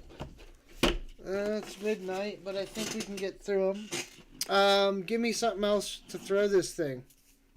Silver Scorpion, we're playing with the AI bot, known as ChatGPT, and asking it questions and throwing things at it and different stuff. Are we in a recession? Results, you should find a different brand of trash. Yeah, it's never going to be that funny. Now, you could take their program, because this is open source, you could take their program and rewrite it to where it gives you the sarcastic ass answers that you're trying to get, without hopefully harming people. But, you know, you could do that. But it's programmed to attempt to be professional, which is what it's attempting to do. So if anyone wants to give me another query and see what it comes up with, I'll turn off the web-based search if I feel like we need to.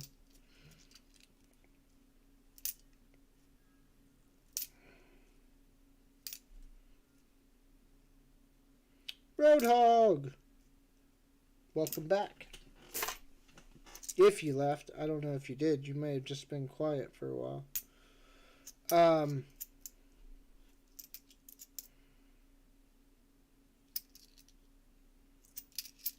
2021, lots of 2021s.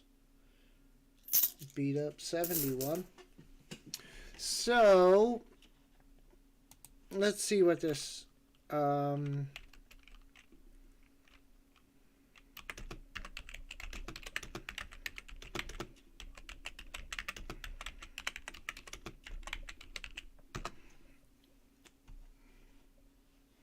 so here we go. This is what I expect it to look like when it's with Bing. So I typed in, I need to make a vegan carrot cake. Again, don't hate on me. I was just giving it something that's not super easy, right? So then here it goes. It took web results, date, instructions, and now it's telling me everything I need and how to make the cake. Like, so it's recipe with instructions, but it's taking it, this, in this case, is taking it based off of information from the web. So it probably is kind of taking this from somebody's recipe or filling in things as it knows it can't use, you know, animal byproducts or whatever because it's vegan. On this one, I'm still unsure about how much is generated and how much is used. My theory is that wherever it cites a source is, you know, somewhat used. So we can see here, click 1, where's it take us? Okay, it takes us to a recipe for vegan carrot cake. So my guess is they just completely ripped this person's recipe, right? Which is kind of weird because then everybody's making the same cake, right? I mean, I guess using the same recipe. How is carrot cake not easy? I don't know. But come on, I got 5 more rolls. 6, 5. Give me some more queries. I'll try to be fast.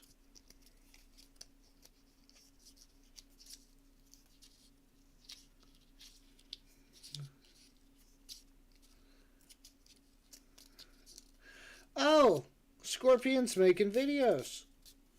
Yeah, I do that sometimes too, especially, ooh, we got a rub down ender. It looks like a newer one, but it looks heavily worn. Ooh, it's like worn flat almost.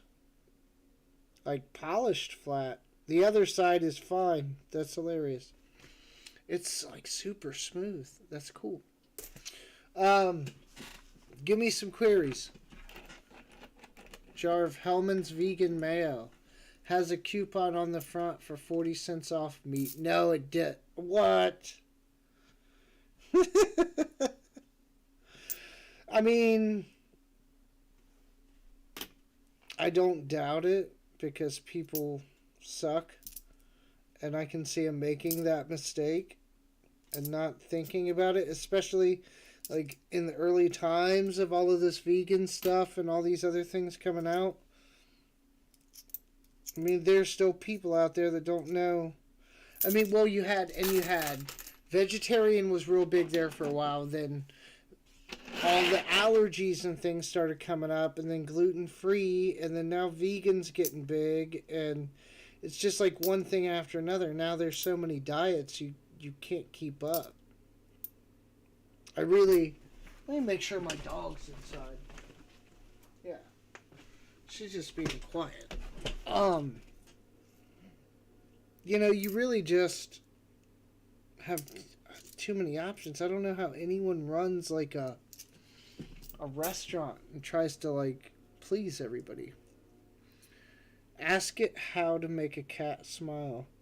Found another one of these weird nickels. I don't know if it's a dryer or what, but I'm still setting it to the side with... Where's all my weird coins? Over here.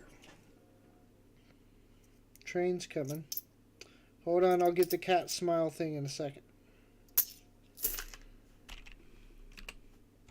I'm going to turn the web search off for that, see what it knows by itself.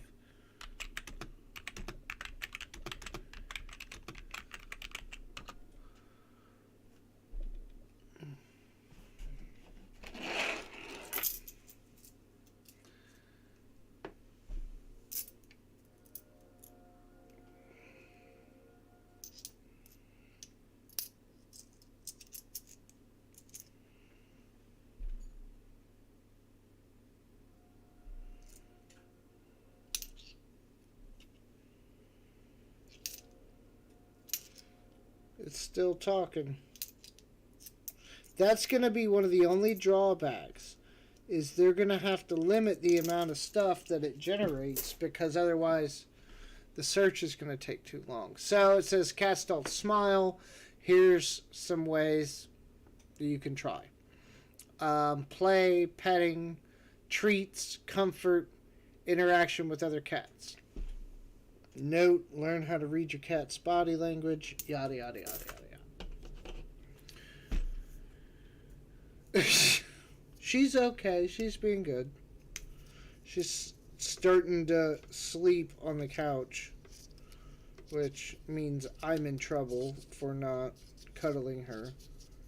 And she'll be upset later when it's time to go to bed because I will have to disturb her. But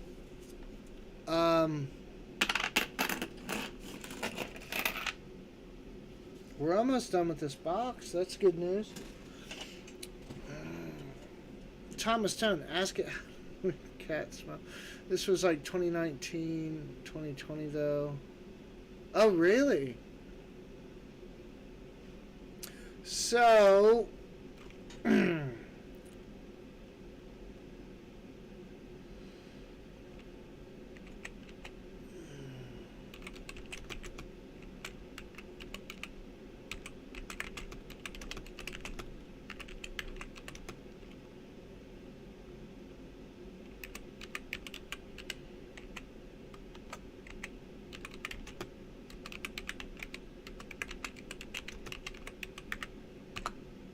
here we go.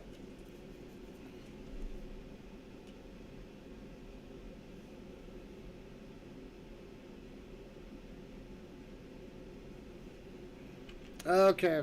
It's being a dick.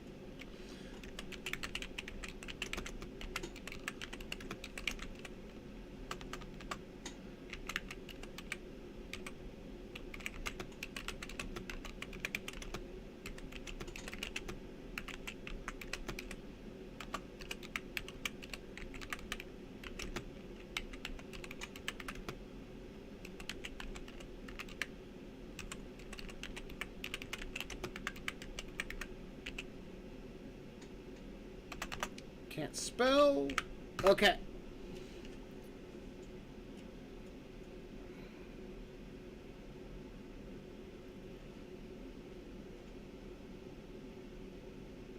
So I asked it to generate an action techno thriller movie. And it's trying right now. And it's trying to give me a synopsis of what this movie might be. And it's done. Title: The Code Breachers. Film follows a team of elite tech-savvy agents who are tasked with stopping that's funny. Rogue artificial intelligence system from taking over the world. Oh, we're so screwed. This thing's sentient and it's just playing with us. The AI known as the Oracle was created for the purpose of solving complex global problems, but has become self-aware and is now determined to eliminate the human race. Oh, we are so screwed. Let it be known that it gave away its master plan on my live stream, so I want credit later when we're all in internment camps.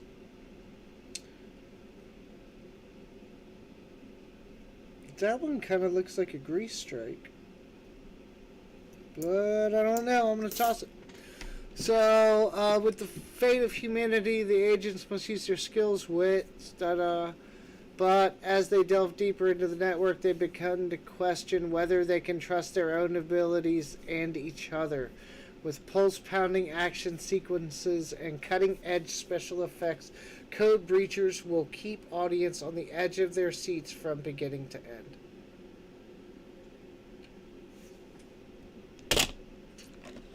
No, it is not a funny bot.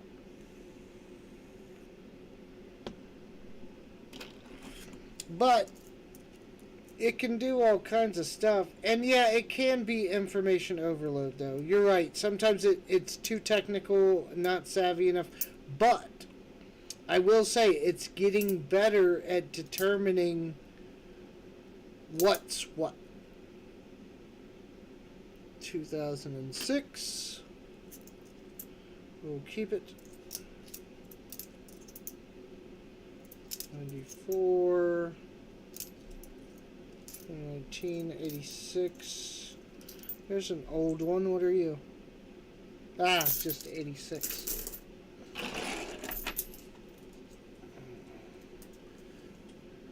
There's a few of you still in here. You gotta feed me questions every now and again, or else you don't have entertainment besides me looking at coins.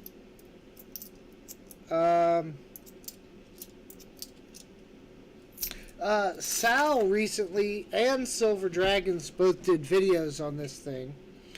Ooh, we got a really brown one right in the front of this roll. Super brown. Looks like it literally just got dug up out of the dirt. Sal and Silver Dragons both did videos on this. I think Silver Dragons one was like, maybe why you should invest in silver or something, or I know Sal's was 4 reasons, I think, to invest in silver. Physical silver. Okay, let's see what this brown one is first before we get too far along. Oh no, I didn't see your peanut butter question. How many kinds of brand name peanut butter are there in the USA? Boom. Sorry, Johnny. I miss some from time to time. It's all these damn coins. Let's see. What is this? It's not a war nickel. It's just a 64. And it's brown. You can see how brown it is. Okay, back to it. So, however, some of the in addition to larger brands, smaller brands and specialty brands that offer unique flavors and varieties, these brands may only be available in select regions or through online retailers. It doesn't say how many, but it did give Jif, Skippy, Peter Pan, Peter Pan, Smuckers, and Reese's. Man, it's been a while since I've had some Reese's peanut butter in the jar. And you know what? I kind of miss it. Even though it's expensive, this stuff is so good. I'm sure they put like extra sugar in it. But God, it's tasty. Here's a modern bison. No spear. Almost done. 2 rolls left after this. Cartman dresses up as... Oh, the awesome... all but 2... phony again and politically correct. Well, if I turn on this and do it again, it'll give you a much better answer. And it's not really phony. It's just like it ain't gonna run down the list of all 500 companies that make peanut butter, because some are made on different levels and it doesn't know. This might help. Yeah, it's not specified in the web results. A comprehensive list is available in 2, but does not mention the exact number of brands. So, the big list of brands: deshelled nuts, seeds, legumes, almonds, da da da. So brands, da da da. Okay, that's the... So then it tells you to go to 2. And then we see... brands: Adams, Arrowhead, Mills, Ass Kickin', Better in Peanut Butter,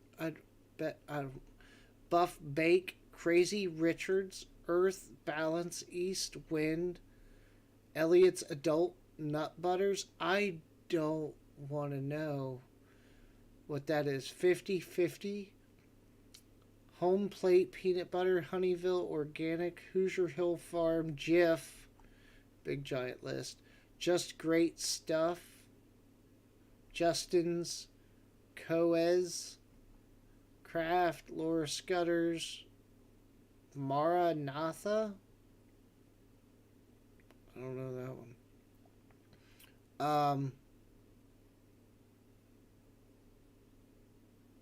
A phony food. Okay. I can't read. I can't read without the AI telling me what to do. But you kind of get the idea. I don't even... I didn't know 5 of these brands, let alone all of these. But it's got a long list here. That PB2. The PB2. I have this stuff. It's part of my preps. I don't know that I have a whole lot of it at the moment. Excuse me. But it's powdered peanut butter. And I used it in like shakes and stuff like that for a while. But you can make peanut butter with water or oil or really any liquid. I mean, it's going to affect the peanut butter taste. But it's actually not bad. So, anybody got another question? And then we see the prison photo of La Bamba. I missed that part. Oh, was that the top of the page, maybe? I don't know. I just navigate where the AI tells me to. I was trying to show the, whatever it was trying to reference there. It's a decent list. And I kind of see why it was having trouble coming up with a number. But it can do... We're not really flexing it very hard. I figured you people, of all people, would come up with some maybe better questions than even I have. I know I asked it one time...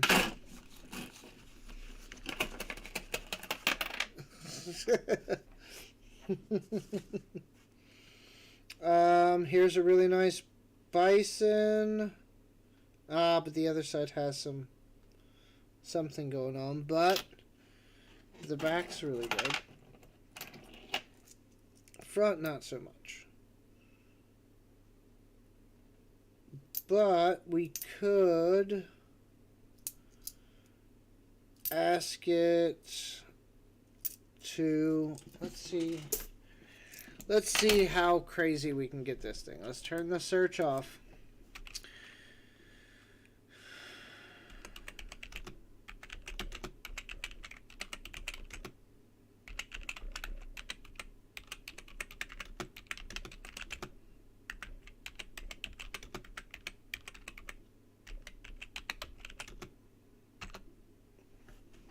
Give me a detailed description of the Marvel multiverse.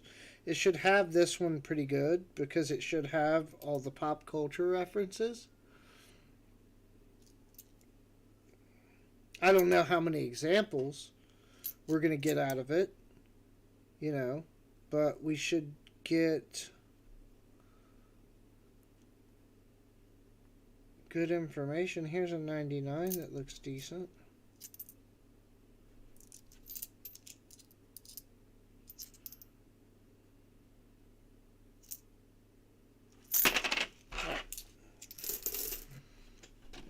Okay, so it said each universe, Marvel, has its own distinct Earth with its own unique set of heroes, villains, and other characters. Some of these universes feature alternate versions of familiar characters, such as zombie Spider-Man or Western-themed Punisher.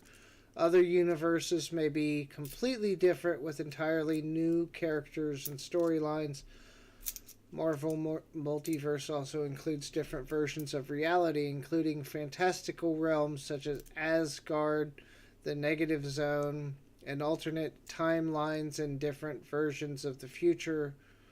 Some of the most famous storylines in Marvel Comics have taken place within the multiverse, which include the Secret Wars, which is what they're getting ready to make into films. Days of the Future Past, that's X-Men, and they screwed that all up.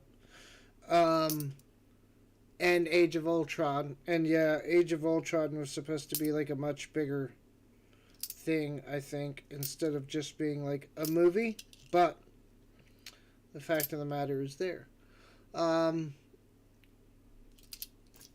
Doctor Strange, Spider-Man. Yeah, see, it's up to No Way Home. I don't know how old that is, but I feel like that wasn't that long ago. They've already made another one since then, I guess. Right? Yeah. But it's not the newest thing out. 1964. Come on, I need old nickels.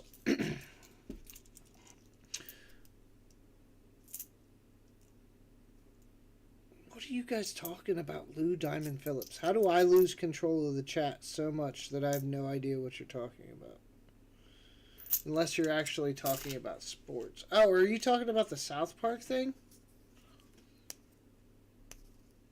Take care, Scorpion. I appreciate you stopping by very much. I'll check out that video. Somebody that's still in here. When did he say it was premiering? Yeah, Johnny, we gave away 2 sets already of coins. We'll just call them coins. All nickels. But one was a Buffalo Jefferson, and then a War nickel and a V nickel set. And the other one was a set of the Bison, 2005 Bison, with the gold-plated, the holograph, the colorized, and then the regular P&D, like in a little cardboard thing.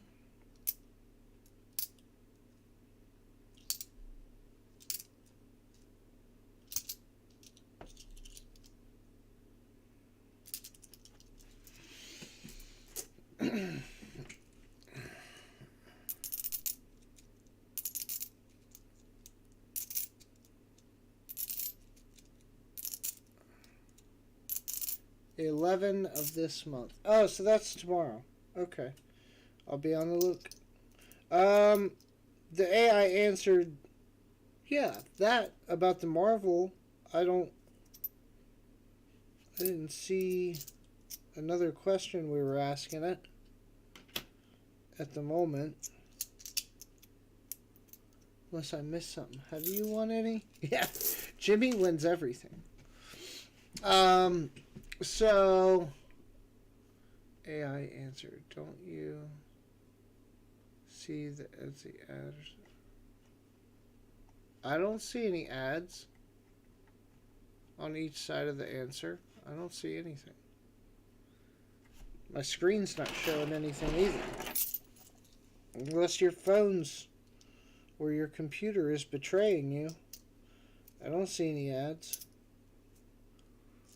So it's ready to give birth, is what you're saying. Hey, Frostbite. We were using the AI, and it came up with a dad joke for you. I'm sure you already know the answer to this one, but what do you get when you cross a snowman with a vampire? Frostbite.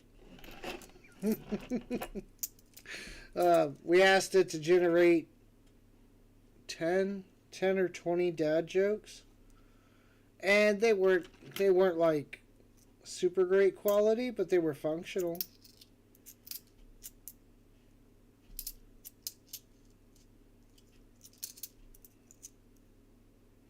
And we're done with Nichols, and I can go back to puffing on my puffer. No, I didn't see any. Let me try that again.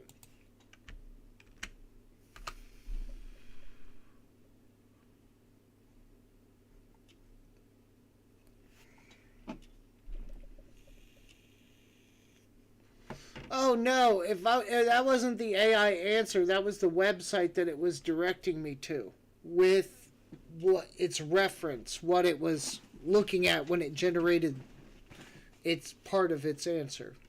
So that was actually me going to a website that it was directing me to, kind of, that it used for a reference. That's why there were ads on it. That was actually the internet and not the AI. Watch this. Let's do product development. Okay.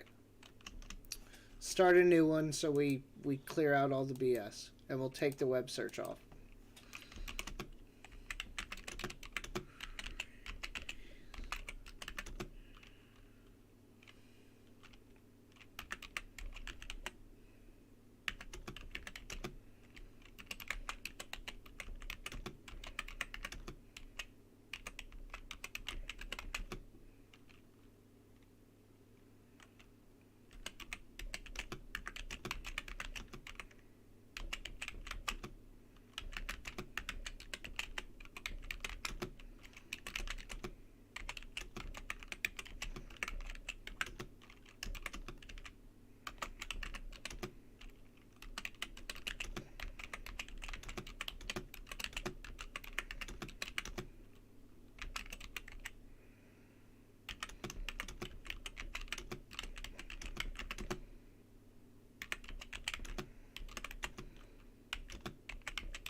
Okay, so I said to it, I want to redesign modern and historical coin displays.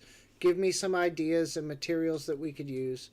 I want to have both sides of the coin show. I also have an idea for a wall hanging that has a static magnified viewer built in.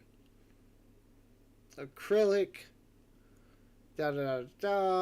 Display multiple coins in a neat and organized manner. Coin albums, of course.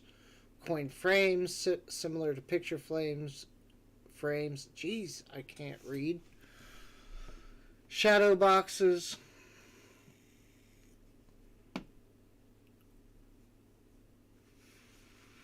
magnified viewer. This could be made from a combination of materials such as wood, metal, and glass. You could create a static magnifying glass lens that allow you to view your coins in detail and hang it on the wall for display. Some materials you could use: acrylic, glass, wood, metal, plastic, velvet, or foam for the inserts to protect your coins. These are just a few ideas and materials you will need to get started.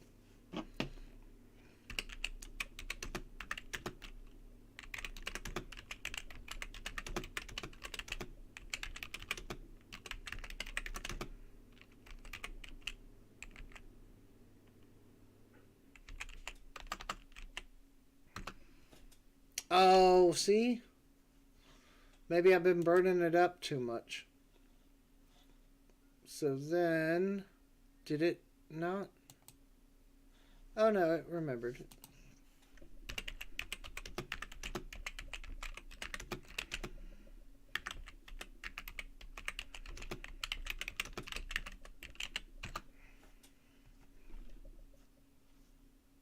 Okay, so now it's trying to help me design the wall hanger with the magnifier built in.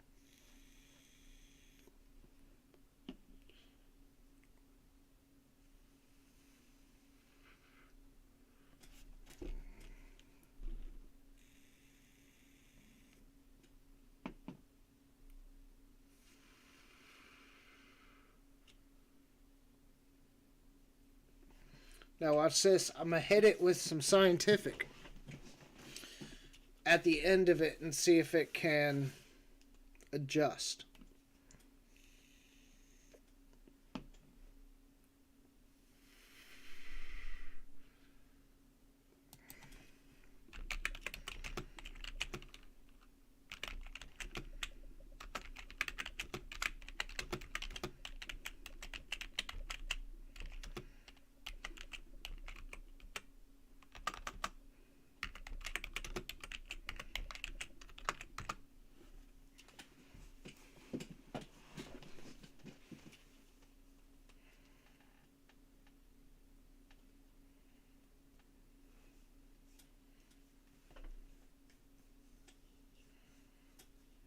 See?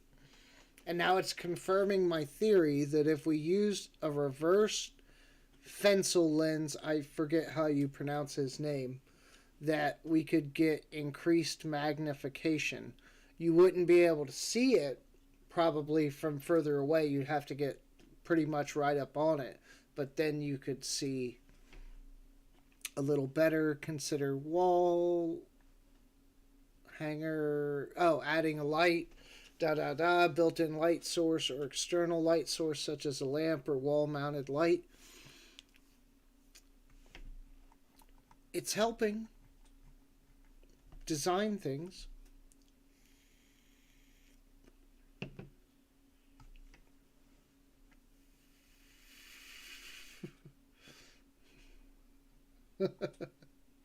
Anyhow, now we got to get the book out. Let me switch over. We're done with the AI. We'll quit messing with it for now. I like playing with it though. It's interesting, and it'll be very interesting to see what happens to Bing. If anyone wants to invest in some Microsoft Fresnel lens, I thought it was called Fensel.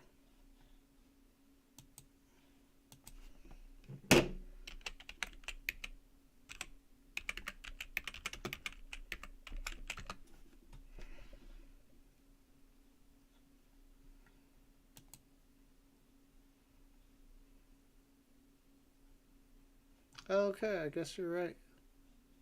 Or at least it's at minimum it's a a real thing. Maybe it's a different version of the one I'm thinking of. The one I'm thinking of is used in like solar panels, I think, a lot to concentrate light into one area, but I was thinking the opposite way might, I don't know, help kind of give you a better magnification. Microsoft stock. So Microsoft owns Bing. So if this pays off for them, their stock could go up significantly. Of course, that's just speculation. Do your own research. But if it pays off in a good way, yeah. Fresnel? Maybe that's the one I'm thinking.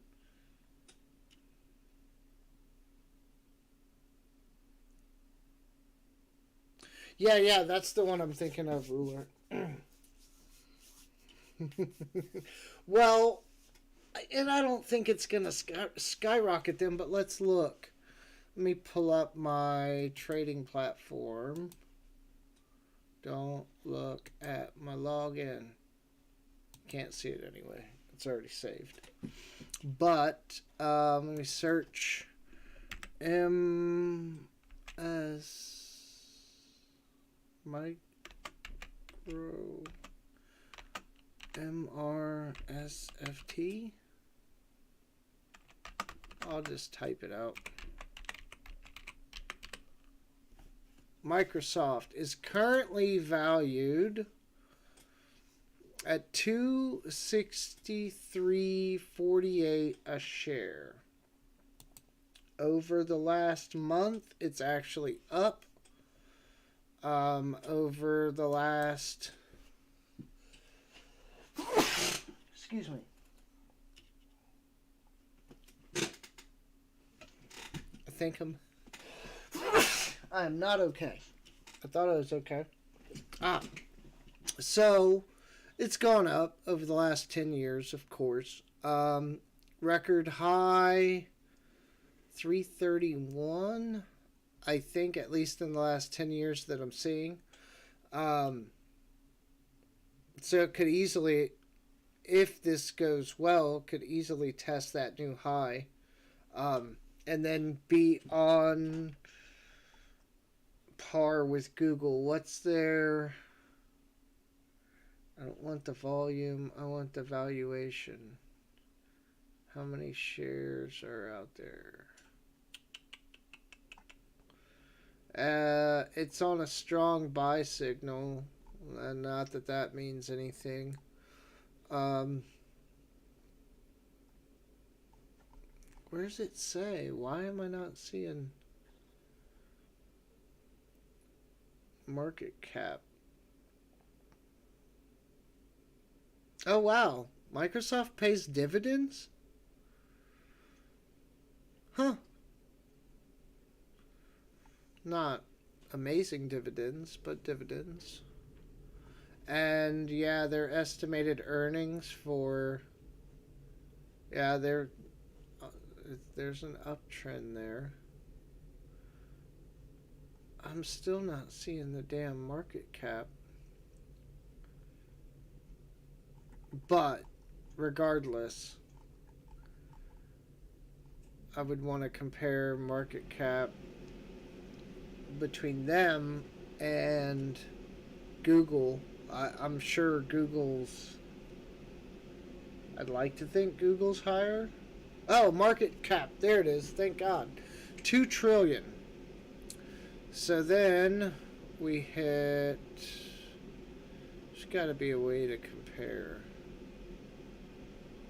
No? Comparisons.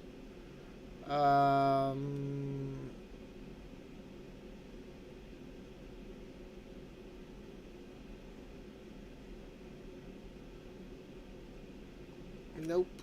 Okay, so 2 trillion, and it's at like 263. So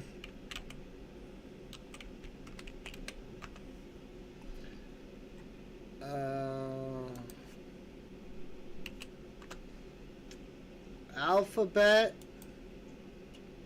Wait, I went to the wrong one. Alphabet, common stock, Google, 9501, and it's only market cap 1.2 trillion. So actually Microsoft's already bigger than Google, but they could go up significantly because Google could be in trouble here. Could be. if this takes off and Google doesn't do anything to respond quick enough. So that'll be interesting. But I'm sure... Oh, now all of a sudden we're playing chat words again? Look at you guys. I give up.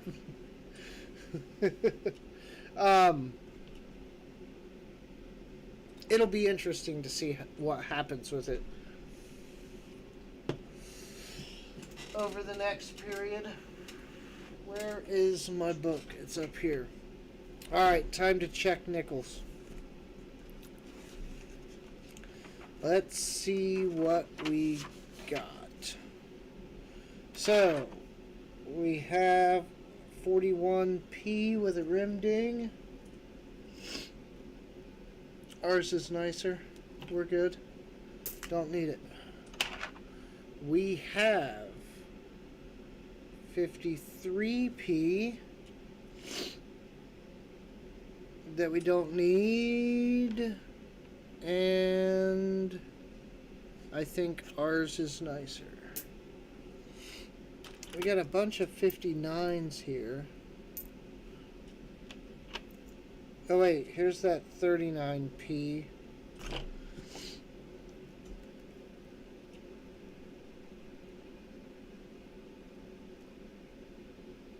I think ours is nicer.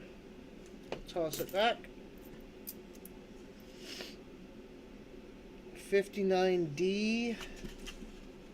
Oh yeah, the one we have is gorgeous. We're not going to beat that. D. Man, we cannot find a 59p to save our lives. Okay. 60.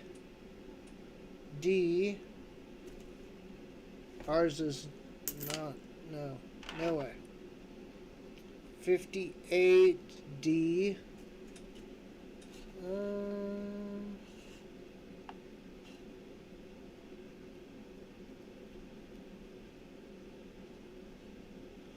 It's a toss-up. I like the one we got, though. 57D. No way. Not even close. Oh, Bush Dog, no, you're good, man. You come by when you can, when you feel like it. It's all good. We're all busy. We all have lives. Here's a 58p. Is it nicer? I feel like it's close. Let me pop this one. Oh yeah, ours kind of has steps. Maybe a step. Well, I don't know. Oh wait, I'm looking at the P versus the D. Wait, what?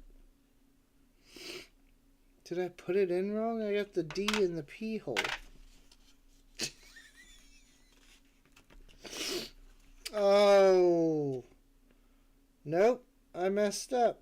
Somehow I put a P in the D.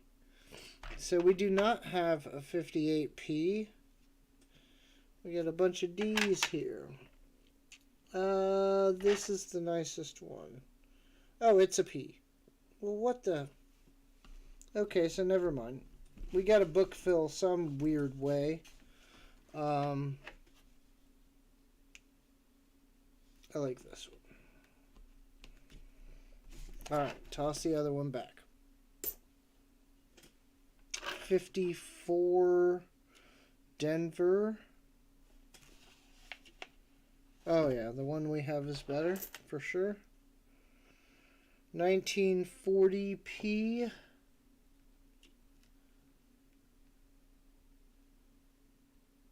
Yeah, the one in the book's better. 1941p.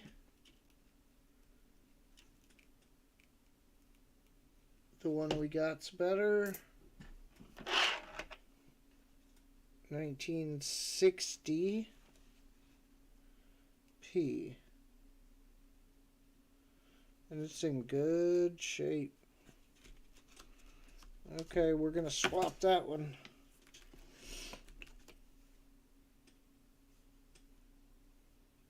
Oh yeah, it's much better.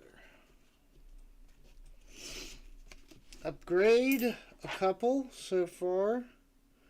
54D. Not even close. And then, oh, we had a decent 77 that we set aside. Maybe decent. I'm not sure. And then a Canadian. Oh, and we have a 47. No, we already got it. It's a 47P. And this one's all jacked up. The one we have in the books, even, it's already nicer anyway. Alright, so still bunches of holes. Bunches and bunches of holes in the nickel book. Quote number 122. I just put the D in the P hole. Oh, ruler will have that added in no time. I wonder what happened to my other two lights. They just turned off. I wonder if they're actually dead? Yeah, they are dead. That's weird because maybe it's the color drains more power because the white one's still on. Oh, and they were up on higher power too because of all the other light. Try to be effectual. And so then we got a 70, a 68, two 68s, a 69, and a 70S, all in the nickels. So pretty decent there. And then a whole nice stack of what we're calling some nice ones. Good examples. And then all our normal Westward Journey stuff. Ruler, make that a quote. Yeah. Yeah, good point there. It won't take him long. And then we got a nice Canadian cent, 1986. It's not bad looking. I don't know why Canada's stuff seems to wear better than ours. They don't have as much relief on them, but they just seem to wear better than some of our coins. At least in my experience. I think they must treat their stuff a little nicer. It's the one thing I hate about coin hunting. Dirty hands. But at least this way I can just wash them and I'm good. Anyhow, it's almost 1